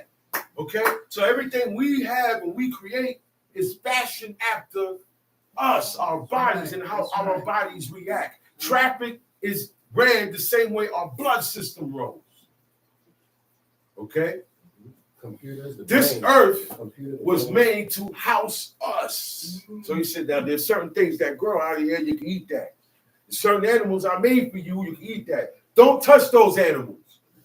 If this animal doesn't have these characteristics, you can't eat it. If anything in the waters doesn't have these characteristics, you can't eat it. Why we don't have that with the birds? I'm just asking. And I finally heard another Israelite brother has been saying it. I've been saying it for a while. Why the birds don't have a description? Why the birds say, well, if you get a bird, it's a legs above his feet. That wasn't for the bird. That's why Israelites eat chicken today. Because in Ben Isaac, when the teachers read it, now they was coming from the other side for real. It took a while to get a grip on this. Okay? They was looking at it and said, whoa, it's foul. But when you read it in the Hebrew, it's not talking about birds. Gotta read the Hebrew, man. Okay? So when people read it, they said, okay, we can eat birds that have legs above their feet. That's why everybody's eating the chicken today. Let's talk about the flying people. Okay? And then I don't know the word for it, but in the Hebrew, it's not talking about birds. It's talking about insects, that what we call insects, that fly. Back then, the English called it fowl. Today we call birds fowl. Insects was in that category. Okay? In Britain, a cigarette is called a F-A-G-G-O-T. I just caught myself thinking, they'll find any reason. Over here, we can't say that word to nobody. But in Britain, it's applied to a cigarette. So every region got its, this word means something different, but gestures mean the same. Body language means the same. Huh? Bible. That's what Solomon had as his menu, right? His daily menu. Bible is geese, and any fatted fowl. It doesn't describe. Okay? So we can't say what bird it was there. They give us the exact description. So that don't mean go eat geese. That don't mean eat goose. Nobody ate goose. So we got to be careful. Certain things I can't give you an answer for. So when in doubt, do without. Look, it could be a lion behind that door, and it could be. I don't know. So what? I'm not going there. I'm in doubt. I have doubt, so I'm gonna leave it alone. These are the standards. These are the things that we were taught in Ben Isaac, where all camps come from. All Israelites. A lot of Israelites came there, got taught, and became renegade. Y'all don't even know. I was there, little dude, but I was the only one in that camp, the only little boy, little child in that camp amongst men who just came from banging all their lives. So this thing was serious. And when men come in and you want to be Israelite, grow your beard. That's the first thing they told them, man. To start growing your hair, grow your beard. You can't come here unless it's grown. So where we get this thing at now? Why is it such a problem? Why we got controversies with everybody reading the same law? I said, oh, what's up? What's going on? Well, y'all want to serve God or y'all want to die not serving God? And then you'll really see what's up. But look, you got opinions, and you got facts that we don't read in here. Keep them to yourself. Teach them to your sons and your daughters. Keep it to your household. Don't spread that germ. Misery love company. Wickedness does not like to be alone. Wickedness over here by itself, and all the righteous people over there, his wickedness gonna keep him from going over there. Yeah. Y'all understand that? Yeah. So keep that to yourself, man. You want to go and serve God your way, do it your way. That's your choice. Not bad, not bad. Give people who don't know God like that a chance to get it right. The slickest people on the planet is Israelites, because we know better. We know all the answers, but we don't do nothing. We know all the answers. We know God. We know why this happened. We know why that happened to you, but we don't recognize why this happened to us. Stop pointing the finger. We all need to start looking inside. Israel can never get fixed unless every individual correct themselves. Unity is when everybody's on the same side. Unity is when everybody agrees to the same terms. Okay? Everybody's doing this law the same way. Nobody's speaking against it. Nobody got a problem with it. Everybody's down. There's times when they said, look, you know what? Get rid of all them idols, get rid of them, destroy them, burn them, and we're going to take an oath right now to serve God. Whoever don't take this oath with us, we're going to put them to death right now. We can't do that now. I wish we could do that now. Lord knows I wish we could do that now. Get all Israel together. We ain't before God, but when we get together, it will be noticed. God will say, oh, what's going on here? He said, look, I don't want to see no more bald heads. I don't want to see no more shaved beards. I don't want to see no more shirts. Okay? I don't want to see cleavage. I don't want to see behinds. I don't want to see none of this stuff. I don't want nobody celebrating their birthday no more. I don't want to catch images in your house. Okay? All right? Keep your virginity until you're married. Don't have sex until you married, man. Yeah. Yeah. Yeah. Let's really think about it. I don't want to see no thighs. Okay? You ain't going to be able to do all of this stuff. There's nowhere to sneak and go eat. There's nowhere to sneak and have sex. There's nowhere to sneak and do nothing. Achan had a thing and God discovered him. By letting stuff happen. Not getting away with it. 36. They couldn't get away with it, and there are better men and women than us. 36 people died. 36 people died. Because of this guy. And you can't wear the Babylonian garment. You couldn't put it on. Probably will sell it. Look. It wasn't this. I know it wasn't this. That's right. I know it wasn't this. This is a robe.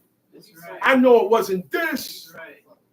Whatever it was, and it didn't have idols on it. Right. Okay.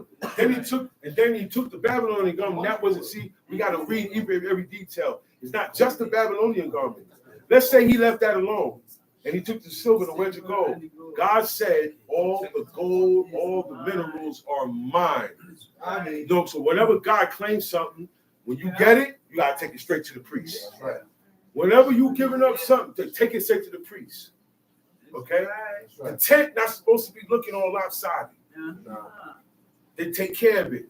You got landscapers. You got these guys, the Merarites, the Gershonites. They take care of it. Go all the way down the line. You got little Samuel. He's the one that opened it. He got one job. All you got to do is just open up the shutters to the window in the morning. And if you could keep that one command for a very long time in your life, you can keep these commandments.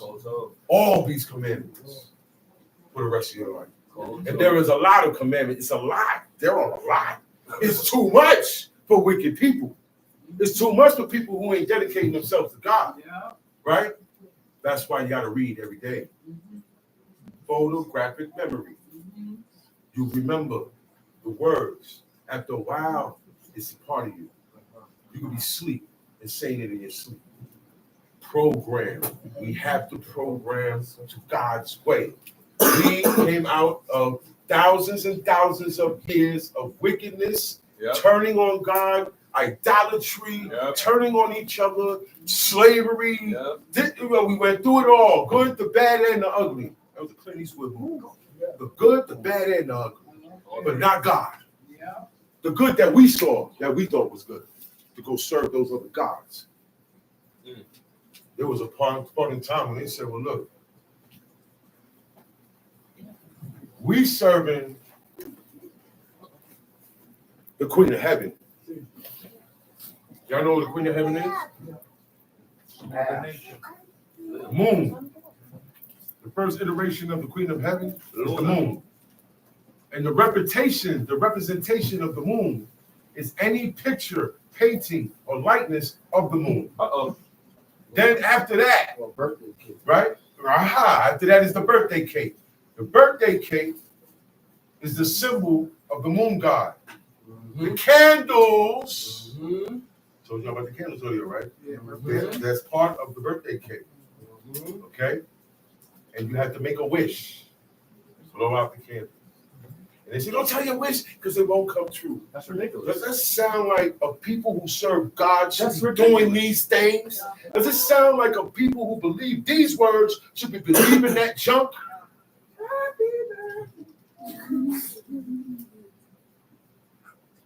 Yeah, man. That happy birthday, it's in songs. It's in a club. Yeah, it's everywhere. People who hate you and hate your God celebrate their birthday. You celebrate yours.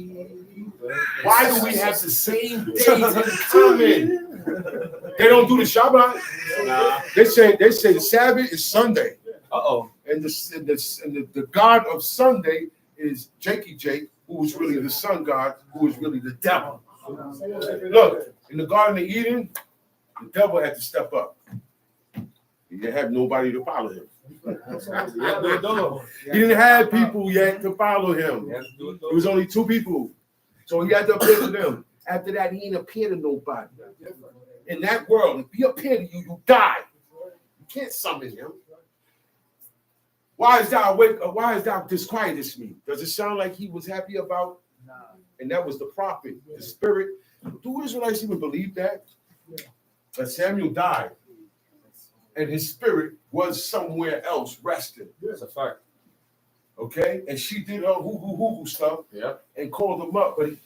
But in the regular world, you come up by yourself. That's right. But a godly man, he gonna come up, but he come up with his host. He come up with his elite guard.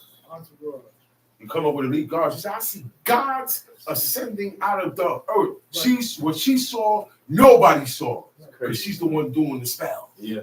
He's right there. Scary as hell. So he's asking, what does he look like? She's looking, she said, oh man, she could see Samuel coming up. Yeah. That's why God said, leave that stuff alone. Because the spirit, there is a spirit world. Secret If you can acknowledge you got a spirit in you and you die and it leaves, but that spirit doesn't exist no more. Why does your body die and then the spirit don't exist no more? It evaporates. That's what God gave that body. That's your ID. The spirit is your ID. This is a shell. This is a shell. The real us is the spirit. When we die, that spirit leaves. Okay? It's in cartoons, it's in movies. But when we read about it in here and they talk about what's going to happen to your spirit, we don't want to believe it. No. Time sheet. And the children of Israel arose and went up to the house of God and asked counsel of God and said, which of us shall go up first to So the battle? look, and then the right say, okay, before we run down, because this is a situation, so brother, but we're gonna go to God first and ask God counsel. And that's the best thing to do. You never make a move unless you get counsel. If you ain't got nobody you don't trust, bend the knee and ask God. Yeah. To show, look. Try it. Test it. Say, God, if I'm worthy to get an answer from you, let this happen. And if this happened, then I know it's yes. And if this happened, I know it's no. That's what they did. We don't think like that. That's a fact. That's a fact. We don't think like that, man. That's crazy. Talking about we in a new day and age.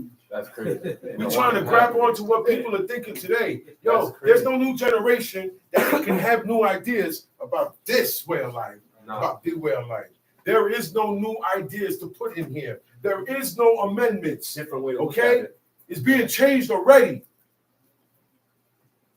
Time sheet. Ridiculous. And the Lord said to Judah, go up first. And the children of Israel rose up in the morning and encamped against Gibeah. And the men of Israel went out to battle against Benjamin. And the men of Israel put themselves in array to fight against them at Gibeah. And now the war's going on. Remember now, we're looking at the Benjamites as the bad guys. That's how everybody's gonna look at it. Yep. But you don't really see what's going on. There's 11 tribes against this one tribe. But before they went against this tribe, they went to God and asked, should we go do this?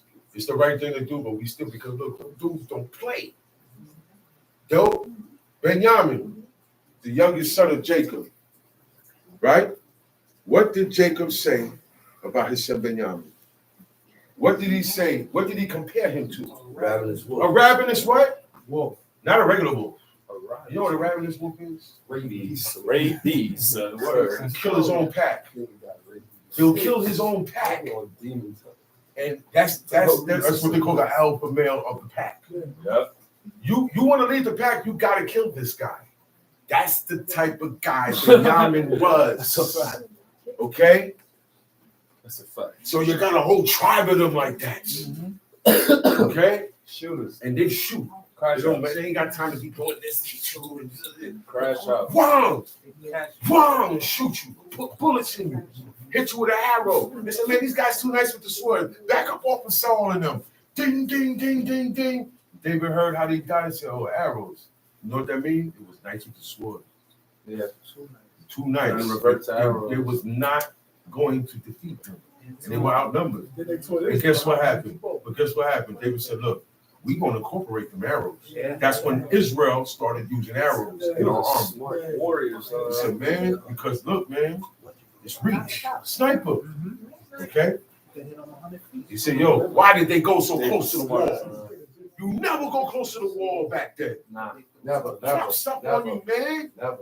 That's what happened to You gotta watch it today. The birds of feces on you. You don't watch it. Big things, a hot tar. Yeah. Boiling hot Right over the tar. top. Just let it go. A woman dropped a millstone. And millstone on the man's head. That's a But he was fact. strong. His head got cracked. His skeleton was cracked, but he was still alive, but still had his wits. He said, yo, I don't want to go down and I got died by the hands of a woman in war. It's just not a good thing. Even a woman gonna say, yeah, you ain't nothing. You let a woman beat you.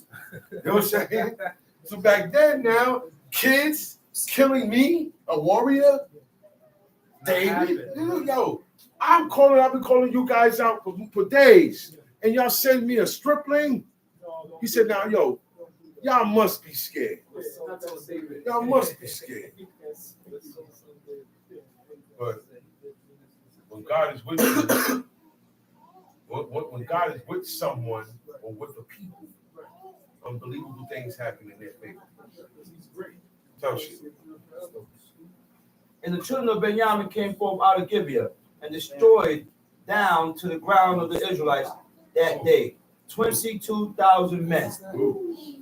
And the people, the men of Israel, encouraged themselves and set their battle again in array in the place where So now they outnumber Benjamin.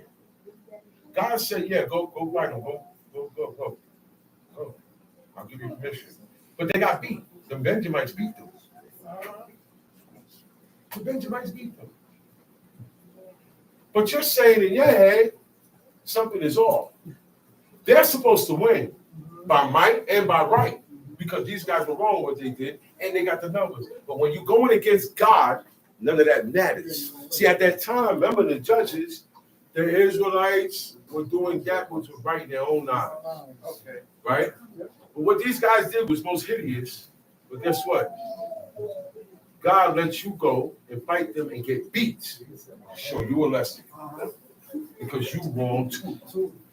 So look. We are all in the same boat.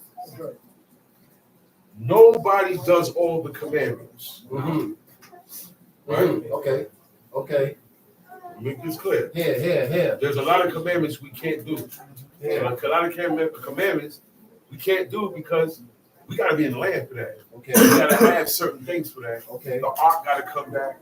All those vessels in Vatican City got to come back. Okay. God got to say when that happens and where it happens. Okay? And then he got to pick the man to be consecrated. And he got to pick a fit man to consecrate that man to be a... Where we going to get all this from? God hid a lot. God hid the ark, the tabernacle or tent of meeting, and the altar of incense. But everything else went to the Vatican City. But God said, nah, nobody touches these, they get hidden. They're going to come back out in time. And that's when certain things get reacted. Can anybody be a king now? Can you really prove the tribe that you out of? No. Nah. Nobody. So what we got now is just to believe what we're reading and go by this time sheet. The Benjamites came forth out of Gibeah and destroyed down to the ground of the Israelites that day 22,000 men. And the people, the men of Israel, encouraged themselves and set their battle again in array in the place where they put themselves in array the first day. And the children of Israel went up and wept before the Lord until evening, and asked counsel of God, saying, shall I go up again to the battle against the children of Benjamin? Now look. They asked God, shall we go up? He said, yeah, let Judah go up. Go. They went, they got beat. They got chased. They came back, they asked God again what God said. And the children of Israel came there, Benjamin, my brother, and the Lord said, go up against them. And the children of Israel came there against the children of Benjamin the second day. And Benjamin went forth against them out of Gibeah the second day, and destroyed down to the ground of the children of Israel again 18,000 men. All these drew the sword. Then all the children of Israel and all the people went up and came unto the house of God and wept and sat there before the Lord. Because this is not right. God said for us to go get them. We're supposed to win. But we went twice and got beat. Something's not right. Okay, time sheet. That day until even, and offer burnt offerings and peace offerings before the Lord. I'm in Judges chapter 20, verse 27. And the children of Israel inquired of the Lord, for the ark of the covenant of God was there in those days. And Phinehas, the son of Eleazar, the son of Aaron, stood before it in those days, saying, shall I yet again go out to battle against the children of Benjamin, my brother, or shall I cease? And the Lord said, go up. For tomorrow I will deliver them into thine hand. And Israel set lions and wait round about Gibeah.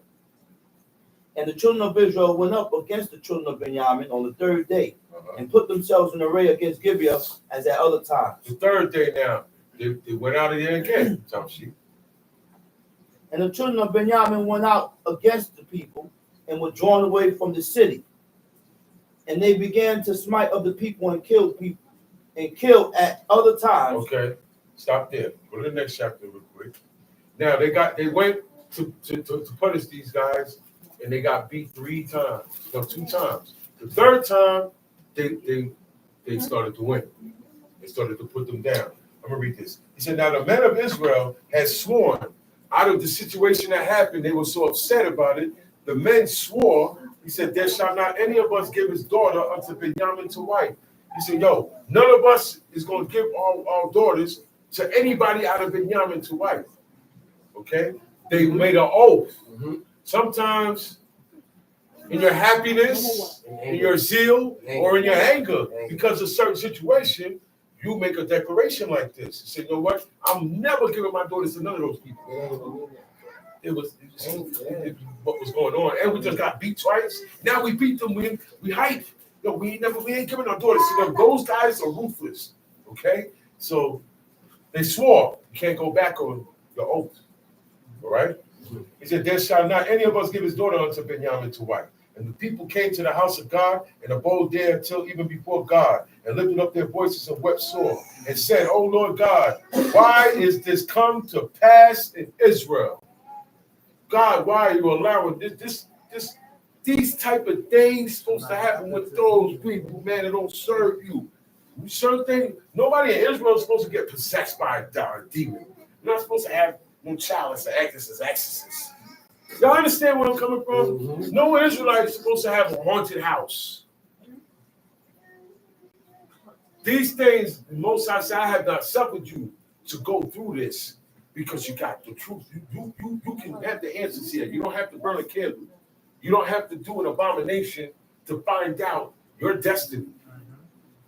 But that's what people do. Time sheet. Or to get rich. Or to have blessings. Time sheet. Oh, look. He said, why has this come to pass in Israel that there should be today one tribe lacking in Israel? Now it's not about what you did. It's not about us fighting. It's not about me putting you in your check. Because the end result is your name about to get wiped out. Okay? God's people. That God said these people will contain numerous. He made these tribes to live forever. But right now, this situation got us killing each other off. Y'all don't see it? Mm-hmm. Killing each other off. Mm-hmm. So we getting the same things, same situations that the heathen get now. Because we doing the same thing they do. Murder cases. All this stuff ain't supposed to be happening. Gang rapes. Dudes walking. But this is what happened. And this is ancient time. Gibeah at that time became a ghetto city. In Israel, we had ghetto cities. Certain cities that was the hood, like right now. Okay? And law wasn't being done there. Man said Brownsville. And I ain't gonna lie. All my life, in the streets is a thing. Watch it when you go to Brownsville. You gotta watch it when you go to Brownsville. They're the most coolest and grimiest. And that's how it was in Gibeah. Time sheet. 6. And the children of Israel said, who is there among all the tribes of Israel that didn't come up unto the congregation unto the Lord? But they made a great oath concerning him that came not up to the Lord to Mizpeh, saying, he shall surely be put to death. So now, all these guys, they're starting to feel sorry for what they say. He said, no, but we can't have our brother. They got to have children so that Benjamin can live as a tribe. It got to be 12 tribes. It can never be 11. Regardless of what we're going through, this is our wickedness. But what God has set up, we can't allow that to go down. Now, guess what? This is bigger than me and you. Is where we at today now. That's why I said put your egos down. Stop trying to show off. Okay?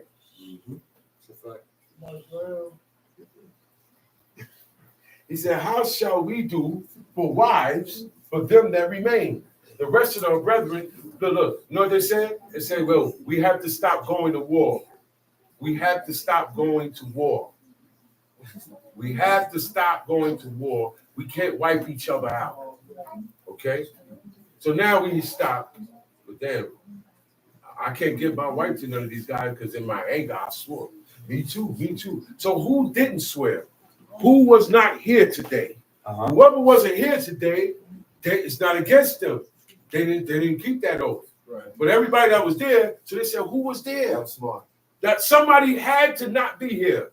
Okay? That was smart. He said, how shall we do for wives for them that remain, seeing we have sworn by the Lord that we will not give them of our daughters to wives? They say, what one is there of the tribes of Israel that came not up to Mizpeh to the Lord? And behold, there came none to the camp from Jabez Gilead to the assembly. He said, for the people were numbered, and behold, there were none of the inhabitants of Jabez Gilead there. And the congregation, now, the people of Jabez Gilead were supposed to join up with Israel and fight too. Because back in the days, Saul saved the people of Jabez Gilead when an Ammonite that later on became friends with David, his son is Hanun. That same guy's Ammonite son is the one that shaved David's men's beard. Okay? Now his father that died, that guy was the guy that rolled up on Jabez Gilead in the time of Saul and told them, sis, look, I'm rolling on y'all. What's up? They said, look, man, give us 3 days to find a champion. Back then, this is how you made a name for yourself. Okay? You built something that's something for everybody, right? And it's there. It's there generations after. But your name is on it. This building is the Baxter building, made after Ed Baxter in 3000 BC or something like that. Y'all understand? That's one way you make a name for yourself. Another way, and this has nothing to do with God. The way you make a name for yourself with God is to serve him. That's how you get noticed. Other than that, he don't care about you. Your name is nothing to him. But here on the planet now, a warrior. Sports didn't exist, so it's not sports. Michael Jordan does not have a great name. He has a great name in sports. He did not make a name for himself in war. That's the difference. You make a name for yourself in war. You see what Joab did? Come and get this city before I name it after me. That's how you make a name for yourself. So I'm going to leave y'all with this. That's what they was trying to do with the Tower of Babel. It says it in there. Yeah. It said they were doing it Trying to to unite go up everybody there together. to make a name for themselves. And that would have been a memorial of whatever they wanted to do when they got up there. Shalom Aleichem.